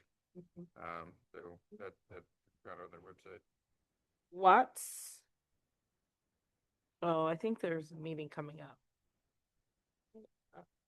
Urban County, I have a report. BDA, the meeting is Thursday morning, so we haven't met yet. Cool. Pool, I don't think we've met since the last council meeting. All right, council proposed business. Councilmember Tucson. I don't really have much to say besides the remarks I gave earlier for President Melvin Parsons. Please, everybody, love on the people around you. You don't know when people are gonna go. And like he told me, make sure you pluck those weeds in your life. Thank you. Councilmember King. I just want to quickly talk about me and Councilmember Tucson did a mic night at Park Ridge. I think it was pretty successful. From that meeting, some of the residents did talk about wanting to see the mayor and other members of staff, such as police, the police chief, and others. So we are looking to have another one next month. I want to talk about the Black Maternal Health Cafe. It is normally put on at Park Ridge Community Center. Because the event has grown, it will now be at Ypsilanti Community High School on Saturday, April 11th from noon to 4. I want to say to the city manager, thanks for the update for the shoes on the wires. And I know you gave me an update, but I did take some of that information back to the community, and they are still looking for the next update of how much that would cost. Okay. And I also, even though communication, I would say since our last meeting has been better, I would also just like the information on what is the process for communication from city manager, mayor to council members, just so I know what the process is. I've been talking about the state of the city to residents, and they're excited, and they have also shared some of their thoughts. And Mayor Brown, you brought it up at the beginning of the meeting. I did receive basically a graduation. It was like a graduation. I attended a course at MML. It was a course for women, just to learn more about the workings of of government in general. And I think that's it. Congratulations. Thank you. Congrats, congrats again. Thank you. Councilmember Fellows. I'd like to thank the Ypsilanti Fire Department and the union members for voting on and passing a policy change that makes it so that they do not share equipment with enforcement operations, and for the city manager for putting that in the packet so that the public can see that information. And I think the only thing I'm going to mention is that, the Cuba right now, the people of Cuba are experiencing a nationwide blackout that began yesterday, when the country's national electric grid suffered a complete collapse. And this is impacting the entire island, 10 to 11 million people without power. And since then, I think some areas of Havana have had power come back on, but this is a crisis, 90 miles from our shoreline in Florida, and it is completely driven by the Trump administration creating an oil blockade that is just devastating the energy system. This is a man-made problem. It's extremely violent, it's devastating, and it needs to stop. And so I just hope that, those of us in communities like Ypsilanti who share a lot of common cause and a lot of things with people of Cuba will speak up about it. Thank you. Thank you. Councilmember Simmons? Yeah, appreciate all that. Couple of quick things. Just one, I know we've been talking last meeting, we were talking about things around on-street parking. Folks were, especially in Depot Town. And one thing that I just wanted to say to that in conversation again with our city manager, there is a question about the closure of Cross Street Bridge and possibilities for that. And I think that is something that we could definitely look at in terms of the on-street parking in Depot Town during the closure, which would likely be the length of a summer. Another thing I just wanted to mention is I had a conversation with Rich Chang, who has purchased the 90 Maple, the Ypsilanti Railroad Station property, right there in Depot Town. And I had a very good conversation with Rich about his plans there. He has, when you think about that space, he has more plans and ideas than might seem like it fits in that space. So, but wants to really bring in a cafe, pop-up kitchen, incubator, beer garden, performance space, farm stop, and he He showed me too. I was like, oh. Oh yeah, I haven't listen, I had some other questions, but I'm not gonna even say some of the things that are gonna really get people in a tizzy. Not me though, not me, because I'm like, I will go hang out there. But he kind of talked about it being similar to Campus Martius in Detroit, kind of having that kind of feel and vibe where people kind of come and hang. So just to name that is something that I think there's some, and I was asking him about different ways to have really community input and really thinking about it being something that could be run through that. And he also talked about having public bathrooms there too, y'all. So again, thinking about different ways we can get our needs met in partnership. That's where I think about real public-private partnerships where they're bringing resources to help support the public needs. And then the last thing I just wanted to mention, so there's more on that, and hopefully if there's opportunity for people to be involved, we can bring those forward. And then the last thing I wanted to say, this is about dogs and dogs off leash, poo left behind, and abandoned poo bags. I've been seeing these now around the city more and more. Just like people will just pick up the poo and then they put the bag just right there. I'm like, what's going on? So this is making me, because I walk, and it can ruin an entire week to step into dog poo. So it just makes me think about different signage. I don't know that people don't know, and I've also started to be like I'll just talk to people or say something, but I know a lot of people won't. And when I see a dog off leash, for me, because I walk through the park, I won't go out my gate because I don't know what somebody's dog is gonna do. Some people, oh, my dog is well trained. I don't know that. I'm not gonna run past them. but it makes me think about whether we can put more signage up in our parks about our things around dogs on leash, and also please pick up your poo. Like, I mean, do we have to come up with a cute phrase for it? We need something because it gets out of hand, and also the snow melted, and I think all the poo that's been sitting there is come up. So that's it. Thank you for that. Yes, Please, yes. Councilmember McLean has a drawing rendering for a sign. Oh, good. Yeah, anyway. Really helpful. Two quick items. One is I talked, I think, publicly about a month ago, talked to the city manager and to the finance director about their recommendations for what monies might be added to the budget stabilization fund. And they've talked about getting something to us before our next meeting. So now that we've got our final audited figures for the last year, we should be talking about that.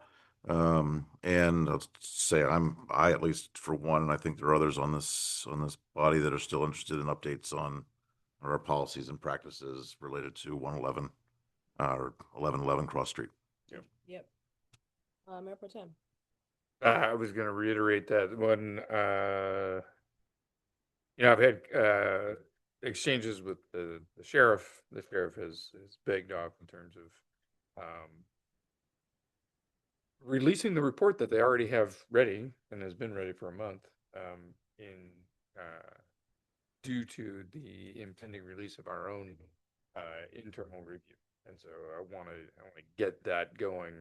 The stated reason for not doing that is so it wouldn't interfere with our internal thing. And I don't get that logic, but if that's the trigger, then certainly I want to get ours released and then get back to getting the sheriff to have the meeting that she promised the week after the incident, and it has not been forthcoming. So I'm a little disappointed in the way that office has gone about handling that. But I do think that we need to light the fire and get the thing done. I know there's the chief and another officer are reviewing the camera footage, and that's the holdup, because as the chief said, if you've got 5 hours of footage, you watch 5 hours of footage, and so that takes time. So I appreciate that, but it's been a long time, and we need to get that moving. I will be attending a meeting with some folks who are promoting cruise night in Depot Town and looking for sponsorship from the city. That meeting will be on Thursday night. I think both of Patrick and I will be involved with that. One of my neighbors, either church, has been before this body and brought that up. So there'll be some discussion that we can give some updates on. I went to MML for the day. It was an interesting session. The first part of the day was an opportunity for gubernatorial candidates to make their case, and there were 1, 2, 3, 4, 5, 6, 7 people who spoke with different amounts of eloquence and passion, let's say. I was quite surprised by some of the things that people did or did not say, and I can give you the list in an email if you're interested in those folks. But there were also sessions on clean energy and smart growth projects and funding for that and how those things are regulated. And those are thinking about our solar history in the city and whether that is feasible here. We have some sites that could be used, but these seem to be very large, tailored for very large installations. And I think that may go beyond the capacity that we have in the city for citing those things, but there's different mechanisms for doing that. But basically the thing is to engage with the developer early on. Otherwise it goes to the MPSC.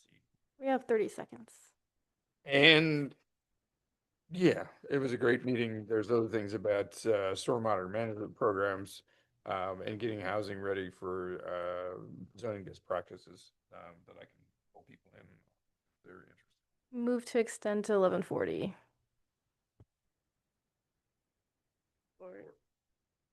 Moved by Councilmember Fellows, supported by Councilmember McLean. All in favor? Aye. Opposed? You don't know? Yeah, I can. I mean, I could go into detail about those things, but really, what I'm looking at is, some of the zoning best practices. There were two guys presenting that, and I brought up Water Street, and it was interesting that both of them went, "Oh yeah, I did a project on that when I was in school." And I was like, "Well, that's a sign they're kind of older guys, and they both had projects about this there." And so I talked to them a little bit about, that project and different ways to do zoning and different, so I can fill people in on that, and I will bring that information to the meetings about that. The other one is the stormwater management do's and don'ts of stormwater utilities, and this was interesting because, of the states in the Great Lakes, or the states that have stormwater management utilities, Michigan only has 12. There are other states that have 350, 400 of these things, and we only have 12. And partly because the legislation was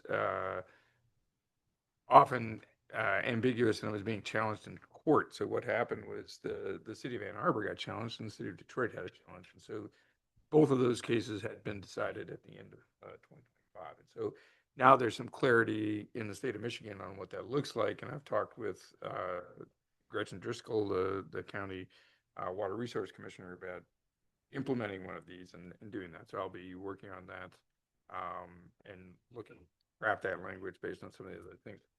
But I kind of understand the gist of what you have to meet legally to do that. Again, it's a fee for service. It's not a tax, and you have to make sure there's not a hidden tax.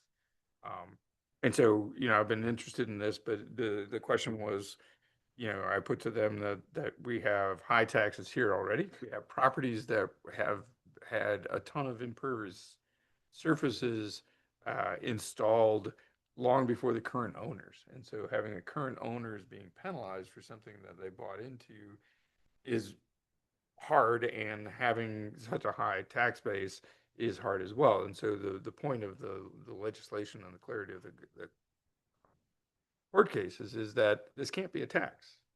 It has to be a fee for service, and you have to meet certain criteria for that. And so I'll be working on that and bringing some of that information forward, because I think this really works. And one of the things that I've struggled with is then how do we give some relief to the people that were in those situations? And Councilmember McLean and I have talked about this for years.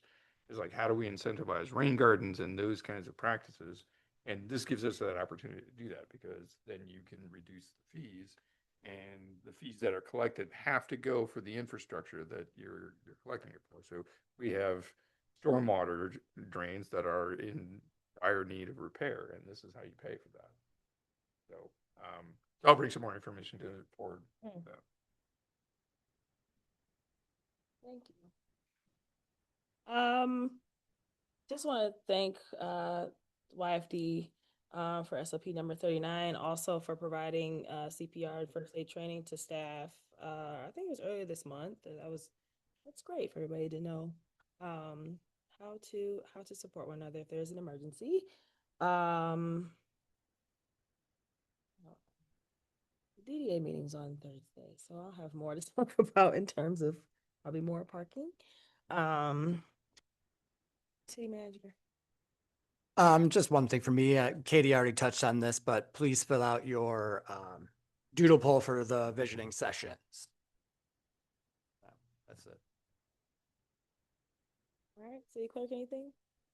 Well, I just wanted to let y'all know that the Smeat Frog has not decided if he's running for mayor or for council. So it's a lovely video that I think everyone would enjoy if they saw it, but it's just a reminder to please turn in your petitions and your signatures. Thank you.